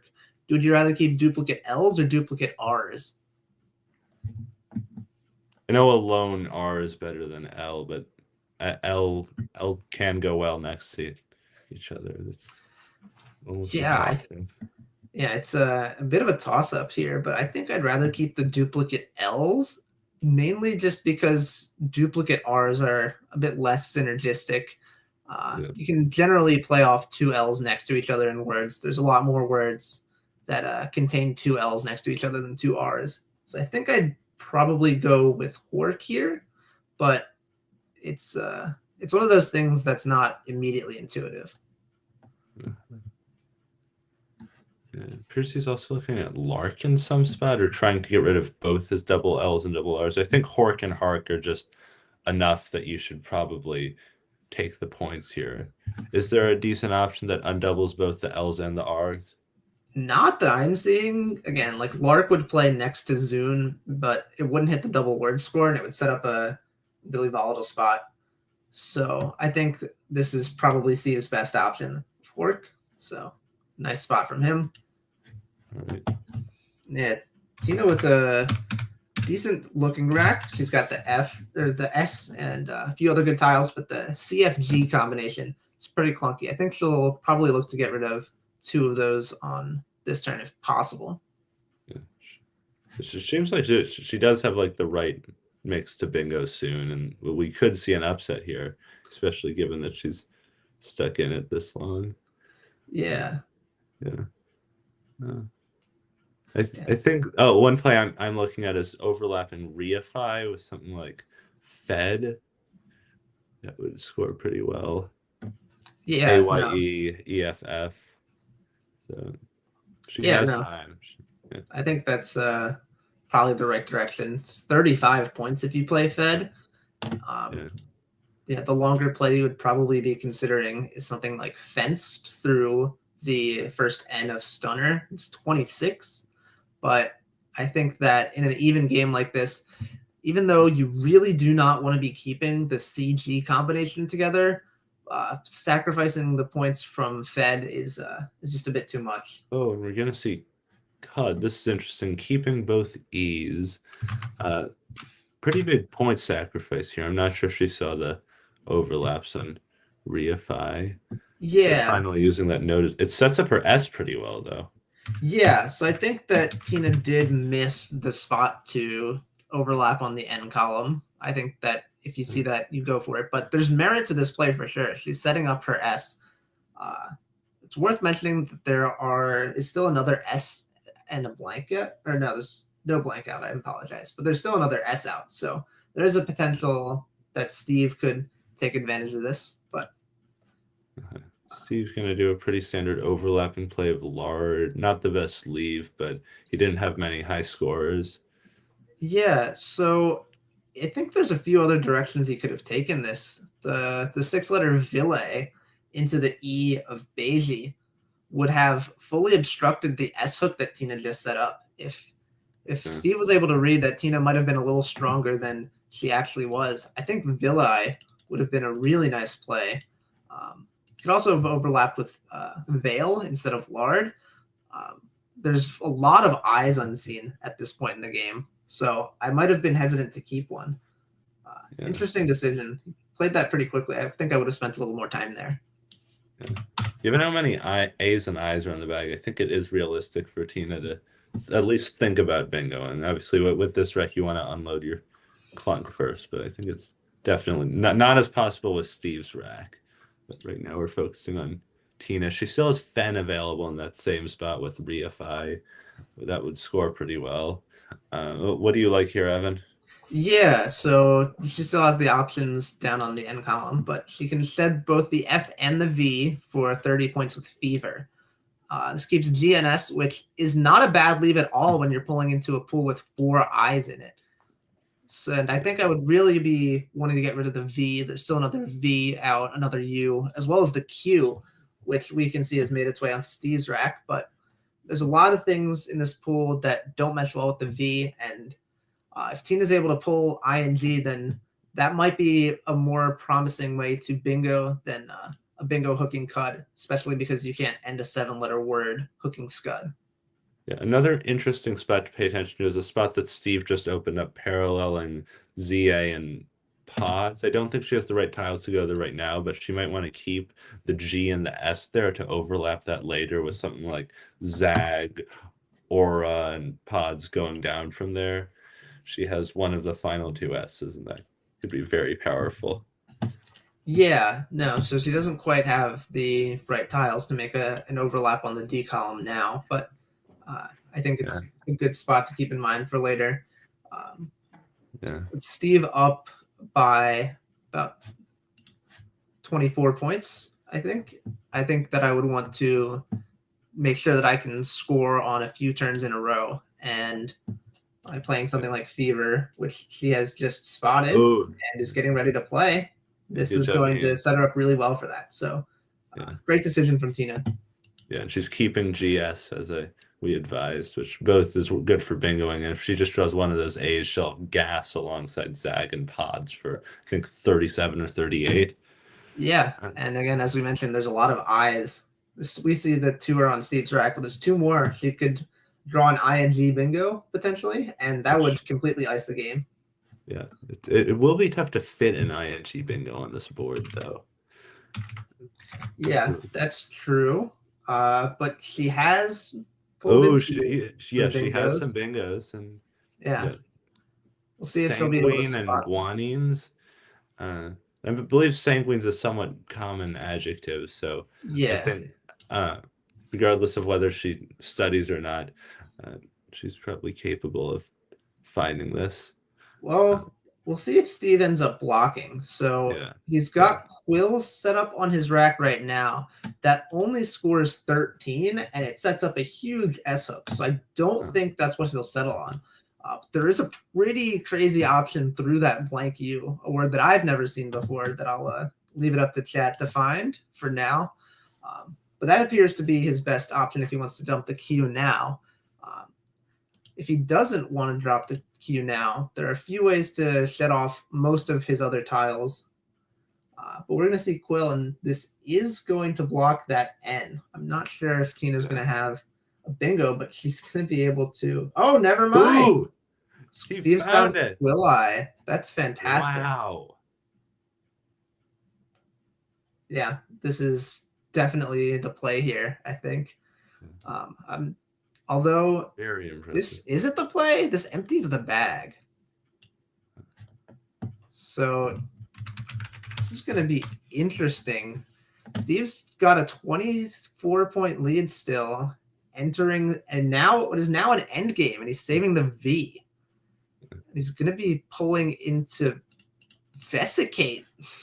actually, as an out bingo that Tina's going to have to address. Oh, man. This is layers to it. Yeah, this does. Wow. So, worth noting that Quilli does take an S. And an A. Yeah. It takes an A. Wow. Quillia. That's an insane word. So, I think this might be Steve's game now that I'm analyzing this position. Tina does not have a bingo here. She can score a lot of points hooking Quilli, but that's going to leave Steve with an out bingo of Vesicate. And if Tina blocks Vesicate, then Steve's going to score a lot of points hooking Quilli, and I don't know if Tina can outrun that. Yeah.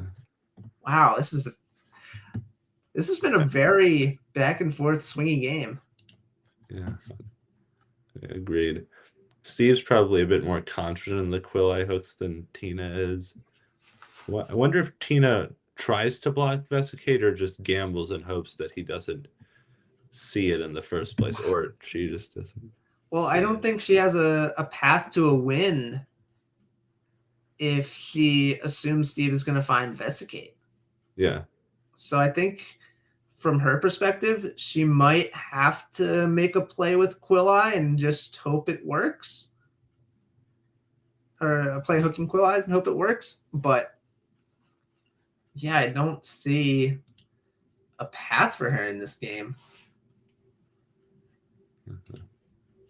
Yeah. Oh, he's set it up. Steve has set up Vesicate. Yeah, he sees it. So I just ran this endgame through Quackle, and the best play for Tina is in a spot that we had identified in the past, but not on this turn. She can play on the D column. She can play Ages for 45 points, and that blocks Vesicate.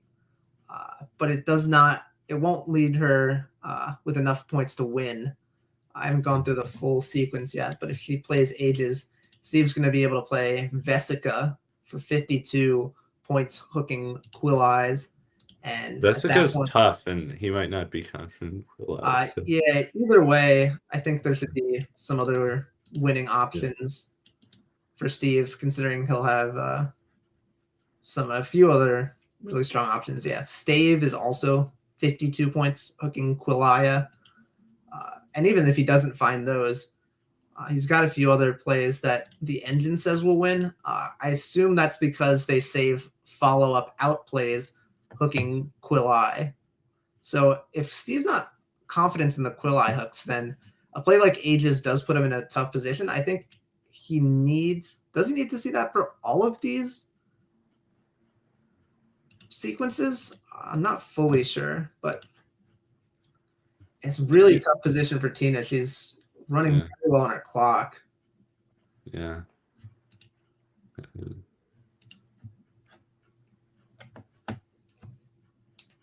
you know what she's setting up here, Evan? I am not sure what she's looking at right now.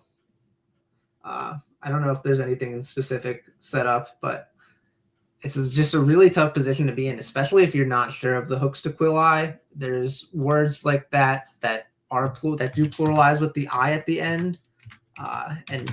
So there might be a bit of this is phony. Wonder if Steve takes the winner. Challenges off. I think he said something. He'd probably hold, and he has paused the clock. Oh yeah, he's hooked an E onto Quilli. That just doesn't look like any sort of word structure. Quilli. Very unphonetic. Yeah. But tough to challenge, so I get the gamble here. Yeah. Steve would probably lose with an incorrect challenge here. But anyways, it will come off. And the margin of victory for Steve will likely be a lot further than the game actually was. This was a pretty close game.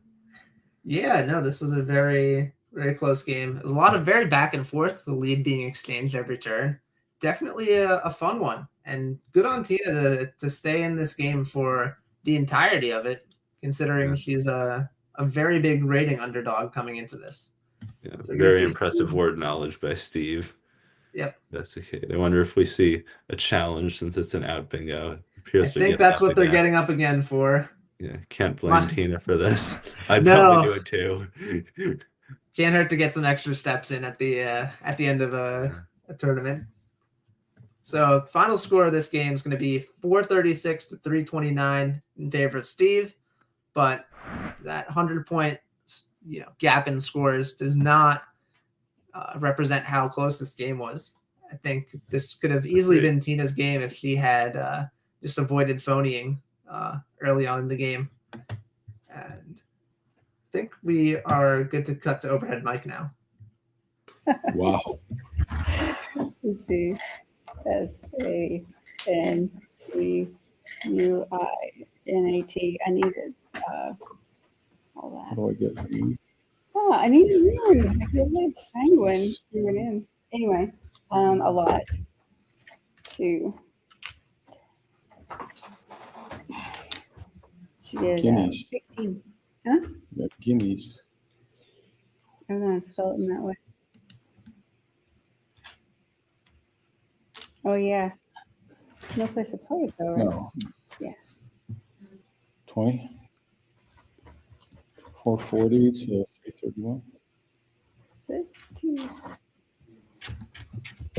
16. 16. 436. Like the record show that Steve Rowe tried to steal 4 extra things.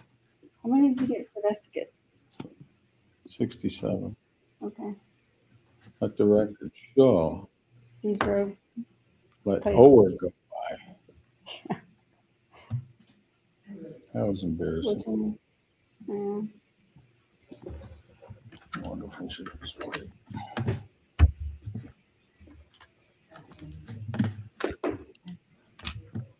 Play the list.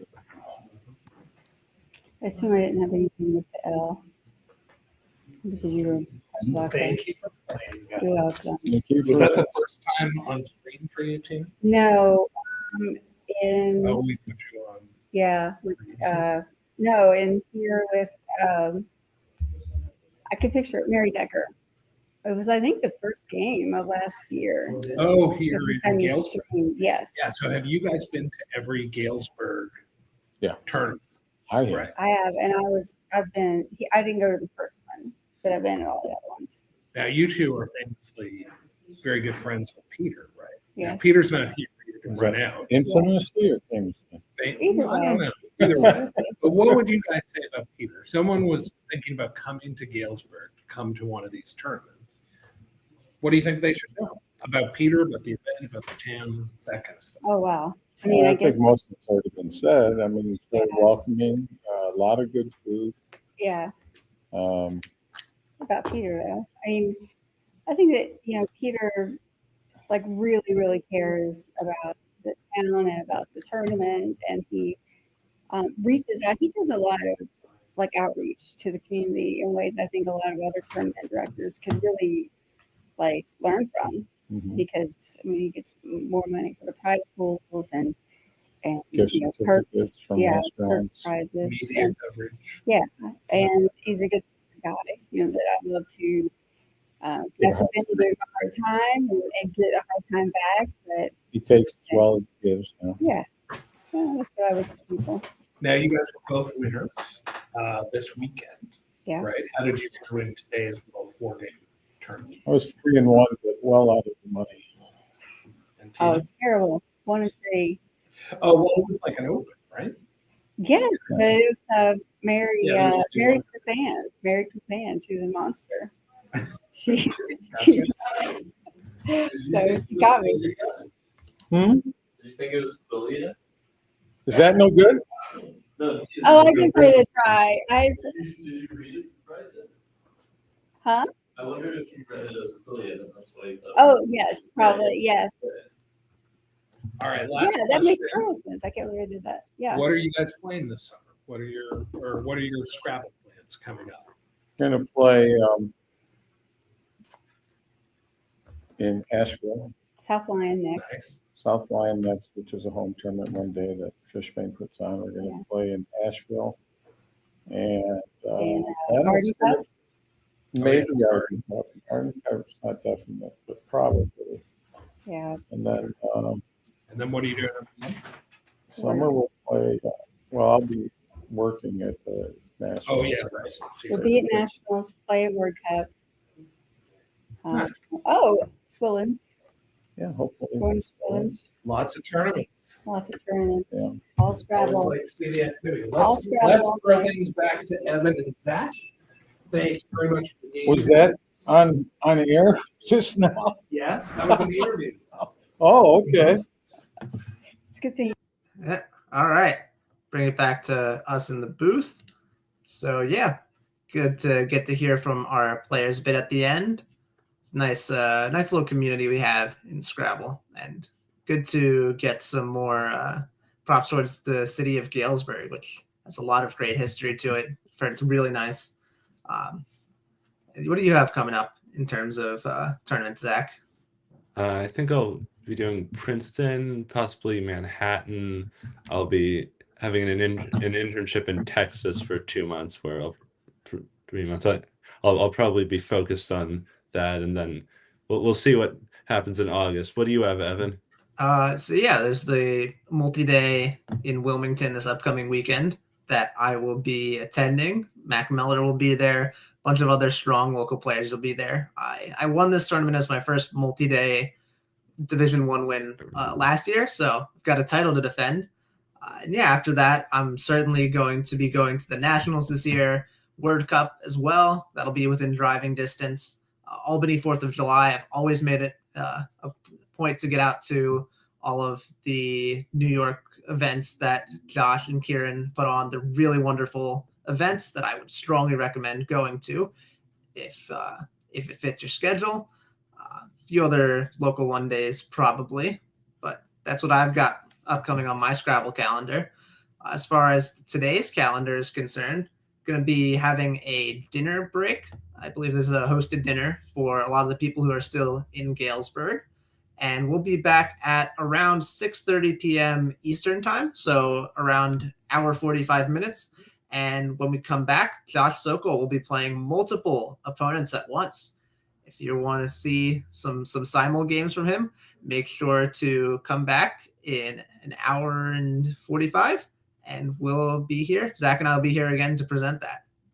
I think we got to make the trip to Galesburg sometime, based on what we just heard. I've heard it's a wonderful place. I definitely would like to get out there at some point soon, if it fits the schedule. But yeah, stay tuned, everyone. Thank you all for being here. And yeah, we'll be back in a bit.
All right.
Okay, Right.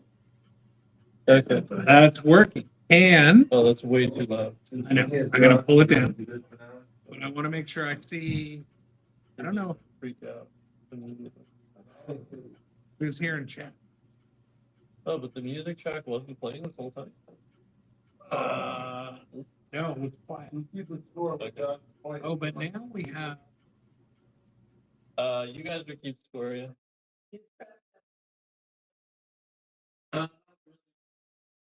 Try to. You're not.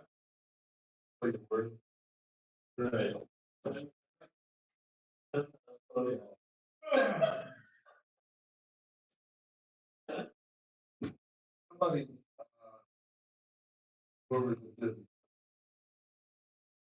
Hello, hello, hello. Hello, hello, hello.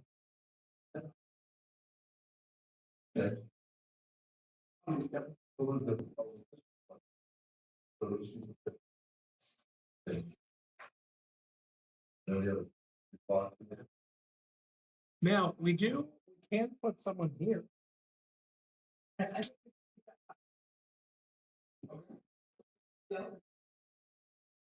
Well, is that,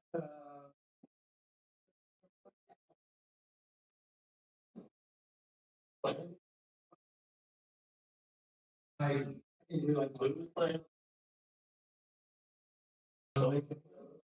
Let's see how it's set up. Oh, I can. I haven't put it on.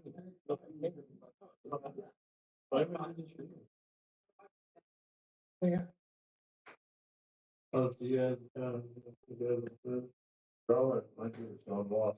Not like those, but it- I my passion that table like this. I have really curious. Let's put that.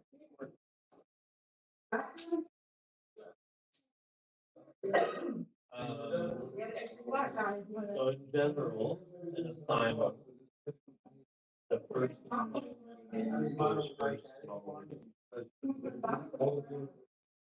Before you get to.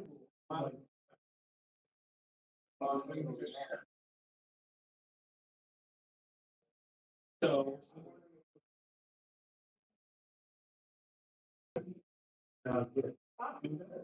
So who's playing?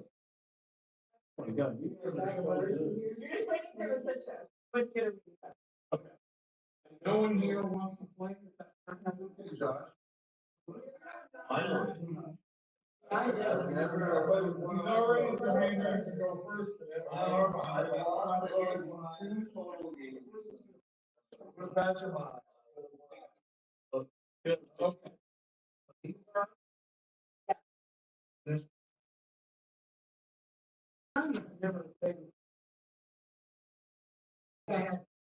I would be able to see. You play here because everything will. Can I always show the overhead view?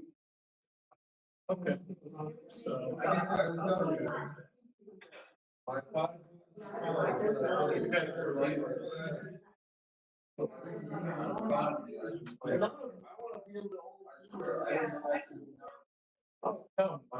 Want me to do the sign? You want?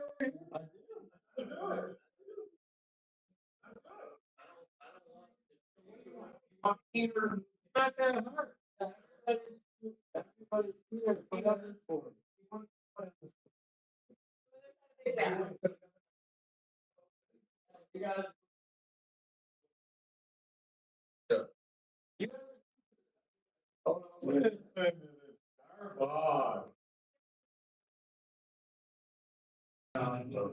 So. Can I ask a question, Josh? So I understand. Everyone is playing in the silent. I'm close and we're gonna talk about how this is gonna work a little bit. So, Josh, you start every game. By the time you come back around, generally, like you're coming back to Steve and the expectation of the meantime. Right, so here's how it works. Yeah, I'll go first in all the game. Normally my flow will be right to left, back to left, and clockwise motion. But if someone hasn't made their move, or if somebody's trying to play too fast, I might say, come back quickly, depending on how I feel about how the games are going. Yeah, I might freak out, which is what you got.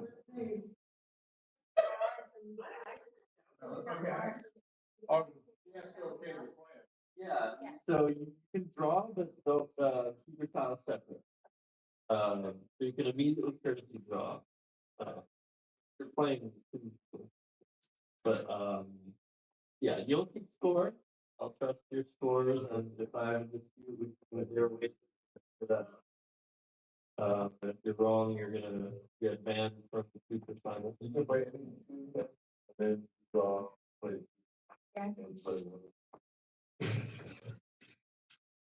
I never played two F before. No, twos that are valid. Oh. Yes, be careful. I do.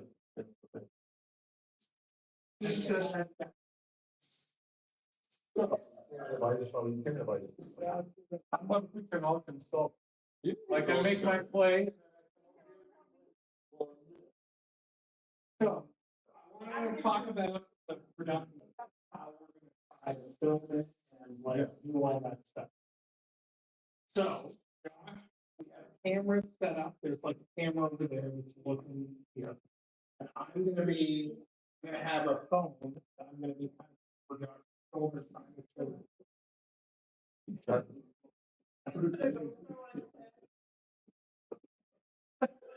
So then, the thing that I want to try to do, I still want to try to do it, is I want to capture what Josh is saying, because I think that's going to be a thing where people are kind of talking in between, and especially if you guys are consulting. So there's a mic that players can pass back and forth. So when Josh comes to play Tina, he's going to hold this mic. That way we can hear Tina too. Josh comes over to Peter. Yeah, this is a common thing they do in chess finals too. Talk to it. Yeah, like, oh gosh, there's going to be some kind of interaction. If there's nothing to say, that's okay. But on your map, we're just going to.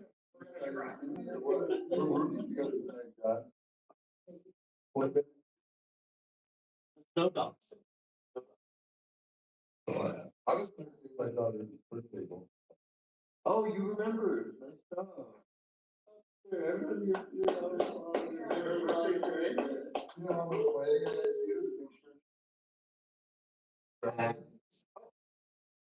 By the way,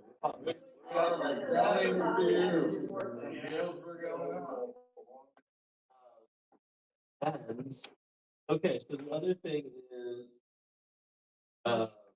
yeah, I have 25 minutes to complete all games. And no 1:30. Of course. 2023 National Scrabble Champion. Right.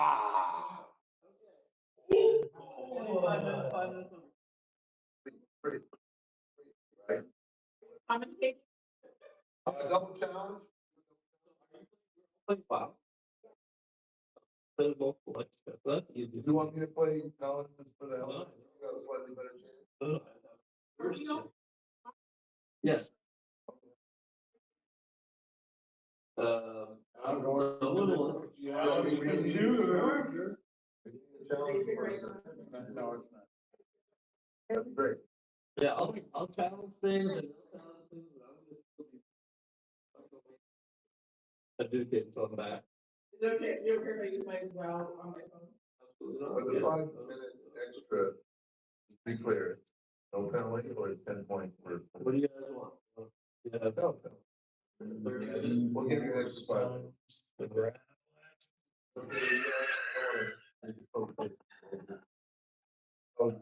Steve's been waiting.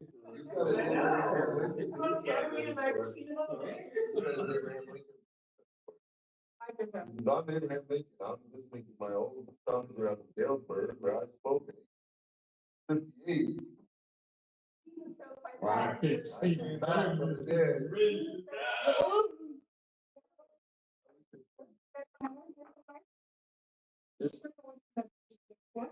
Now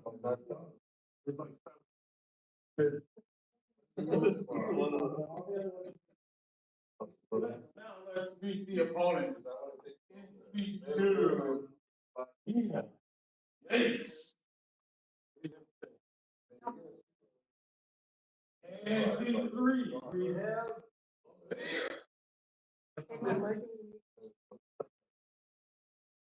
when the sun was up, I would guess.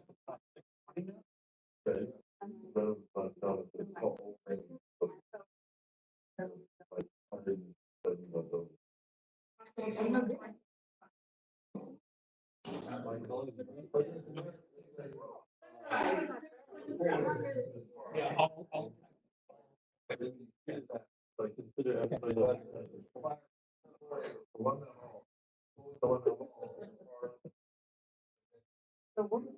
Other side.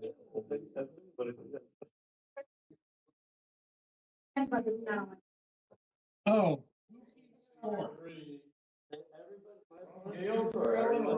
So here's what, this is also important. In order to keep score, when the mic comes to you, the one thing you said, when Josh comes to your table, you get the mic. The score. Oh, yeah. Super helpful. You would say whatever else you want, or say, 10, 7, Josh Sokol, 400 bucks. And we are also, if everybody's comfortable. Start. I'm just going to start. NC4. My name is From Las Sokol. Vegas, Albuquerque, Mexico. What? What? Stop looking for the last name. Can I say? So we can do it. Wally, Phoenix, go. Oh, no, blueberry. Blueberry show. What is the name? Yeah. What is the name? It's a powerful, next comment. Why does he think he also eats? People say back of this. Are we ready to go live soon?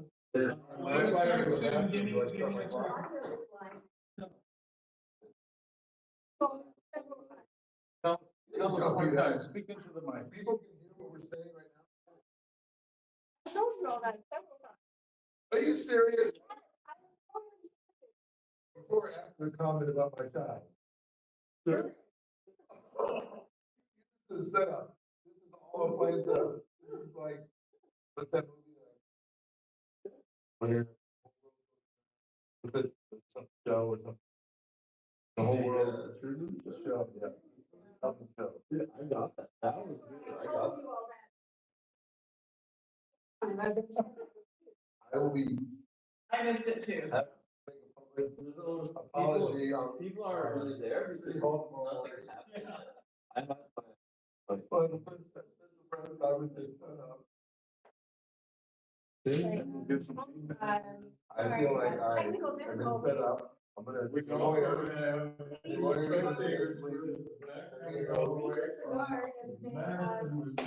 I'm here to rest. I'm actually tied up.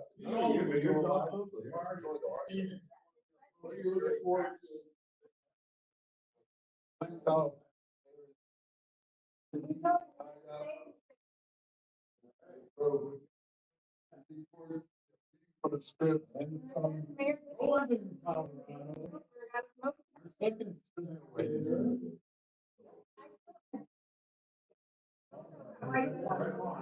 One round. What are you looking for today?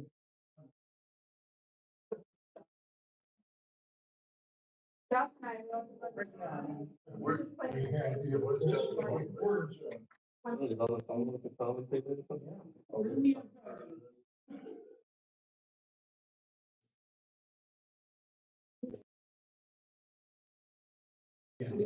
I don't know. It looks kind of iconic. I'm very sad that.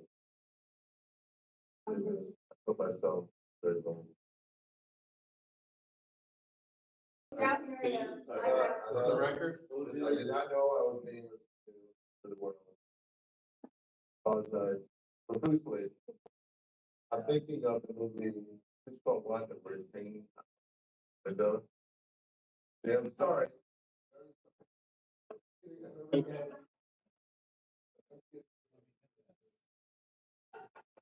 I'll never do it again. So.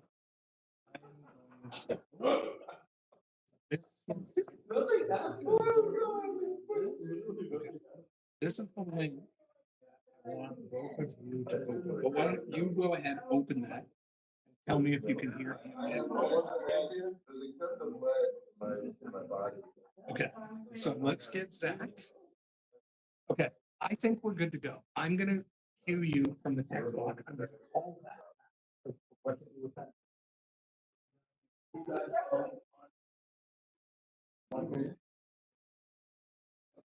Since I knew I What is it? I haven't said anything appropriate. No. Hey, I just sent you a link in the room. Can you see that? We'll give you the sound. The mic. Down your own sound. What should be happening?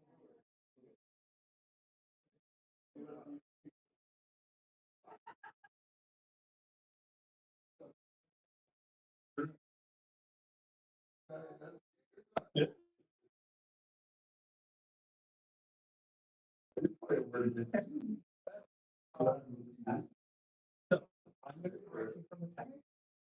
But open up. Let you guys.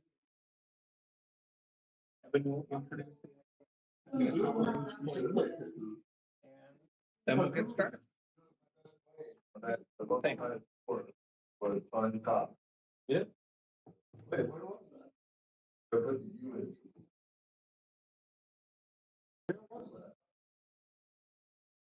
On top. Whatever that word was.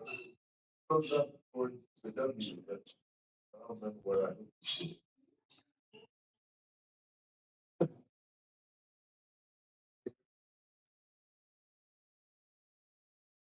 Oxygen levels of love. Oxygen is a, Do you want to be here? You want to keep it? Say my name, say my name.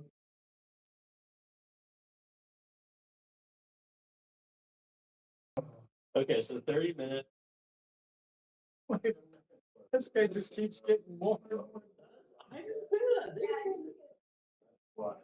Sit on my. What?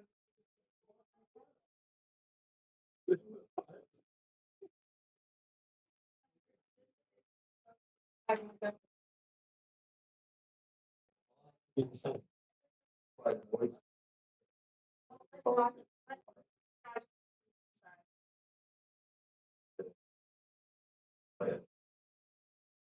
You can look at my track. But I'm track all that. This is what my lawyer told me. It's the same. Water. Compared to other gas. Wait, he's talking. My dad, I was against my. Talking about my said, like. That water was. That on paper.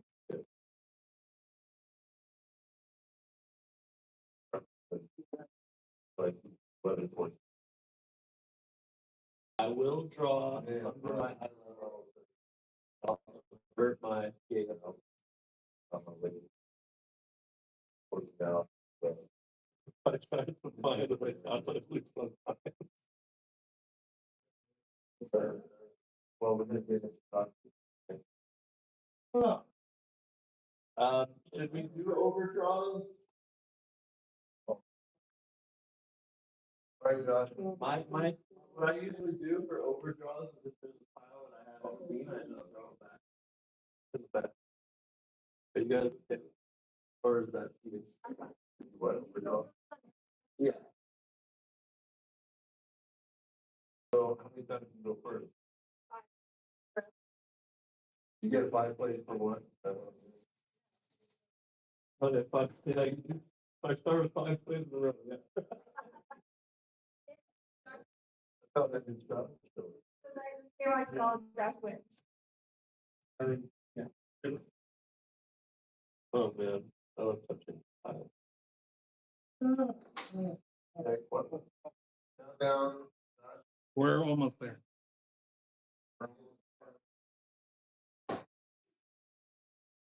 That's the Yeah. thing. It's they have to commentate. I've told them. I've told them. Evan Chester and Zach. And you gotta adjust the volume. Okay. You can cut it with.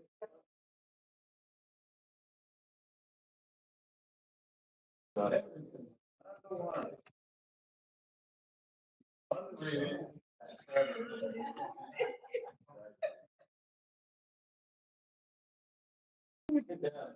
Prior to this, my toughest opposition and timing, well, grading wise, was 600, but it was mostly bending down to the left. For the delay, everyone, but we're finally back. We've gotten set up for the Josh Sokol simultaneous matchup.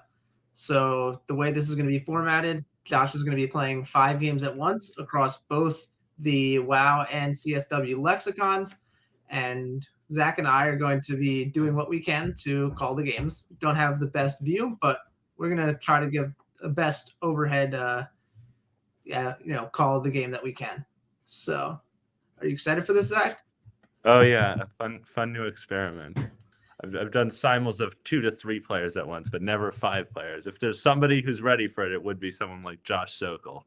Yeah, for sure. No, this is gonna be an experiment for sure. Unsure how exactly this will work out, how necessary will be, but we're gonna try to give you guys the best product we can. So.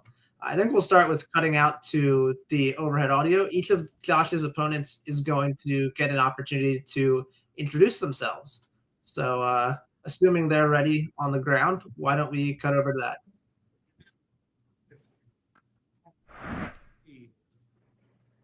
2. Go ahead.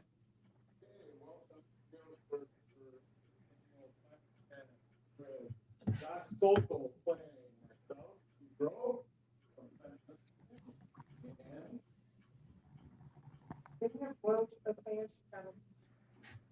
C3. I don't think those kids, but he's a sportsman. Just a player. Looks bad. Boy.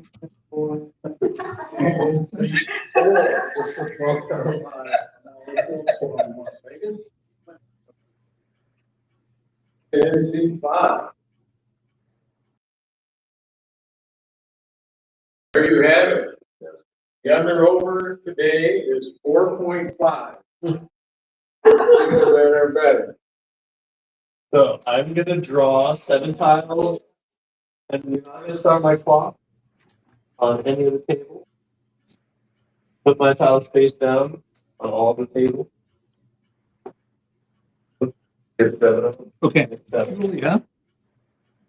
I'm going to get you to do a job while I troubleshoot with the audience cannot hear the audio. No, we can hear the audio. You're not going to need to worry about challenges. I mean, Just not very I see. loud. Here's what I need you to do. As he goes to the table, you'll just go like this and take a look at the table. And then you'll go like this and take a look at the table. Overdraw. Not face racks. I mean, look, be creative. I will take over once I troubleshoot what the issue is. Can I be really creative? All right. All right. So it looks like we've got some moving photography, so we'll be able to see the board. So once So he's just drawing all his tiles, but he's not actually doing anything yet, right? That's drawing technique. Unsure what you guys on the YouTube side. Are you going to go able back and hear start? Okay. And we specific Okay. issues, Okay. but the way that this is working is Josh is drawing all of his tiles in advance. Okay. And is it, When are we we ready? is it already on, or do I need to turn it I'm on? not getting, just getting commentators, which is okay. Okay. But I'm trying to figure out how to fix Then let's go. And is this turned on? Okay. Josh is starting this game with Steve Grove. He picks up his tiles. What do we have? Oh, this is gonna be the hardest one. Now I look at. Oh, you need stuff? No. A little bit blurry. I saw a It's few gonna be much O's, maybe harder a to power tile. Do all the things. Yeah, Short of this situation. it's going to be a challenge for Josh to Ready? Go. play with the speed. Wow, that You can was see he's using the Oh, this is an God. elite. Oh, he got Back a blank to technique. start off against Tina. Yeah. Well, we know one thing he's got there. You have to take no time here. I can't find a bingo. Does he have a bingo here? He has two bingos here. There's Cuniate and Chutney. Looks like he's found Cuniate. It's an A. I'm So- sorry. I have to announce my blank. A. Yeah. No, you can't. We look at the way that Josh is picking up those racks. Vowel heavy rack against Peter. I want to be playing the other lexicons. You might be able to quit now. Maybe. You got white flags? Something. Hello. He takes his turn rather quickly while keeping a poor lead. Yeah. All right. So Josh is going to have a 25-minute timer for all of these games to work with. So it's definitely a bit of a time crunch, but this is Bingo game number starts off 2. against Two Wally. bingos so far. crazy Game number 2 where he's Yep. started with a blank bingo. You bought them? And yeah, in case the people at home didn't fully catch all of the introductions, Exchange 2 Josh to is- start in his last game. Josh moves his way back around. Some clutch chair spinning on the part of Josh Sokol.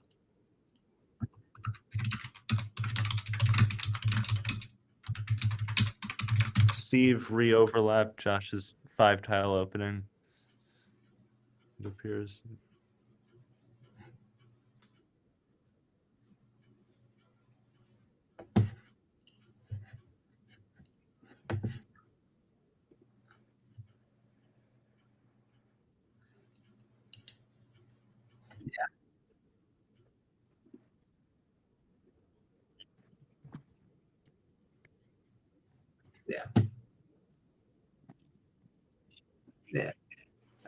so yeah, unsure exactly what you guys have been able to hear on the YouTube side of things, but in case just got cut out, Josh's 5 opponents in order were Steve Grove, Tina Yates, Peter Schwartzman, Wally Schultz, and Letitia Sears.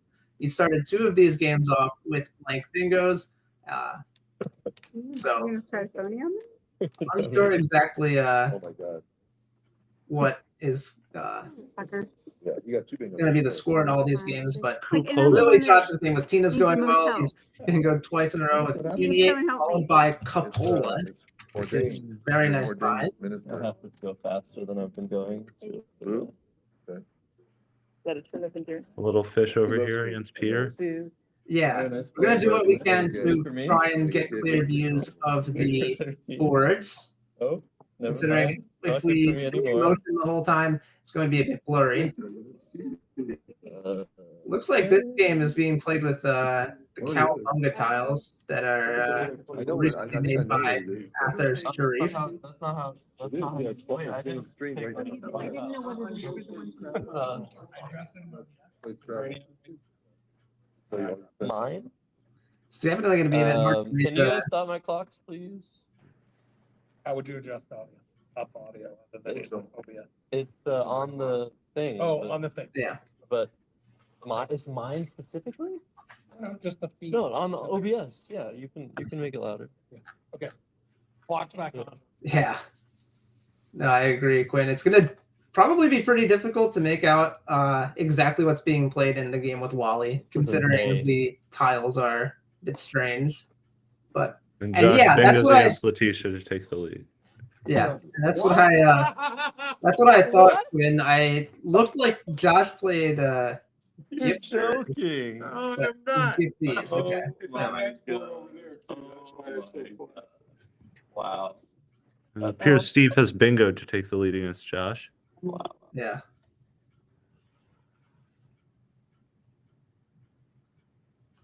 Yeah. Josh is definitely gonna have to. It's gonna be interesting how he manages his time, but Josh hits the triple with triage, keeping a J. that was Solid score. triacid, I'm pretty sure. So Okay. Tina responded to Josh's two bingos Nice with play. I digits hooking cuniated. Very nice play. Yeah. Also worth mentioning that Josh is allowing his opponents to draw before he draws. It doesn't really matter until the bag is empty as far as the sequencing is concerned. But giving his opponents the proper time to look at their racks is the courtesy that he's giving them. So Josh won't be really drawing tiles until after he returns to the board. 111 to 34. So Oh, we better draw an S, bro. Better draw an F. Josh playing a bingo in a hyper volatile spot against Peter. Yeah. Hard to, Expanding his pretty big lead. 8, yeah. 10, 14, 15, 16, 17, 18. Okay, wow, that was a good draw. Fairly That was a balanced good rack draw. against Wally. Okay, let's just go ahead. 7, Yeah. 107. So you accepted my pony? Or my ballot? One or the other. I think so. Letitia Sears recently won Division 2 of the Manhattan tournament that me and Evan were at in November. She was the bottom seed. Talk number about 8 me getting seed, lucky. and went 12-4. I'm just good, bro. Okay.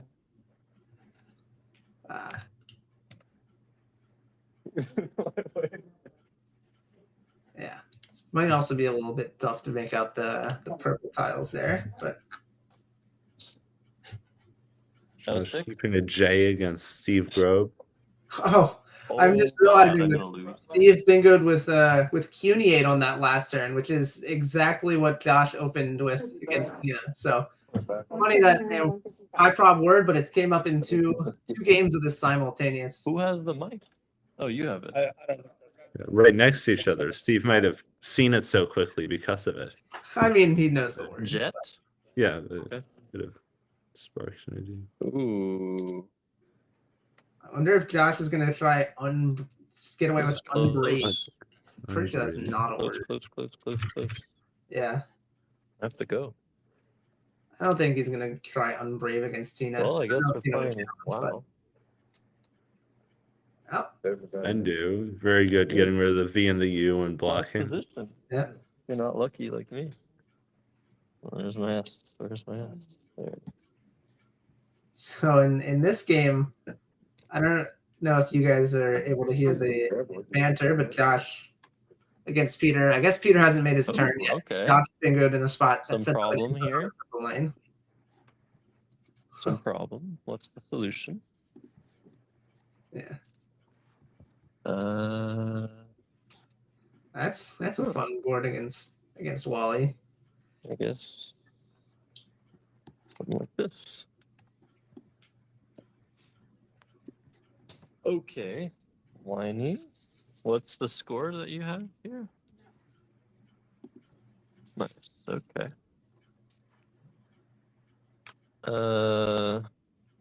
Interesting. Josh with a blank, but 3 O's.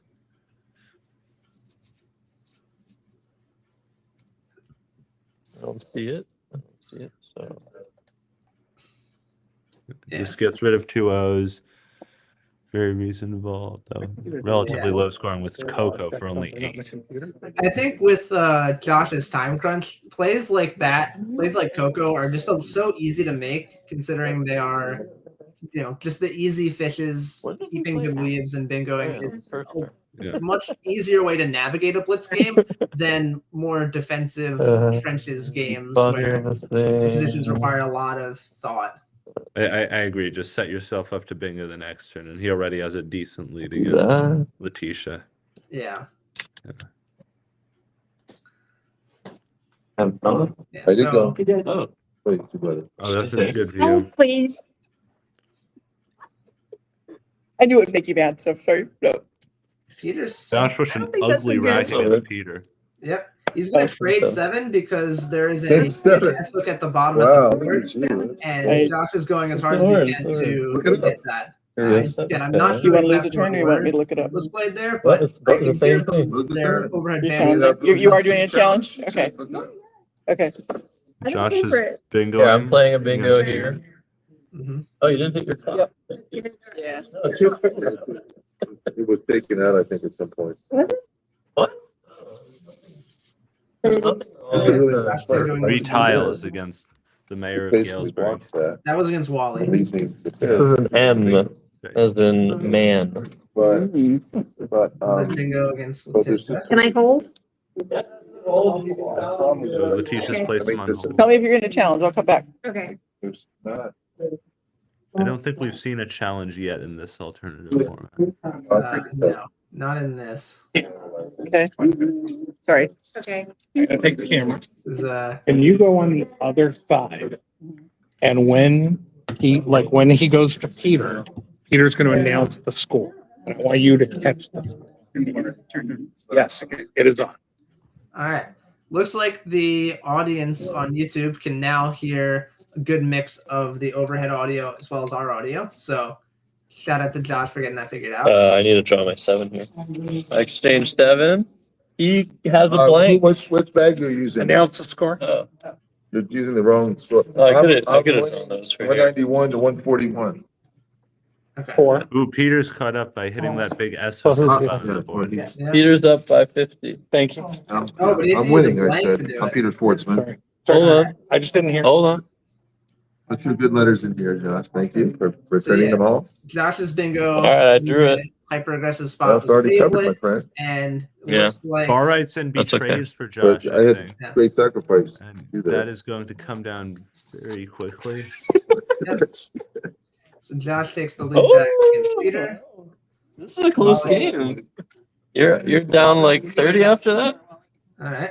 Wally hits another bingo to cut his You're deficit up. to 30. And Oh, Josh throws into 2 U's. Wow. Very All right. balanced rack. He has a G, 2 2015, U's, 19, 2 20, E's, 21, an A, 22, and an M. 23, Hmm. 29. Play through it. So Wally, I'm not. He does have some Probably overlap. Wally 211, Josh 203. 220. So you took the lead.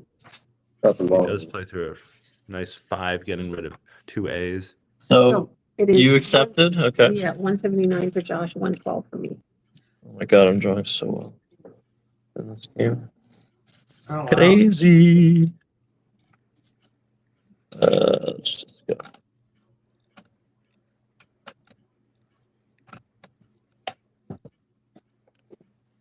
Yep, non-rated for Josh's third bingo, I believe, against Letitia. Speed between 178 to On 119. his way. Josh is Going on on board turn. number 5. Yeah, this is a tough one. Fairly Tough imbalanced game rack here, against folks. Steve. Yeah. You use my own word Not against me. much is open. Yeah, no, this game against Steve seems to have I the closest board. I'll do this. Or, sorry, the most closed board. Josh just plays off a few consonants, gets it over with, as you suggested. And you did. Play quick. Boy. That's old news. That's old news. Yeah.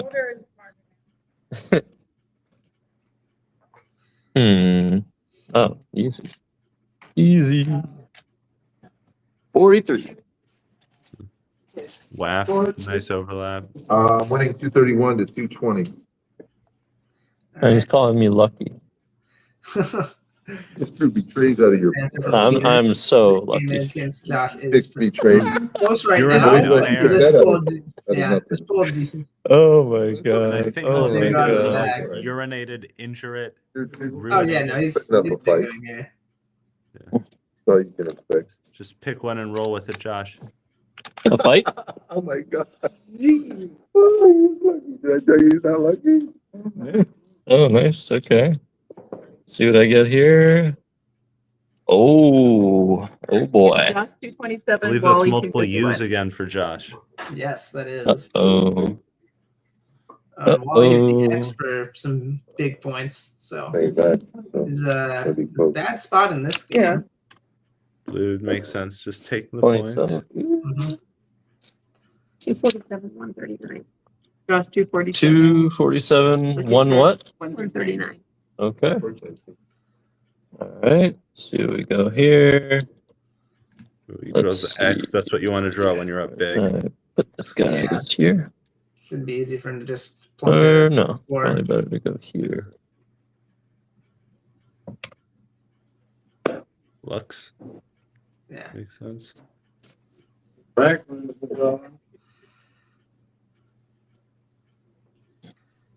And also to clarify the question asked in chat a while ago, there are phonies allowed to be played in both of these games. There's a little bit of vowel constraints. These are all double challenge games. But more not for. This is interesting. I might have kept the U since the Q was in the triple. 319, 245. Far to, oh, a bit too far to really be. Oh, geez. So, Adam, I don't know if you're able to hear it, but the opponents of Josh are trying to announce their scores when Josh moves over to their board. This is my worst nightmare. Audible, but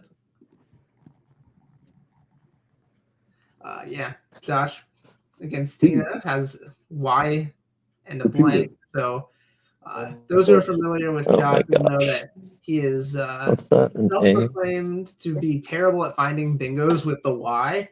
I haven't found anything on this board, but this is a big time trap. No, this Murphy. Mostly his other games. Oh, this is going to be the saddest play I make so far. And he's just going to fish off the Y to not So find that's a P, Josh. I think he had bingos. Oh, both blanks. Lucky guy. Josh is winning 301 to 295. Both blanks, this guy. Let's see if he draws another. This is a fun effect. We can't play the effect. 3 ends. Get away. Yeah, he has Dunning. It never ends. Unending. Wow. Very How many is that in a row? 4 in a row? I think so. Yeah. That's Josh's fourth bingo that game against Peter, but since Peter's Rover, both okay. points and bingoed a few times, that's an even game. Yeah, you're playing slow. That's my only hope against you. Wally 267. Josh 255. Okay. And he just played this word, and then he played this word before that, and then he played this word before that, and then he played this word before that. Josh is actually up on time to Wally. That's very interesting. Yeah.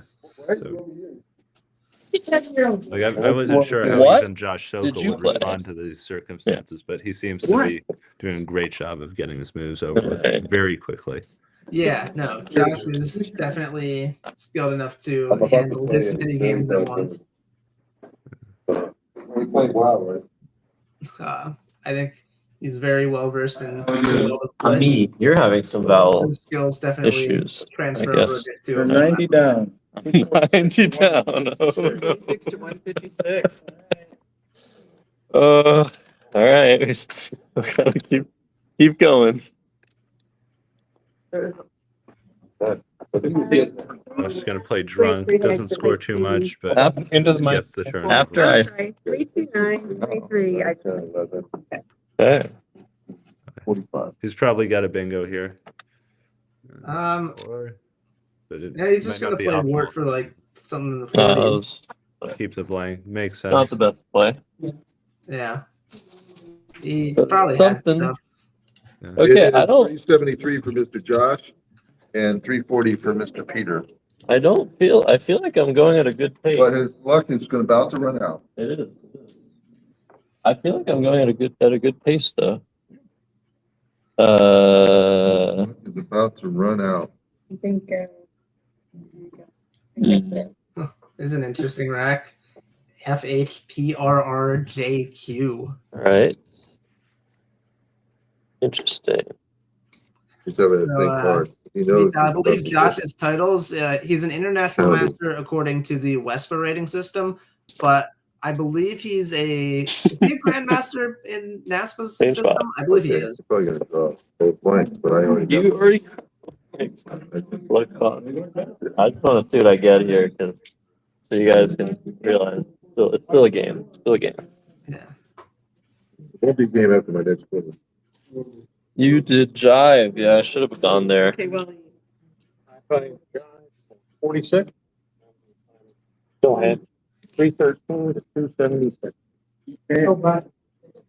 Josh with fairly equitable rack. Hmm. Just one tile away from bingoing, it seems. Oh, that's not going to stop him from trying cyanize, which is not a word. Oh, This shit. is a phony. For those who are asking if 319, 188. a phony, they just You did jack. He's, Okay. probably Oh, confusing wow. it with a word like Wow, wow, wow, wow. cyanize with a K at the start, or cyanide as well is close. All right, might as I well. just checked Cyanize is valid in Collins. Oh, is he playing certain games in Collins? I forgot about that. Yeah, I don't- I heard from Josh Greenway that he might be doing multiple lexicons, although I don't know if Letitia is a Collins player. Letitia's an NWL Wide player. open I don't board, know anything which can games happen. are in which lexicon. Oh my goodness. Yeah, she has no Collins record. I guess No previous tournaments in Collins. it's an S. Like I say, anything can happen. Look at this. I gotta let that go. Refurbs is not a word for what it's worth. 375, So 283. Josh Oh wow. getting unless it's hard. I don't know which games are. All right, what do I have here? How am I doing on time? I'm doing really well on time. I'm like up on time in so many of these games. You guys are trying to play too fast. I can take a little time here, I think.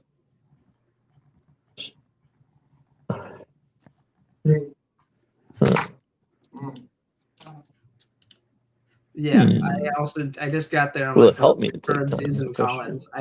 It just was not clarified in advance to us who's playing what lexicon. So How's it going, Josh? Thank you hear for this- doing this. if you hear this, Josh, Josh is holding the let us camera. know because that would be great. We need more staff. We need more stuff. You guys hear that? We do. I think he has a bingo Where? here, or at But least not an end. Julia's doing an awesome job on audio. We need more pencils. Josh is going to fish off the M in a fairly high scoring spot. It's going to be 24 points, Palm and Nam. I'm missing under something. Kupolad. I'm missing something. I think I that don't think he we is. are off on our number of plays. So I'm missing a spot here, but I'm not missing a word. Okay. I don't know how to say it. Did you because you challenged? Josh is almost guaranteed to bingo next turn with that What did you rack. do? Okay. Duo for 8? Yes, I played. What kind of a move is that? Happy birthday, Camellia. What? 23 years old. My daughter was born on National Scrabble Day. and the score is. That's second. That's your Josh is winning. Excellent job, 373 to Julia. 348. Right, he'll be losing soon. Okay. What happened? It's not my turn yet. Tell us more about your daughter's birthday there, Peter. Oh, she's amazing. She's this incredible person who is studying energy science, and I'm very proud of her. And she is one beautiful young lady. I'm still remember the day she was born. It was my happiest day of my life. Second happiest day was my second daughter, Juniper, but it was amazing. Up until that point of my life, I was 34 years old. It was definitely the best day of my It life. means they're tied. Yes, they're both incredible young ladies. Okay.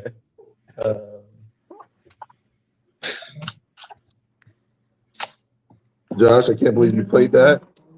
You're gonna lose friends over that one. After we went to an Italian restaurant. Now, I think this is the third Good. game where an expurgated word has came down. 327.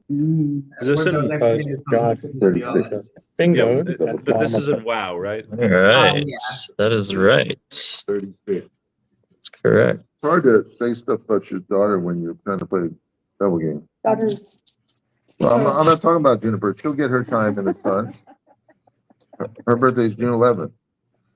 Let Camellia have this day. This is a tough position. Camellia had this day. What did you say the score was? Oh, look at this. I get a 5 tile overlap for my bingo. Okay, what's left here? 1, 2, 3, 4, 5, 6, 7, 8. Yeah, some of these games 16, are starting to approach 20, 1, 2, the later 3, 4, positions 5, 6, 7. with 77 for stature. Take that, Josh. Wow. Peter keeping it competitive. Oh yeah. When you come back and see that, Josh, you're gonna be impressed. You're gonna be impressed. I believe that is not a word on this ballot. How do we, Anna? Is this WoW? Yeah. I think that's set for WoW. Oh, perfect. Perfect. The first challenge of the. What is the word? And Yeah. see, this might be a turnaround. No Anim. Okay. Yeah, it's dumb. Sorry about that. Sorry about that. Oh, this is what I drew. Interesting. Very imbalanced. 3 eyes. You're gonna get to go again. I'll change the tiles I drew. Alex, Alex.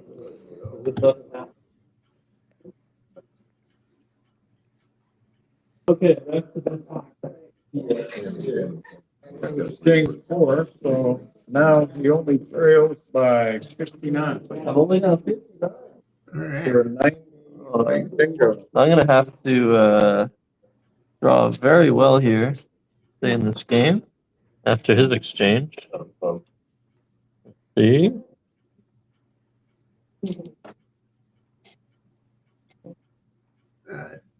Did not draw well. Exchange.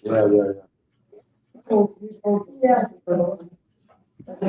boy. Oh boy. Wow. I think if we're trying to summarize this right now, I think Him?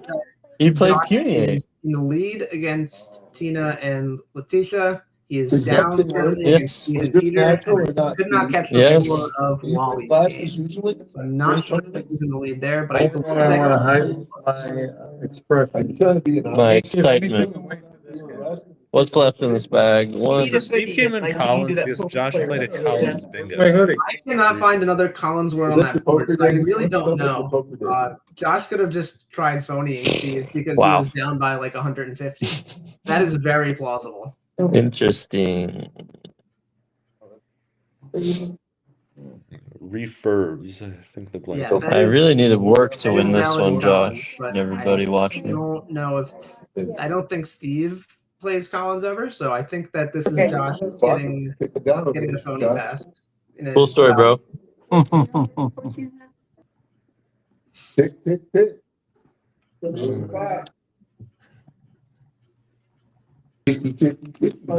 28. For your triple, Josh. 375. I played in one game of Okay. Collins. What did you do? He played weirdos for 149. Did you make a move though? Only skipped you once when I traded, so it's good now. Gabbro is a good. Oh, you made a play. You made a play after trading? Yes, I took it back. No, No, okay. because it wasn't my turn. Really? I'm pretty sure Really, it I was. promise. There are no words missing here. There's a Okay. word. There's a There's word no on words that missing. board. Okay. Don't fidget about But it. Okay? you shouldn't have taken it back. You should have just passed this turn and then I just go. Yeah, put it back and then I'll go. Yeah, but then you're losing 2 turns if you take it back and don't do anything. Sorry, 14, 15, 19, 21. This is the complication that I did not Now I don't foresee. understand how to keep my. We have to Okay. rewrite the We're doing it this way.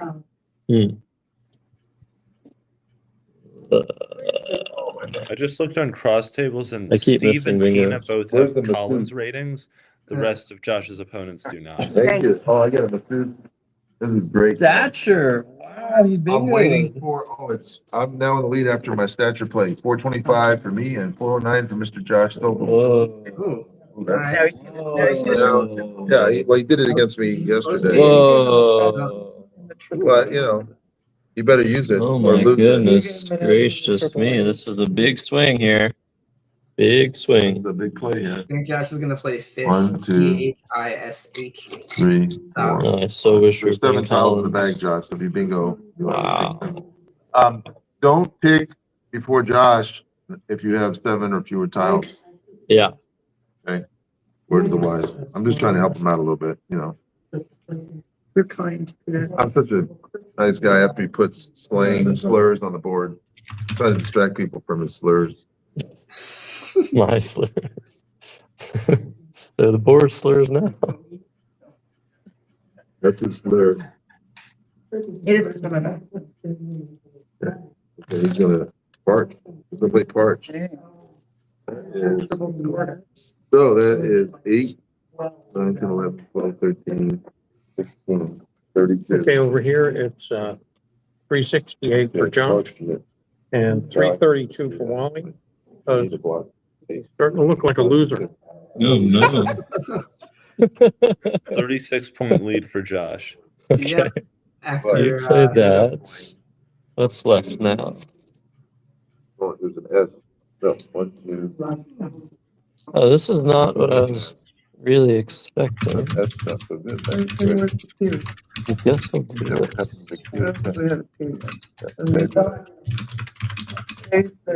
No, this is, but I'm gonna empty the bag if I play this. Yeah, what the hell? Just let him, if he bingos out and wins the game, he deserves it.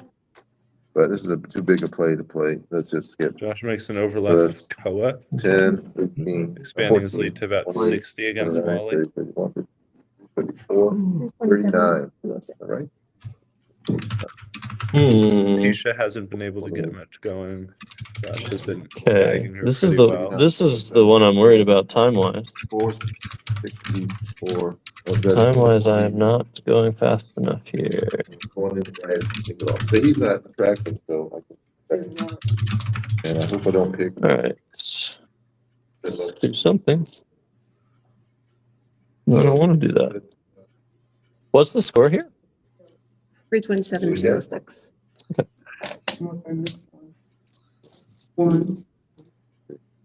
Yeah, Letitia is like playing very quickly. It appears that the game between Josh and Letitia, Josh is in the worst situation of his 5 as far as the time is concerned, but he's in a very good position as far as the score This is. did not work out, as it was unlikely to, but Well, I'm gonna try.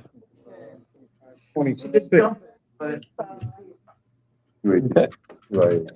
For it? Okay, finally, I have a bingo I can find.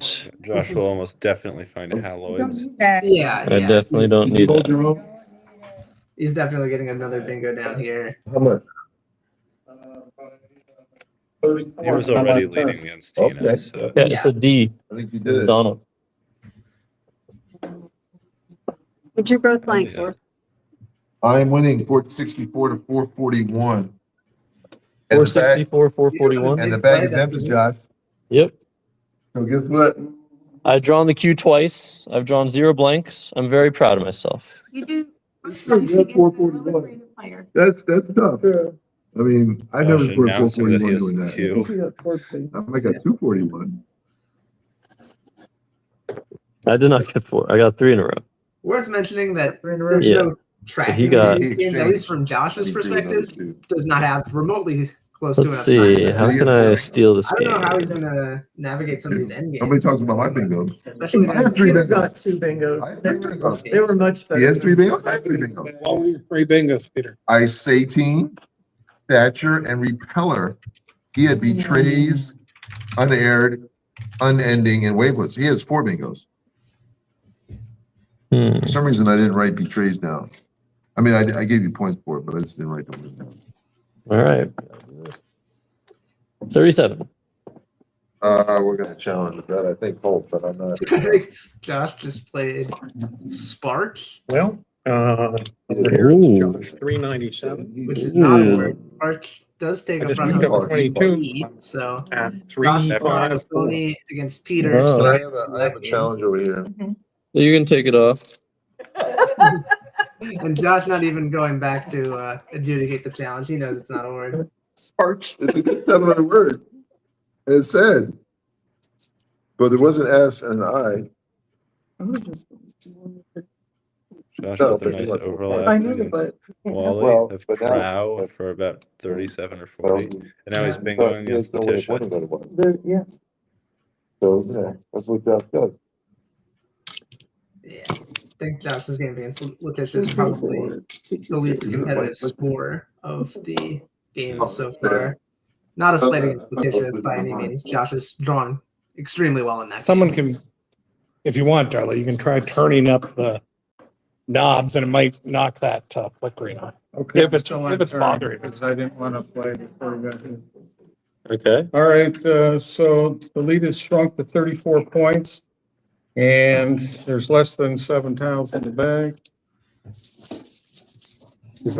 Was it either of us? Because it might be the next one. It's on the other side of the field. I haven't seen any short Actually, there's Collins actually words, so I'm 7 gonna tiles assuming left those. in the bag. I'm gonna assume No those one's 2 gonna to check 3 Sparch? Collins Someone plays bingos Spark. are Check phonies Spark. by Josh. Black in this likely intentional. situation. Well, I know, but Score here is he's having second thoughts. 1,000 to He's having negative illusions of 47. grandeur. Sparch, SPARCH.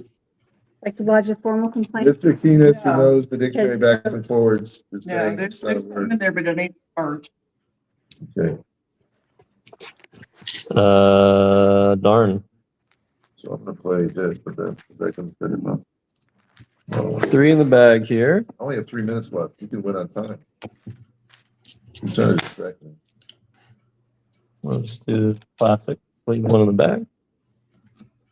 Okay, let's just give it I'll take that out. 7, 8, 9, 10, Thank you. 14. 14. So I have 478. He has 441 after he tried a really bad phony.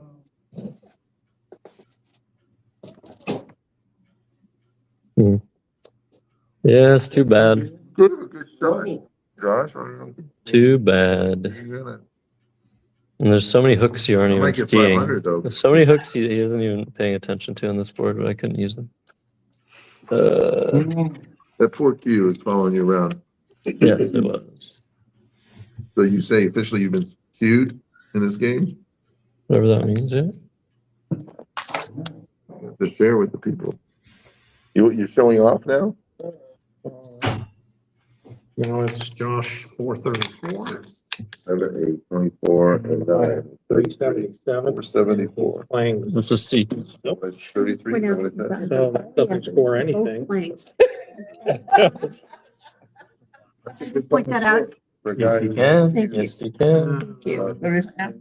No, I'm not saying the score. That's the end.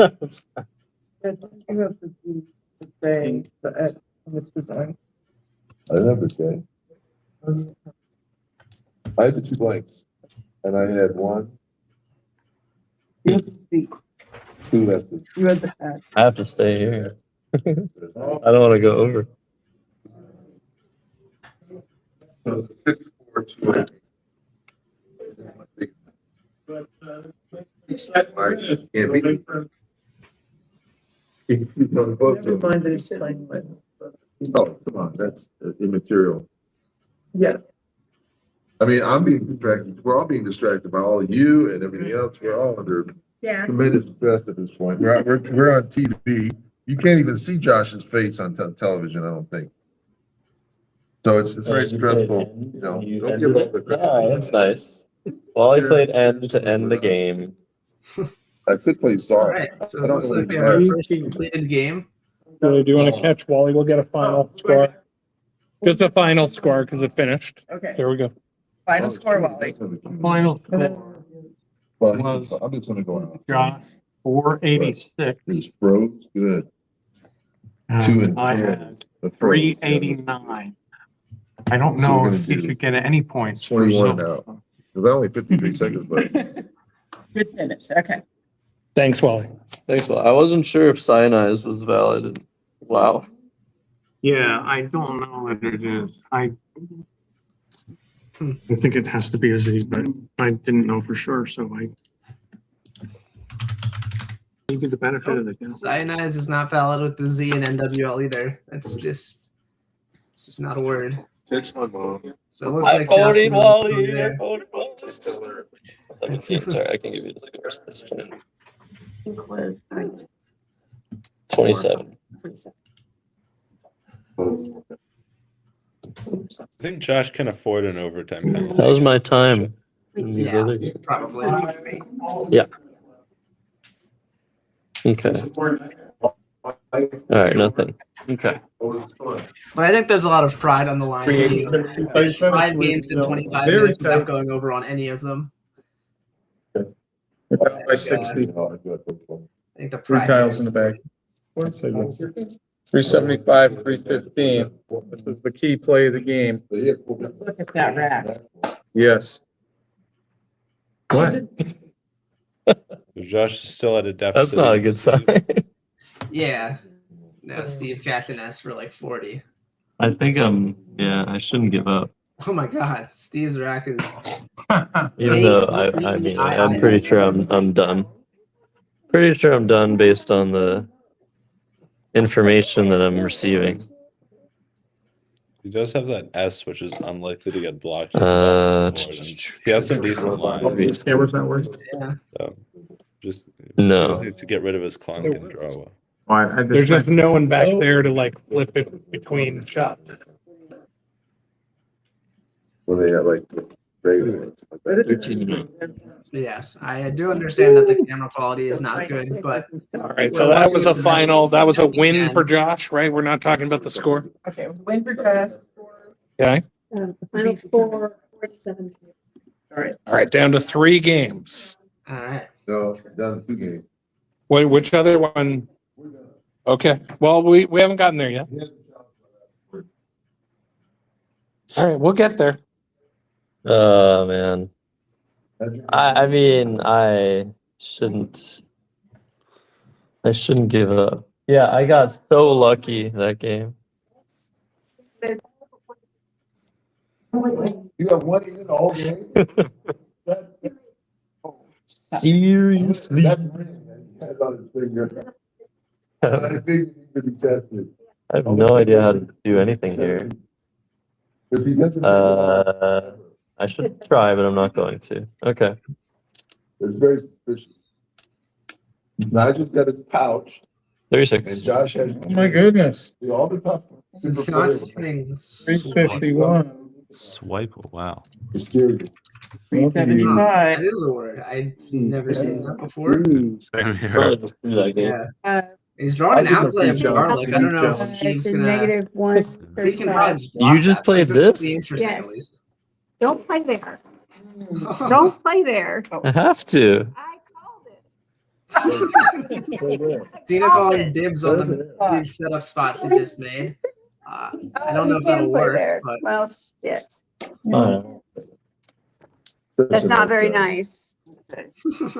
Not very Josh is nice. not That's what playing she there. has. He's totally This completely is where I was blocking gonna bingo, Josh. What score?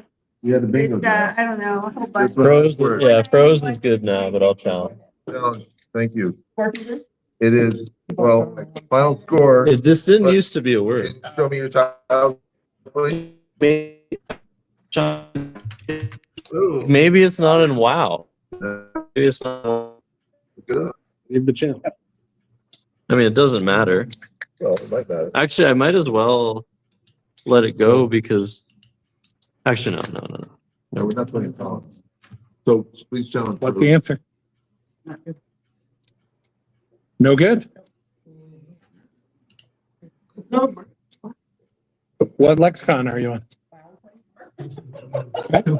So much. Peter with a phony outplay. It literally doesn't matter. CSW only. A few more points. Acceptable outplay. That's right. Don't think it'll swing the game in his favor, Cute. especially because Josh No. still is cute, but Well, I played a Simul once. One of the players.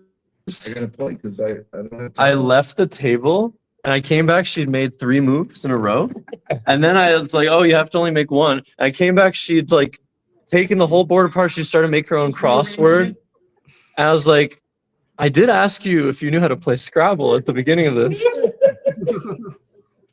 Yeah, it's 12 and out. I think those are both good. Final score? Well, what does he have on his rack? If I knew you were going to do that, I wouldn't have phoned. Do any of our 94 subscribers have for suggestions 86 for on him. what other variants we should try in the Oh. future? Feel It's, free to drop them in the yeah. chat. You played Prongs and Royals? Because you were too mean and you took the where I was gonna play Sponger. I just want the chat to know. Well, half of Because Josh Sokol is very mean. And he took the spot where I was gonna play Sponger. 6 and It's out. my first All right. college mistake. So 504 plus I played a 2, word that's called, Yeah. 342. So 506 to 342 Yes. final? Okay. All right. All right, one game remains. left. So far, SERE Josh is is the 3-1. And Back it to looks like the Steve did not. 351. All right, well, I made it reasonable.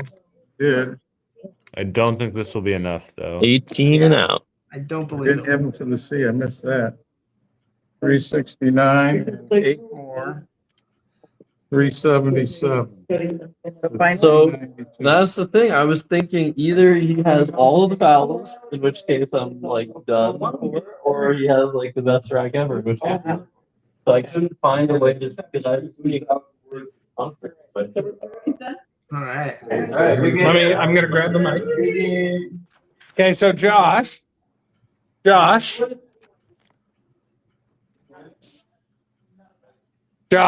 just for the record, give us a recap, win, loss. Let's go table by Okay. table. So in the first game against Steve Grove, I voted.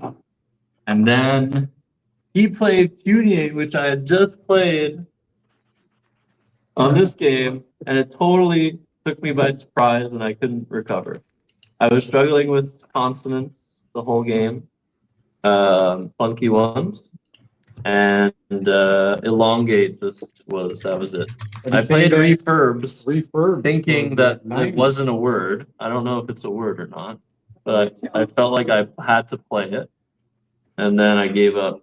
Is it good? And Steve, have you beaten Josh before? I believe so. We've had some Okay. very good games, but Yeah. definitely had. So what is refurbs a word? I remember the day I. Let's go to the Tina game.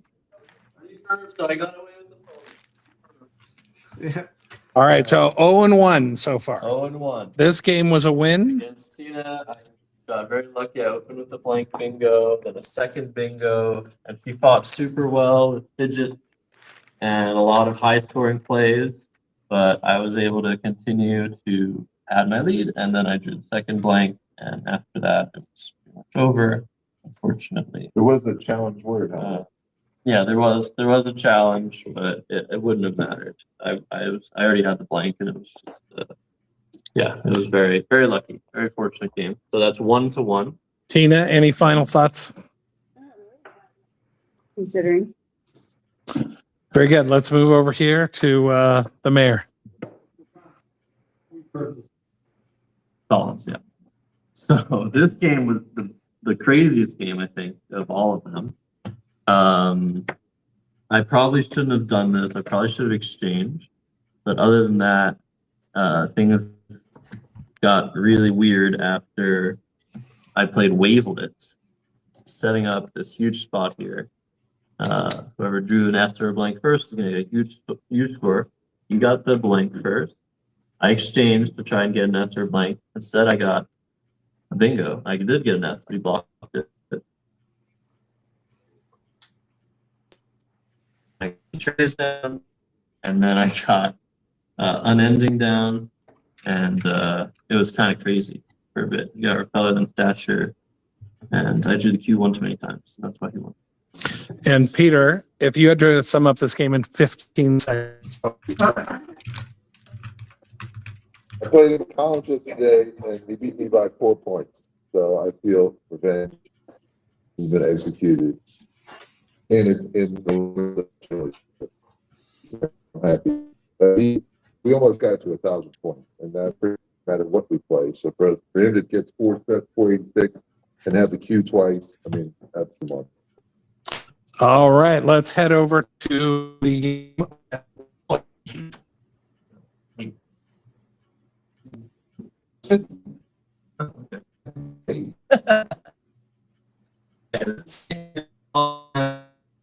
Open with a blank bingo, but he fought super well. It was near the end of the game. He just couldn't get anything going and didn't challenge cyanide, which I think is a Colin's only route. And that was the key moment, I think. He could have won the game if he challenged that off. Wally, any thoughts? Yeah, I should have challenged it off. All right, let's go over to game number 5.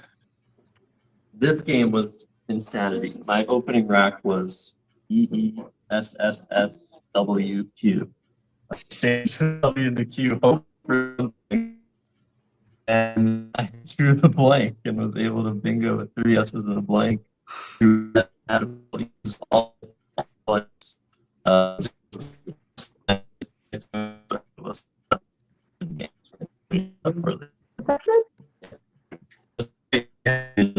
Yeah. Oh, we're very much losing the audio quality. I apologize. I'm not sure what is going on, but yeah, looks like the recap Can probably use some refreshment. games maybe not going to come through the smoothest. That's okay, but this was yeah.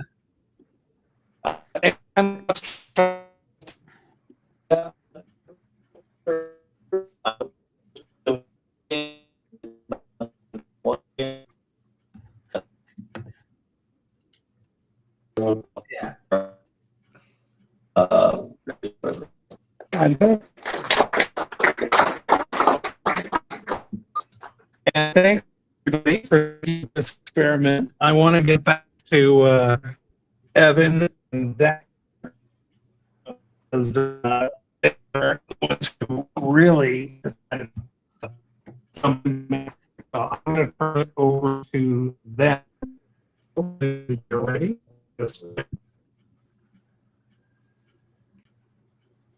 These guys will see. There. All right, hi. Taking it back to us. Not fully able to make out what Josh was trying to convey to us. So if you could just let us know in the chat, Josh, if we have any future plans for the stream or if we're going to wrap it up, that would be great. But I hope you guys in the audience enjoyed the simultaneous games. Josh ended up winning the series overall 3-2. You got some pretty tough opponents too. Yeah, I'm being told we're gonna cut to a break and play a few more standard games on a setup that will be a lot easier to convey the games properly to you guys. So stay tuned. We will get something else set up for you guys.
and thanks for watching. It's National Scrabble Day here on Let's Play Scrabble.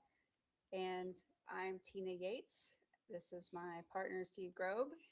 And this is what we're doing. We are joining you as we learn a little bit about clabbers. And today playing in our Clabbers match is the mayor of Galesburg and the director of this tournament, Peter Schwartzman. And he's taking on none other than Josh Sokol, the 2023 National Scrabble champion. Now, for you people that aren't familiar with clabbers, it's very similar to Scrabble, except for the fact you can lay the tiles down in any order. So whatever words you play, as long as they form a valid anagram, it's good. So the players are going to be trying to take their high point tiles and place them strategically on premium letter squares for the most points.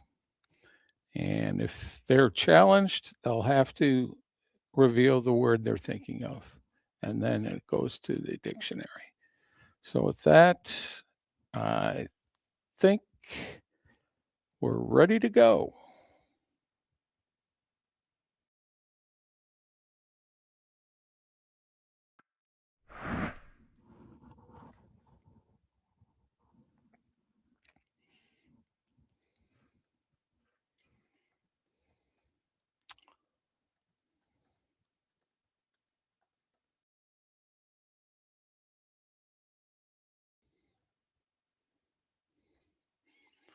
Peter with the bag on the side of the head method. He likes to do things differently.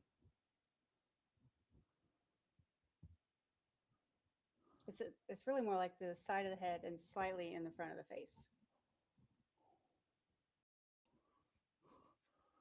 This is something new for Josh, who just finished 5 games of Simul Scrabble against 5 different opponents, in which he went first in every game.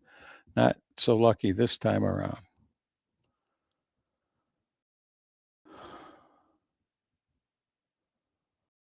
Those double I's are a problem with the Y. He's going to get rid of those. Maybe with Kiwi. Wiki is also good. Wiki. Wikipedia. Wiki. We were just looking at the wiki.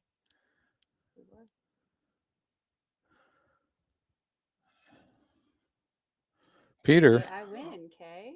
Peter, on the other hand, has 2 U's to go with that X. He can probably play XU, but you might want to hold on to that in this format. And he plays it backwards for fun, I guess. So UX is on the board for 18 points.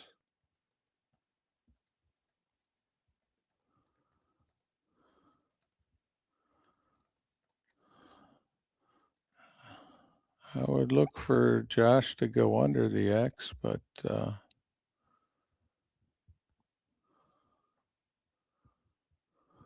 we'll see what he does. Now, National Scrabble Day, most Scrabble players know that it's become April 13th because that is the birthday of one Alfred Mosher Butts, who was born on this day in 1899. So he would be 127 today, and we all owe him a great deal of gratitude. So when these players are playing these words, they have to announce out loud what they're intending the combination to be. No, they do not. They just have to announce the word if challenged. Oh. So he played whiny, where he could get the Y on a double letter. Yeah. And now Peter is front hooking Winey with an E. So if W-I-N-E-Y is good, which is what I'm thinking he's thinking, then he I don't think are they playing Collins or no, they're playing Wow Dictionary. I don't think W-I-N-E-Y is good, is it? W-I-N-E-Y? Well, I know Mr. Sokol knows. We can look it up because we have a dictionary right here. I think it is good, but yeah. Yes, it is good. So the question for you, Tina, is what is Peter making the blank? That has to form a 7-letter word. Oh, I can't. Chat, do you have any idea what the blank is? Well, the key is it's a letter. He duplicated a letter in his rack, I do believe. Or are they going to use the blank cam?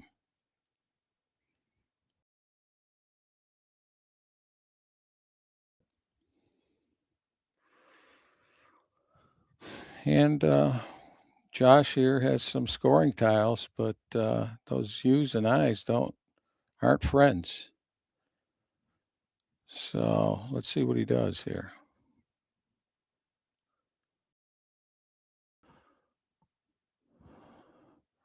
So getting back to Alfred Mosher Butts, who this day is named after, would have been 127 today. He was at the 1985 national tournament in Boston, where I did get to briefly meet him, which I think is pretty cool. I'm certainly not the only one. He was around at a couple of nationals, and he only lived a few years after that. So he had a good life, and he brought us the greatest game. So whose turn are we on now? Is that It's on Josh's Josh? turn. Okay. He's got.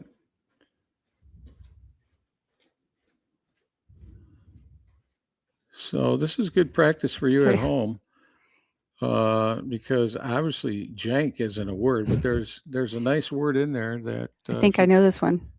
Pretty excited. Oh. I'm not going to no spoilers. All right.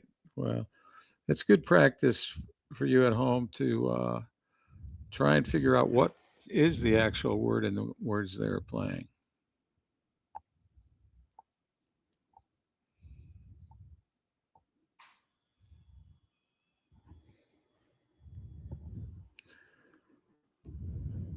Oh, Peter.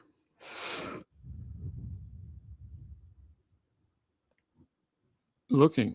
Another interesting part of this game, in fact, I think we're likely to see with these players a 9-letter word hit the board because, again, the letters don't have to go in the correct order. We might even see a 10.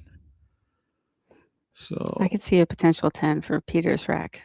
Not on this board yet. What would that be? Motivating. Okay. That would have to go through TIN. Mm-hmm. Well, in any order, though. Yeah. Yeah, we're not there yet. Order, but that'd be a nice 10.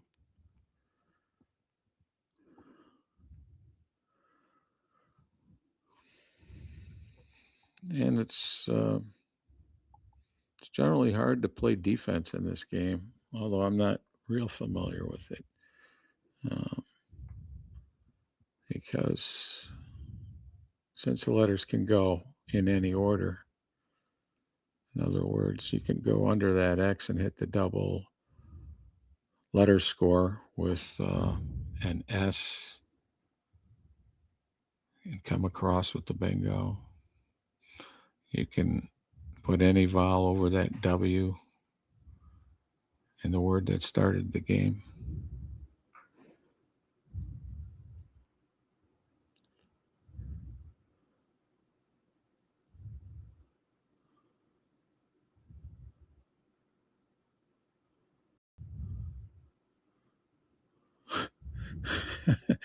Peter is taking his time. He doesn't want to make a mistake here. Wow. I don't know. What is the Wow. word that he added the G to? Yeah. Whiny. Hmm. I'm wondering, is Ewing a word? I thought yew was a tree or a bush.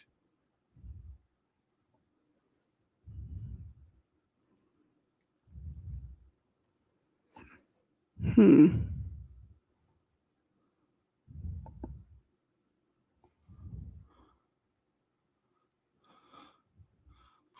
He hasn't hit the clock yet.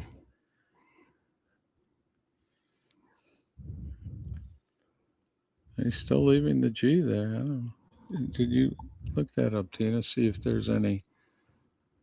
We can cheat here. Assuming they're playing wild, no, I don't see. Yeah, he took it away. There you go. He wasn't sure. You know, Peter's a good friend. Maybe he could sense our distress from here. Wow. What is this? Oh, this is Gomuti.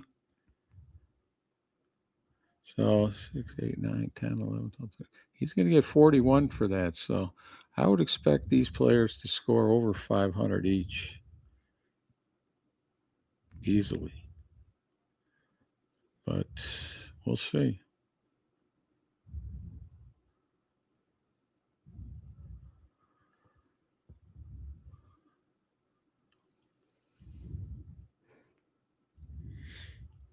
Is there any politics in Scrabble, Tina?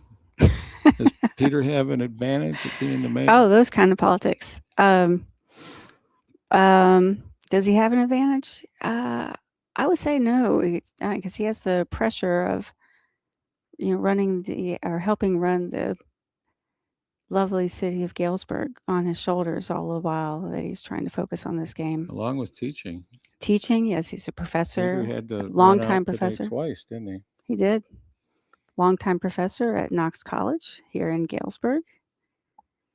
PhD in, I don't remember what, but teaches environmental science. Right.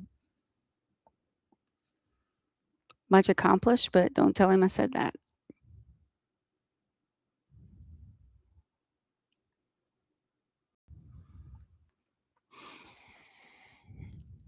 This board looks a little polluted. Again, for any of you that are just joining us, this is a game of clavers. It's a Scrabble variant where you can put the letters down in any order. They still have to make words, but it's up to your opponent to figure that out. So looks like Josh has made an interior play. I said it's hard to play defense in this game, but he's making a liar out of me. Looks like the word across is going to be bounty. The other ones are easy enough for you to figure out. Did he put that N down there too? I thought he would play some version of, I thought he would play jetting. But this must have scored better. So he gets the points all the way across and then down for wonk or no, mib, gay. Yeah, it's a little harder to count really up the nice. score here. As Peter's going over it 3 or 4 times.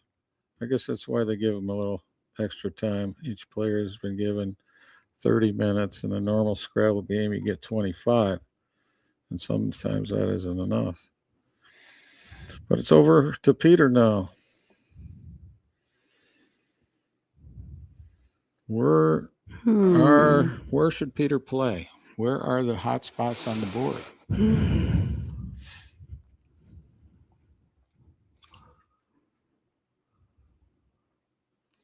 What do you think? Where would you play if you were Peter?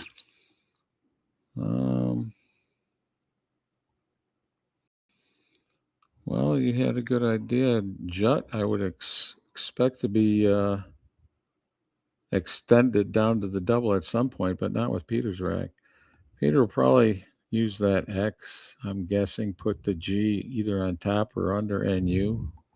Josh could extend it on the next play to Juttier. Is that good? I don't know. He can try.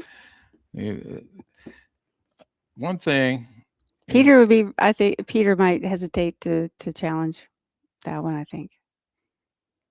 Well, I'm not known Don't for tell him my I word said that. knowledge, that's for sure. But Juddier is good. We'll see if Josh elects to play that when it's his turn.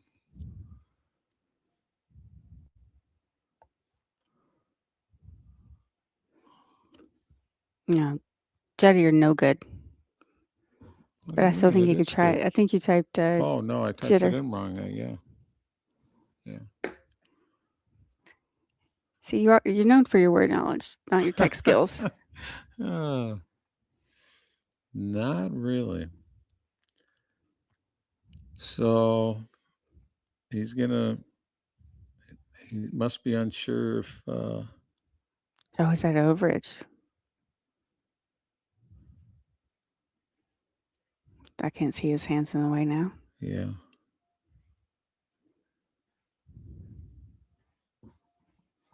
We have another Galesburg celebrity that just walked into the room behind us. Darla. Miss Darla helped run a beautiful tournament. Yeah, I couldn't You see really what was should under come his hand. to Galesburg if you haven't been here, because they really put on a show for us Scrabble players.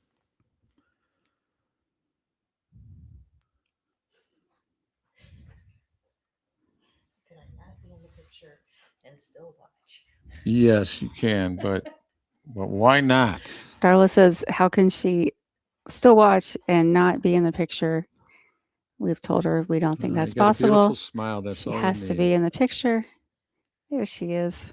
You should hear the trash talking going on between the players. I wish we could hear the trash inside talking info. going There's on some trash talking going on between the players. Now that's one battle I think Peter might be able to win. Yeah, I don't think anyone could beat Peter Schwartzman in trash talk. Oh, Darla, good news. They can hear us, but they cannot see us. Oh, so you guys, that might have been confusing. We apologize.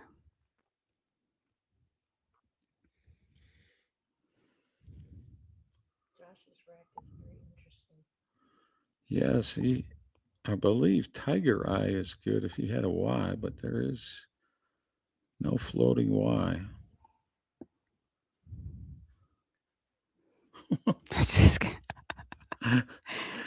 Another beautiful play. He is not opening the board.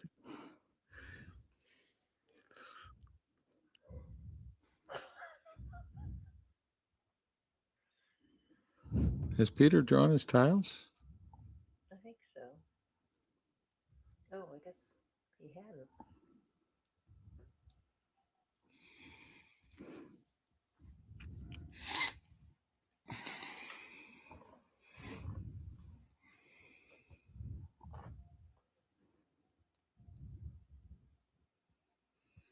Now this rack of Josh is prone to bingos. Should Peter open up? Maybe Peter exchanged. I don't know what's going on here. Yeah, Josh's clock is running again. So it looks like Peter made an exchange. He says, you open it up, Josh. Let me improve my rack. This is really going to test the player's word finding ability, because even though you can put the letters anywhere you want, you still have to make words. And right now, you can't put anything on the end of XU because there's no letter. Yeah, well, they can. Yeah, you get the T. You can put the T. I guess you can put a T and there. the L and an M. So, like I say, I know all the words. Just the big ones.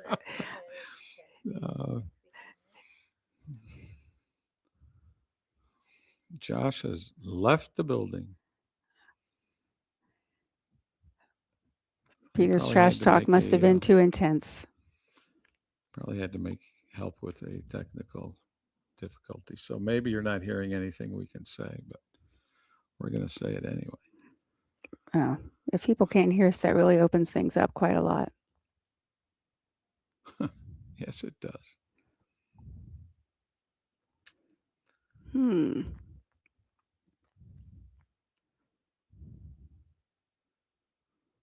Look at the concentration on Sokol's face.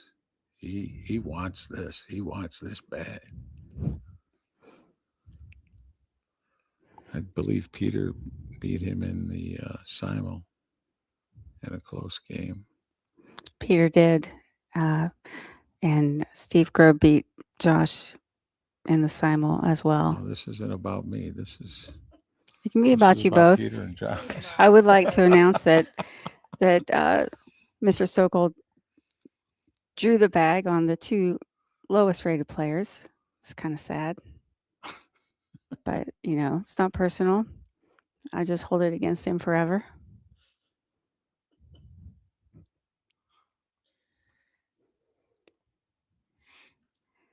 Oh, it must be a challenge. You can X that out since they can't see us anyway.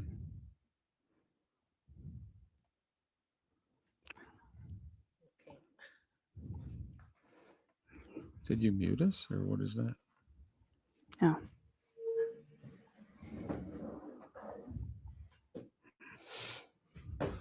Darla, do you have a rooting interest here, or do you root for the mayor?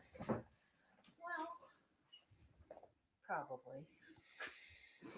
Darla says she probably roots for the mayor. I don't know if y'all can hear her. Just like from the viewpoint in the room, you can't see the way you can see here, where you can see everybody's racks and the whole board. Sitting to the side, you can only see. But what can you make out of that board? Look at the congestion. I mean, there's one from... You could go down from the XI or the IX. Yeah, but just from an artistic standpoint, there's only from A8. The V, you could go up.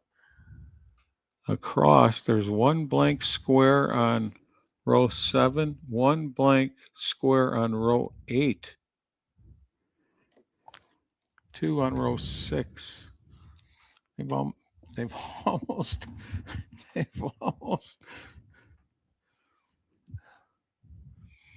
got it entirely filled in. There's got to be words with the U and G. Yeah, there will be where you can end in V because they don't have to be in order.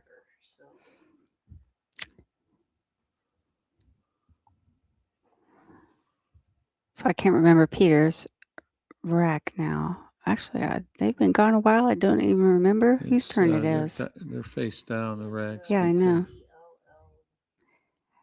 Is it Peter's turn? It's Josh's turn, but Okay. he's helping with something. Okay. Well, So either what player other stories could. do we have during this break? Darla? I don't think they can hear Darla, honey. Oh, there was a lot of eating going on here, yes. And I'm going to share a secret. Don't tell anybody, but if you're familiar with Judy's Pancakes, there might be an upcoming video of Judy making a Scrabble short.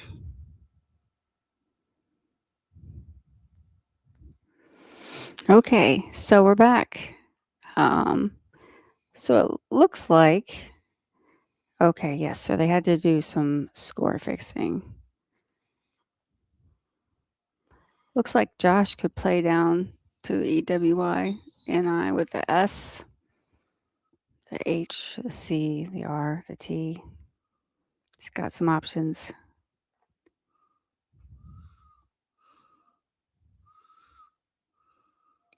Lots of things from the UX. This game is also good for learning your hooks.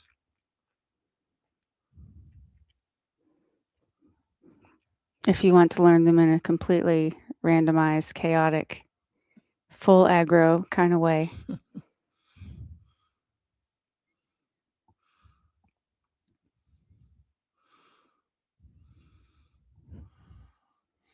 We haven't seen an S. or a blank. Oh, that's pretty wild.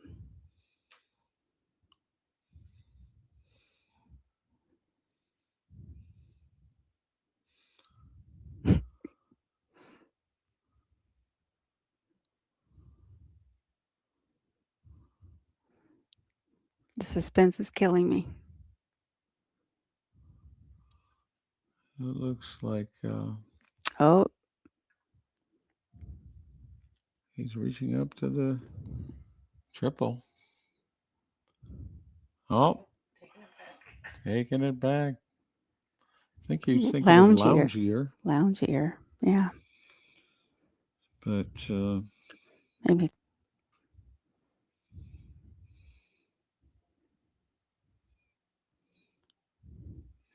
He's going to go the other way. So it was renown.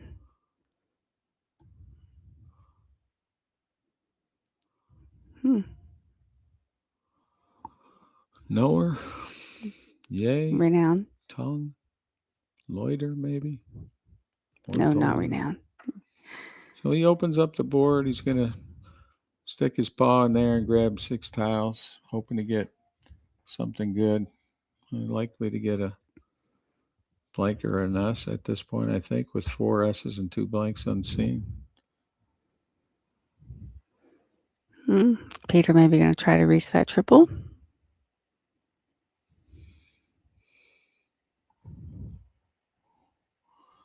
See, Josh playing up to the triple might have tipped Peter off as a way to go. Yeah.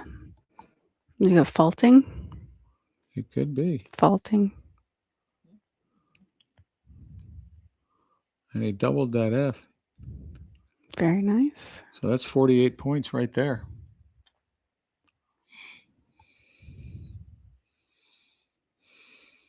And an excellent leave. Generally, when you're playing Scrabble, a big part of the game that kitchen table players often overlook is what you have left on your rack.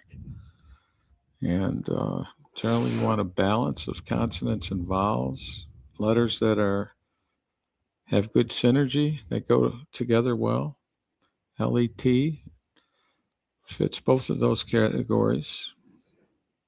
Especially in There's the clappers. first S. So Peter should be bingoing on his next turn.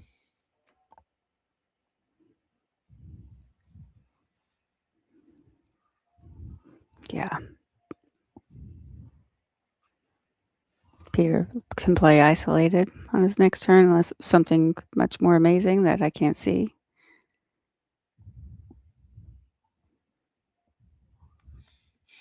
Check and see if that goes together with XI in any way.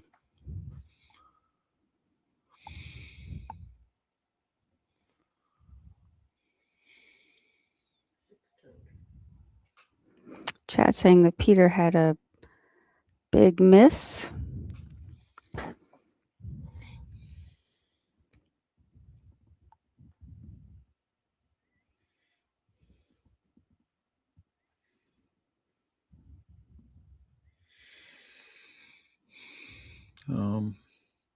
Is there a way we can see what people are saying in the chat? Maybe we can answer some of their questions.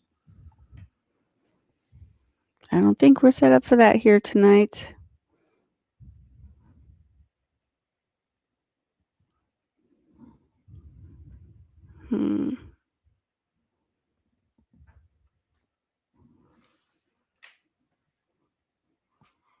Okay. Oh, that Peter had fillet.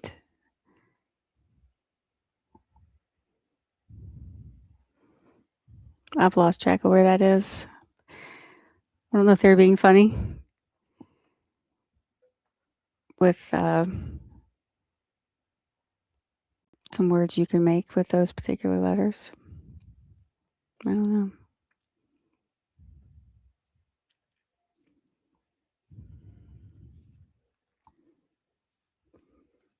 Obviously, this being clappers, Peter could still bingo and make isolated on his next play.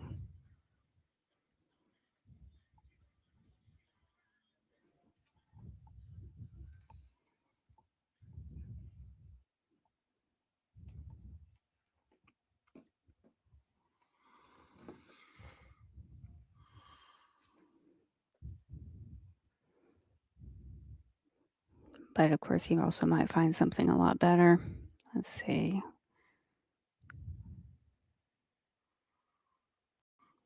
What is the word that where you put the A on loiter?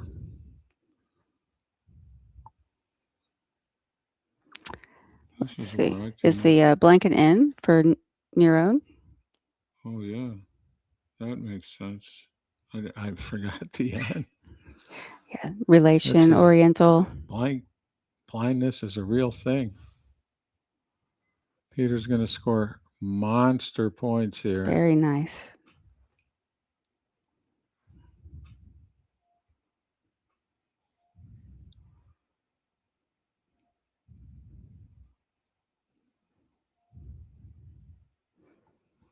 With solated.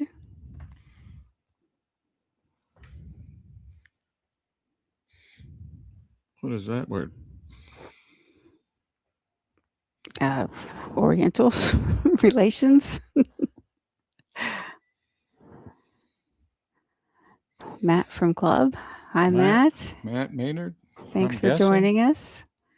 Up and Matt comer. Maynard or some other mystery Matt. Just kidding. There can be only one Matt. Any other Matts try to join the mini tournament to decide who gets to stay? I had that agreement with Tina Kerr, and I won the game, and she refused to change her name. Imagine that. It's completely irrational of her.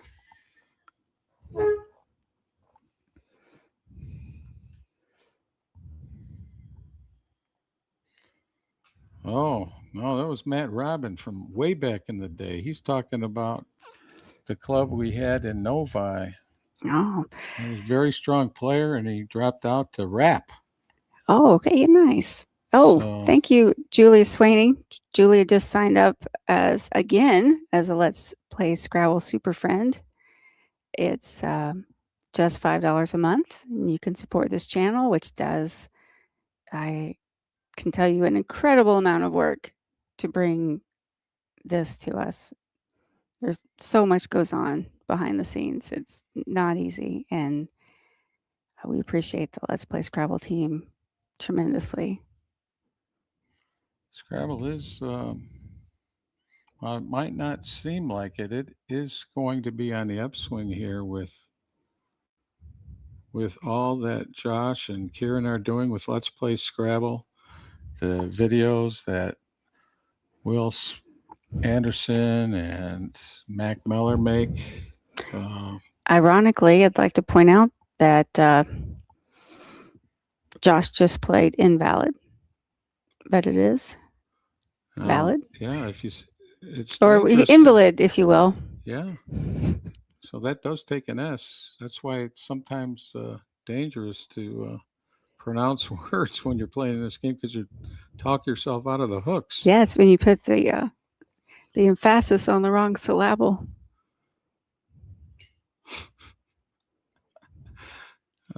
She's here all week, folks. That's a movie quote. Steve doesn't get movie quotes a lot when I say them, but a lot of other people don't either, so it's okay. Meanwhile, Peter just is on a bingo bandwagon. He's on a tear, as we would say. As the kids say. Oh, there is a challenge. I challenged. She said the word he's thinking of is lotion. Lotion. Now we're going to challenge it. See if It's not the right lexicon. What do you mean?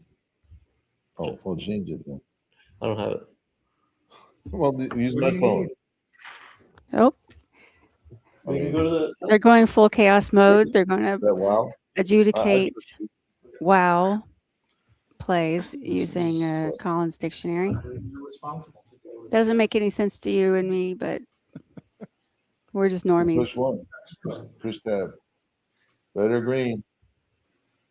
Oh, I blew it. You said see, prophetically, he said he blew the game. Right there. Peter calls. So no points for me. He calls that he was cursed. Seems like maybe taking that quite personally. He'll recover though.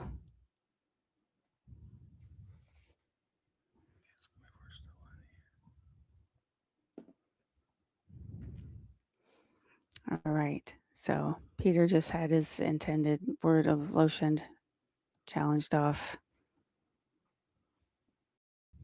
It is a game of words. You got to know your words because they're the tools to scoring. And as the late great Randy Greenspan once remarked at a tournament, it's a effing word game. You got to know your effing words. I've cleaned that up a little bit, but I think you can fill in the blanks. I don't know. Wait, I don't know. It's a funnin' word game. Yes, it's that. It's funnin'.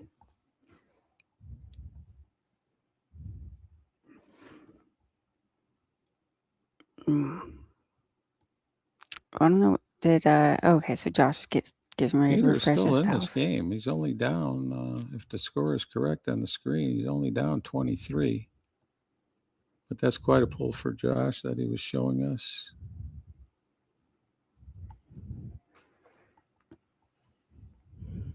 I don't know what's going on here. Easy pickings here for somebody to play a nice 14 for us. Let's see what they come up with.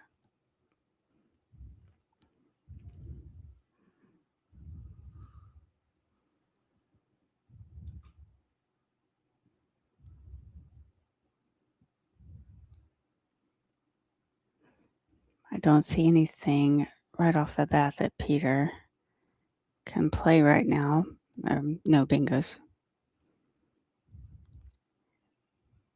Oh, so Peter's going to try to open it up a little bit more.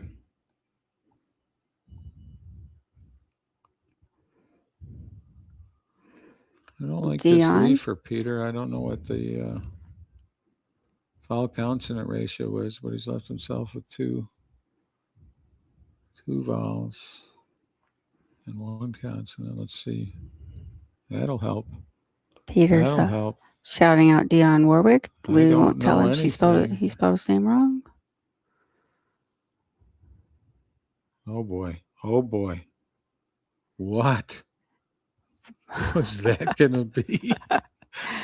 Is he just joshing with us? Funning with him? Is he effing running with him?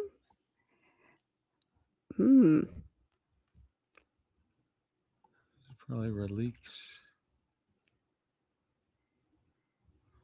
One thing we're pretty sure of, that blank is a U.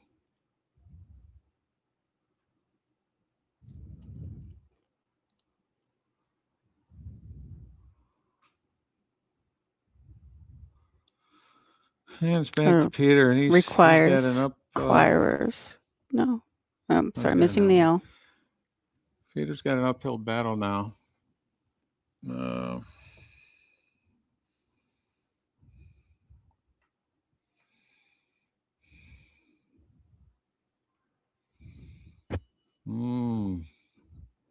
He's got one through an A, but no A available.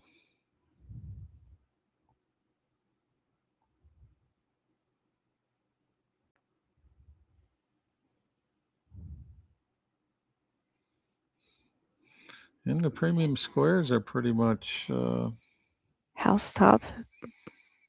Hard to come by here. Peter can play house top, pot house. Oh, nice. Phase out pot house. He's got the O available to him. Now, if he does go down there, if he sees one of those words, he'll put the H on the triple letter score for maximum points. That would be super hot.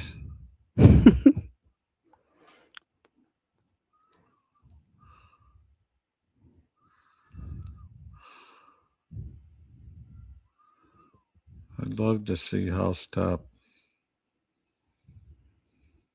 Click, click, click. He's got it.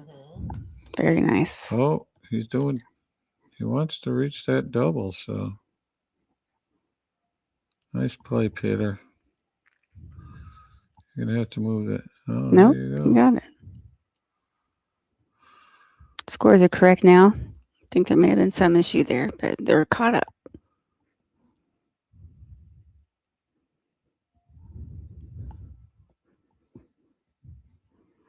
So you say they only have to declare what it is if it's challenged. Is that right? That's correct. So if someone challenged you on this, would you declare housetop or pothouse? well, it doesn't matter as long as it's a valid word.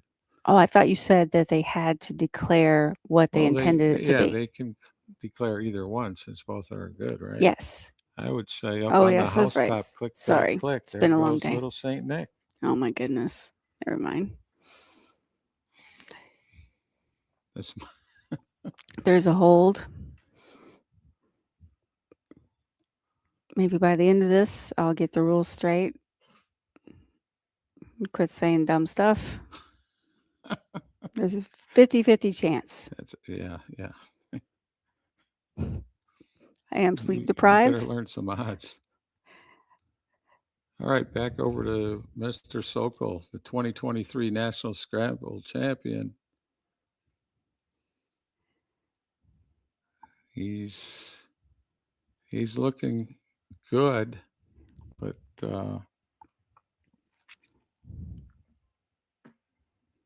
this is a game where you can conceive that huge plays can happen at any time. It's not, how many tiles are in the bag? 11 tiles, or is there 4 in the bag now? It looks I think like there should be 4. As a Let's Play Scrabble super fan, I spend so much of my day watching this channel. I think I've figured that display out finally. So I think there's 4. There's either 4 or 11, somewhere in between. No, the slow way to do it is count the tiles on the board. All right. A hold, please. Peter's rack is pretty rough, even for such a random game as Clabbers.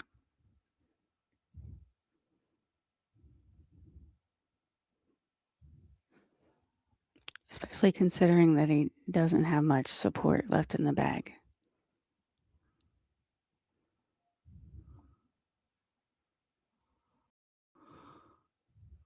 I'm sure he wanted to pull out 2 wins against Josh today. He may have to settle for 1. Oh, no. The scores are good now. Look at that. He can get rid of the C and the W, leave 2 in the bag, and hope to bingo. He could do that with going through the O, and I still don't know what that word is. What is Pot, that? it's either no, pot, relations. Oh, relations. Or I don't know if Oriental Okay, takes an yeah. S. Relations. We like to build relationships in Scrabble and play with our friends. We saw many this long weekend. And so that's what I would do. I'd drop the C and the W and hope to hit that S or be able to play something. He's going to need another bingo. More than likely. He's going to be even after this play, but Josh has the tempo, which means he'll be on turn. He'll pretty much know Peter's rack, where the danger areas are. So he's at a big advantage at this juncture.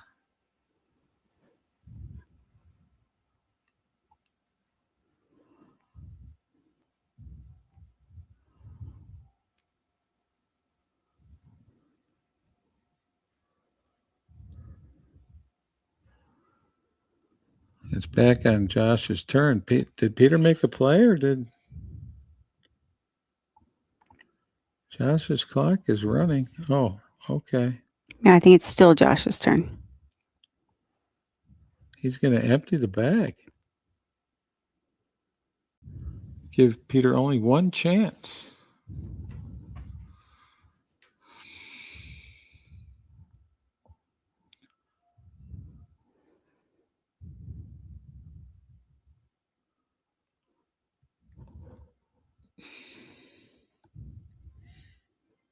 Braggy was a pretty nice find. Let's see. Braggy. Bima.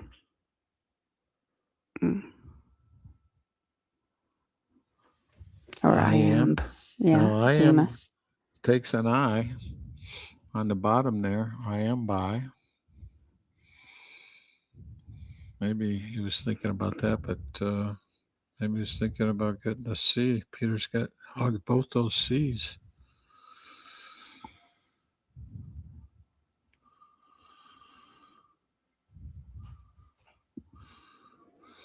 I predicted scores over 500 for both players, and I'm not sure if Josh's score has been updated, but he should get there easy enough. And Peter probably. I don't think Josh's score has been updated.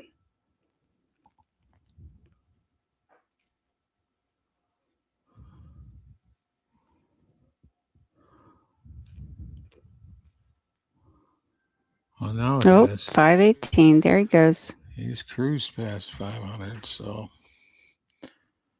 Peter's probably got 2 turns left. And even if he didn't score, even if Josh didn't score again, Peter would need 70 points. So unless there's a 15-letter play that I'm unaware of, the national champion is going to come out of this on top.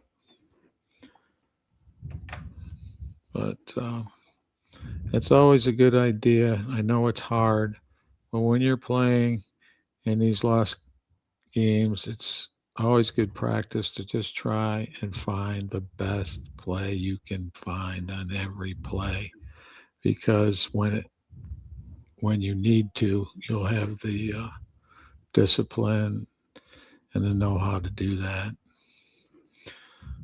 Clabbers is another matter. I mean, it just adds, it's like 3D chess. It just adds another layer.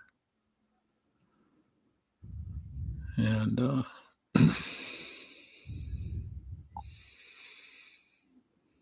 so do as I say, not as I do, because I would have already thrown something down and conceded here.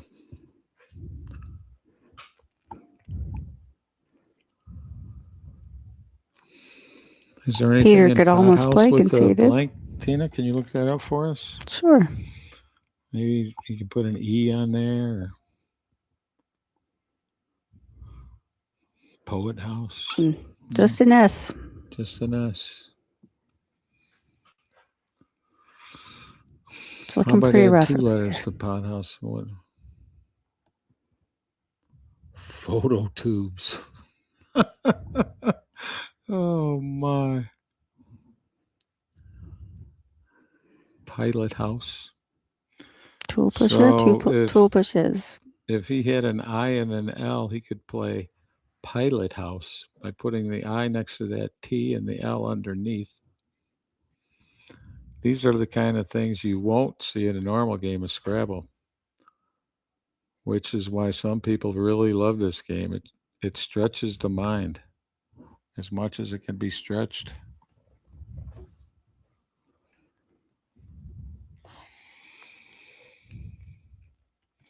It used to be at tournaments, people would play a lot of anagrams. That's a game where you just dump the tiles down and turn them over and people shout out 5, 6 letter words. I haven't seen that as much lately.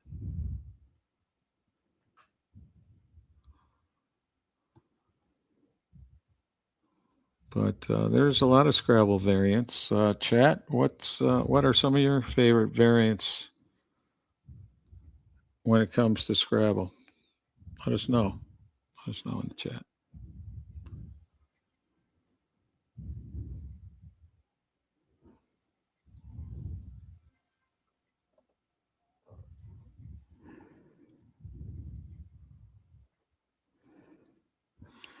I'd also be interested to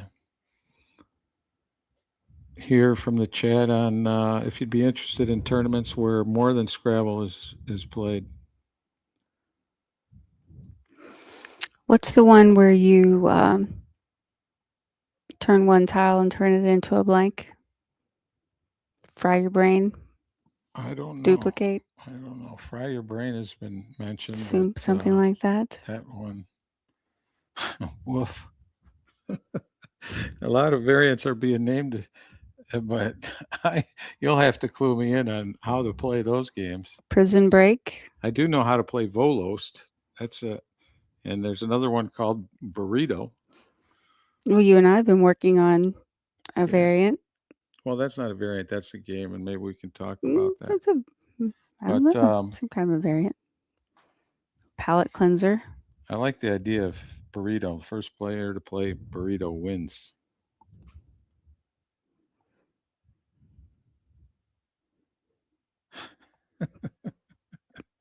That does sound fun. Splunge, that's pretty good. I don't know how many 20 million. Is that 20 million or 20 billion? That's 20 million, I guess.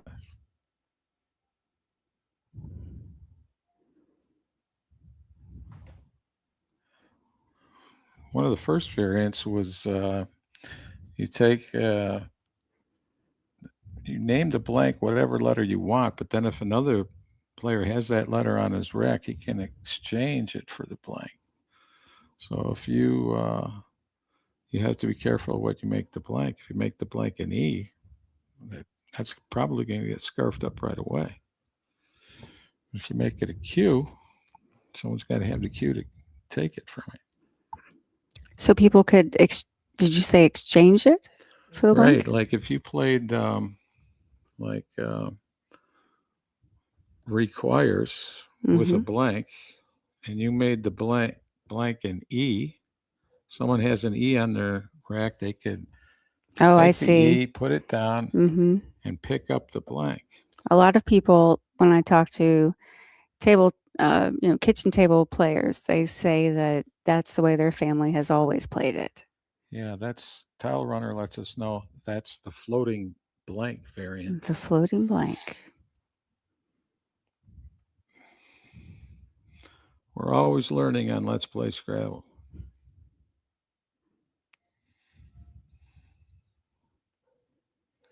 We might have to take a trip to Brantford for Christmas. That's where they play the floating blanks.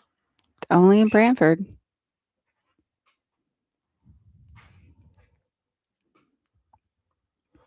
Brantford, some of the players over in that area, I would think, would include Christopher Sykes.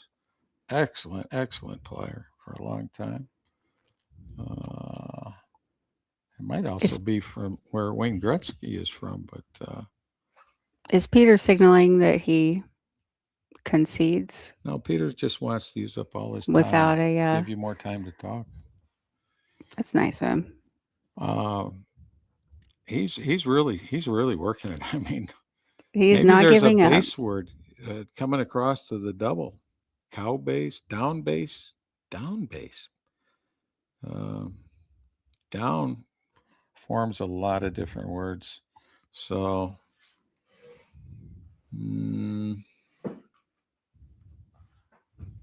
he's working Let's it. See.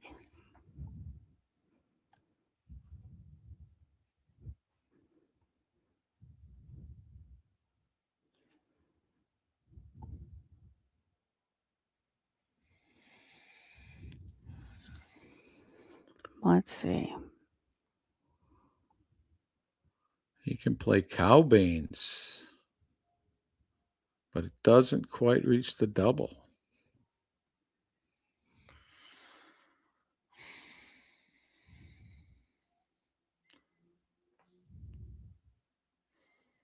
I have to get together with Tile Runner, whoever that is. This guy knows all the variants, he or she.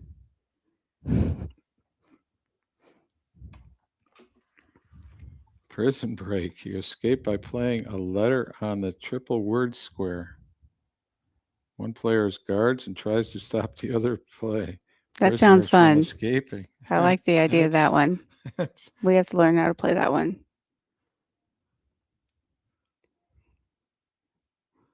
Oh, is there one tile in the bag? I might have miscounted. He's going for some kind of bingo. Now we know why he took all that time. Yeah. So he played Mo or Wow.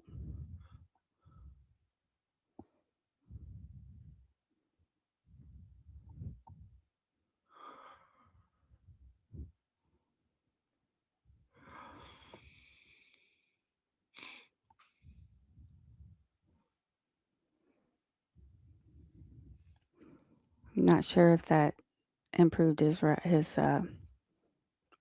chances very much. Let's see what Josh has got going on here. Oh my goodness.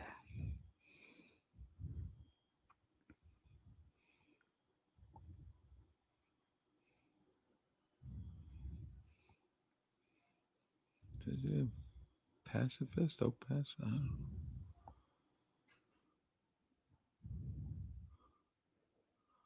This shows you the value of underlapping plays.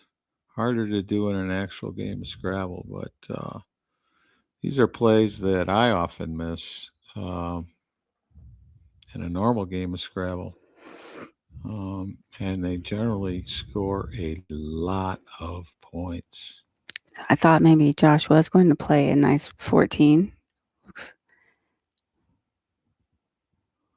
That would have been very exciting. Looks like he played Tafia.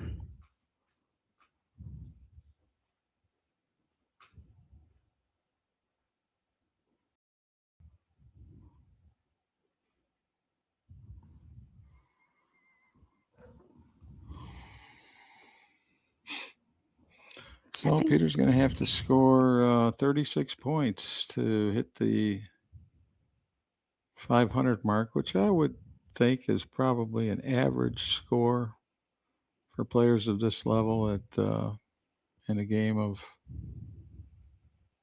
clabbers. He may be using what we call the Tangredi rule, thinking of playing co-dances, although it would only help him if Josh passed out, hit his head on the table, and failed to challenge an outplay. If you don't know, Josh is tired. It's he been is a long tired. day. He's played a lot of games of Scrabble. The Tangredi rule is never give up. If the only way you can win is to try it, then you must try it. If the only way you can lose is to do it, then don't do it. It primarily refers to trying plays to catch up or not making bad challenges at the end, things like that, when you don't have to do it.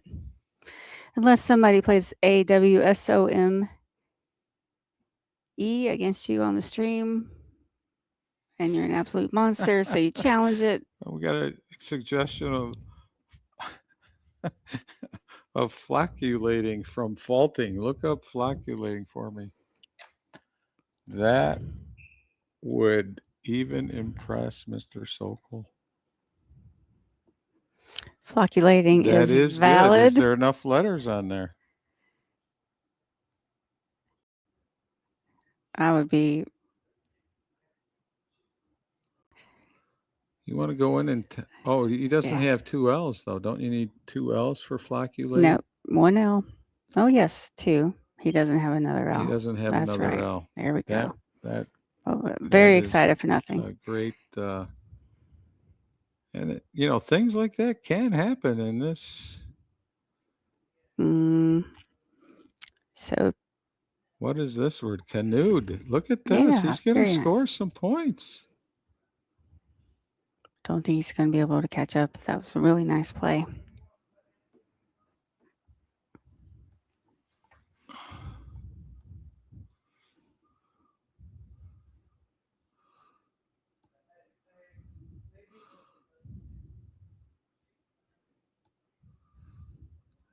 Well, I don't know about you, Tina, but my brain hurts just watching this. This is really something.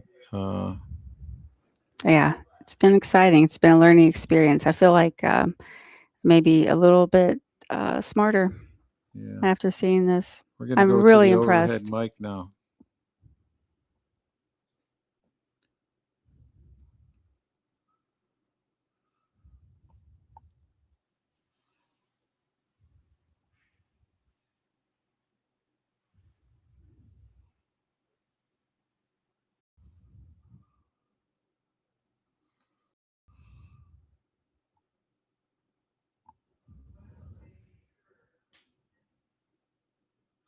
Okay, let's go to overhead mic if I'm not sure if we're already there yet.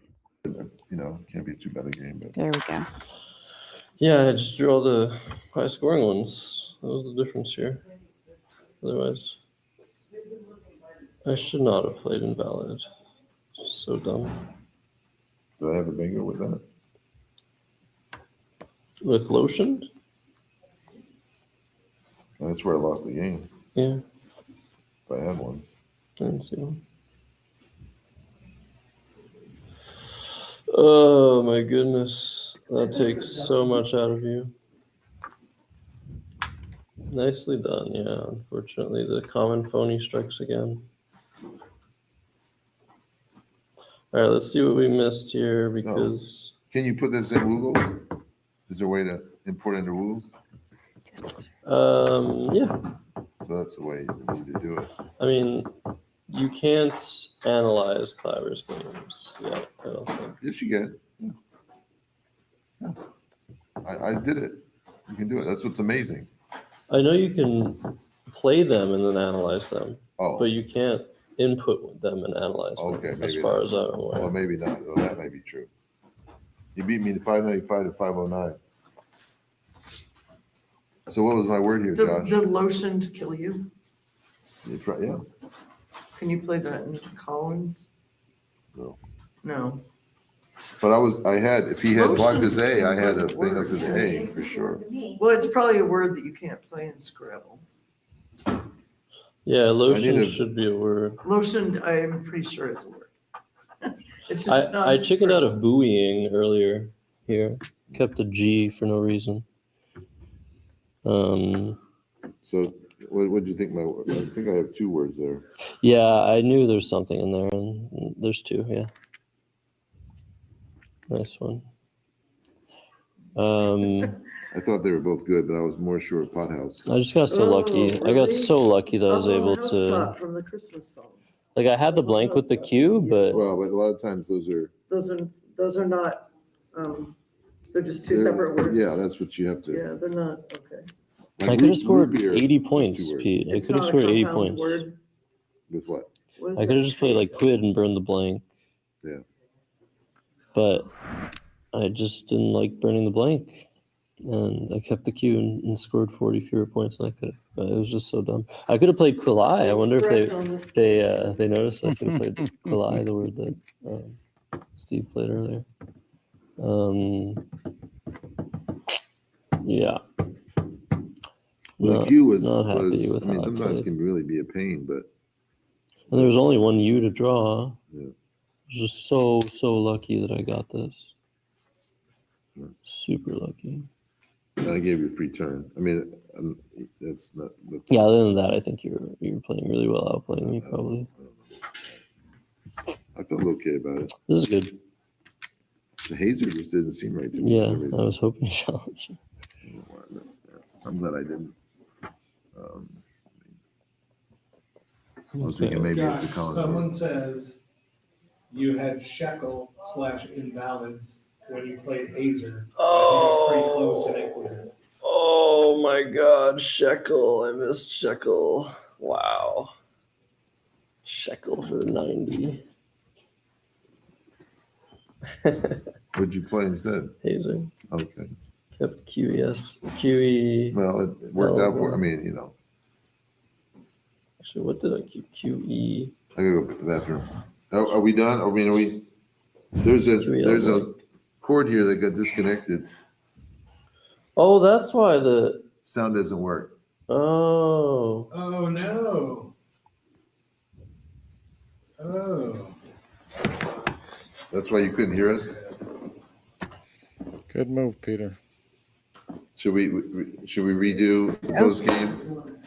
Okay. I think there are some. So Josh, what were you saying again? So we're going to say goodnight and No, happy National Scrabble Day to everyone. And we'll see you at the next stream, which may be the Montreal Scrabble Fest. Well, Let's Play Scrabble. We'll see you at the next stream, which may be the Montreal Scrabble Fest. So good night. Thanks for watching.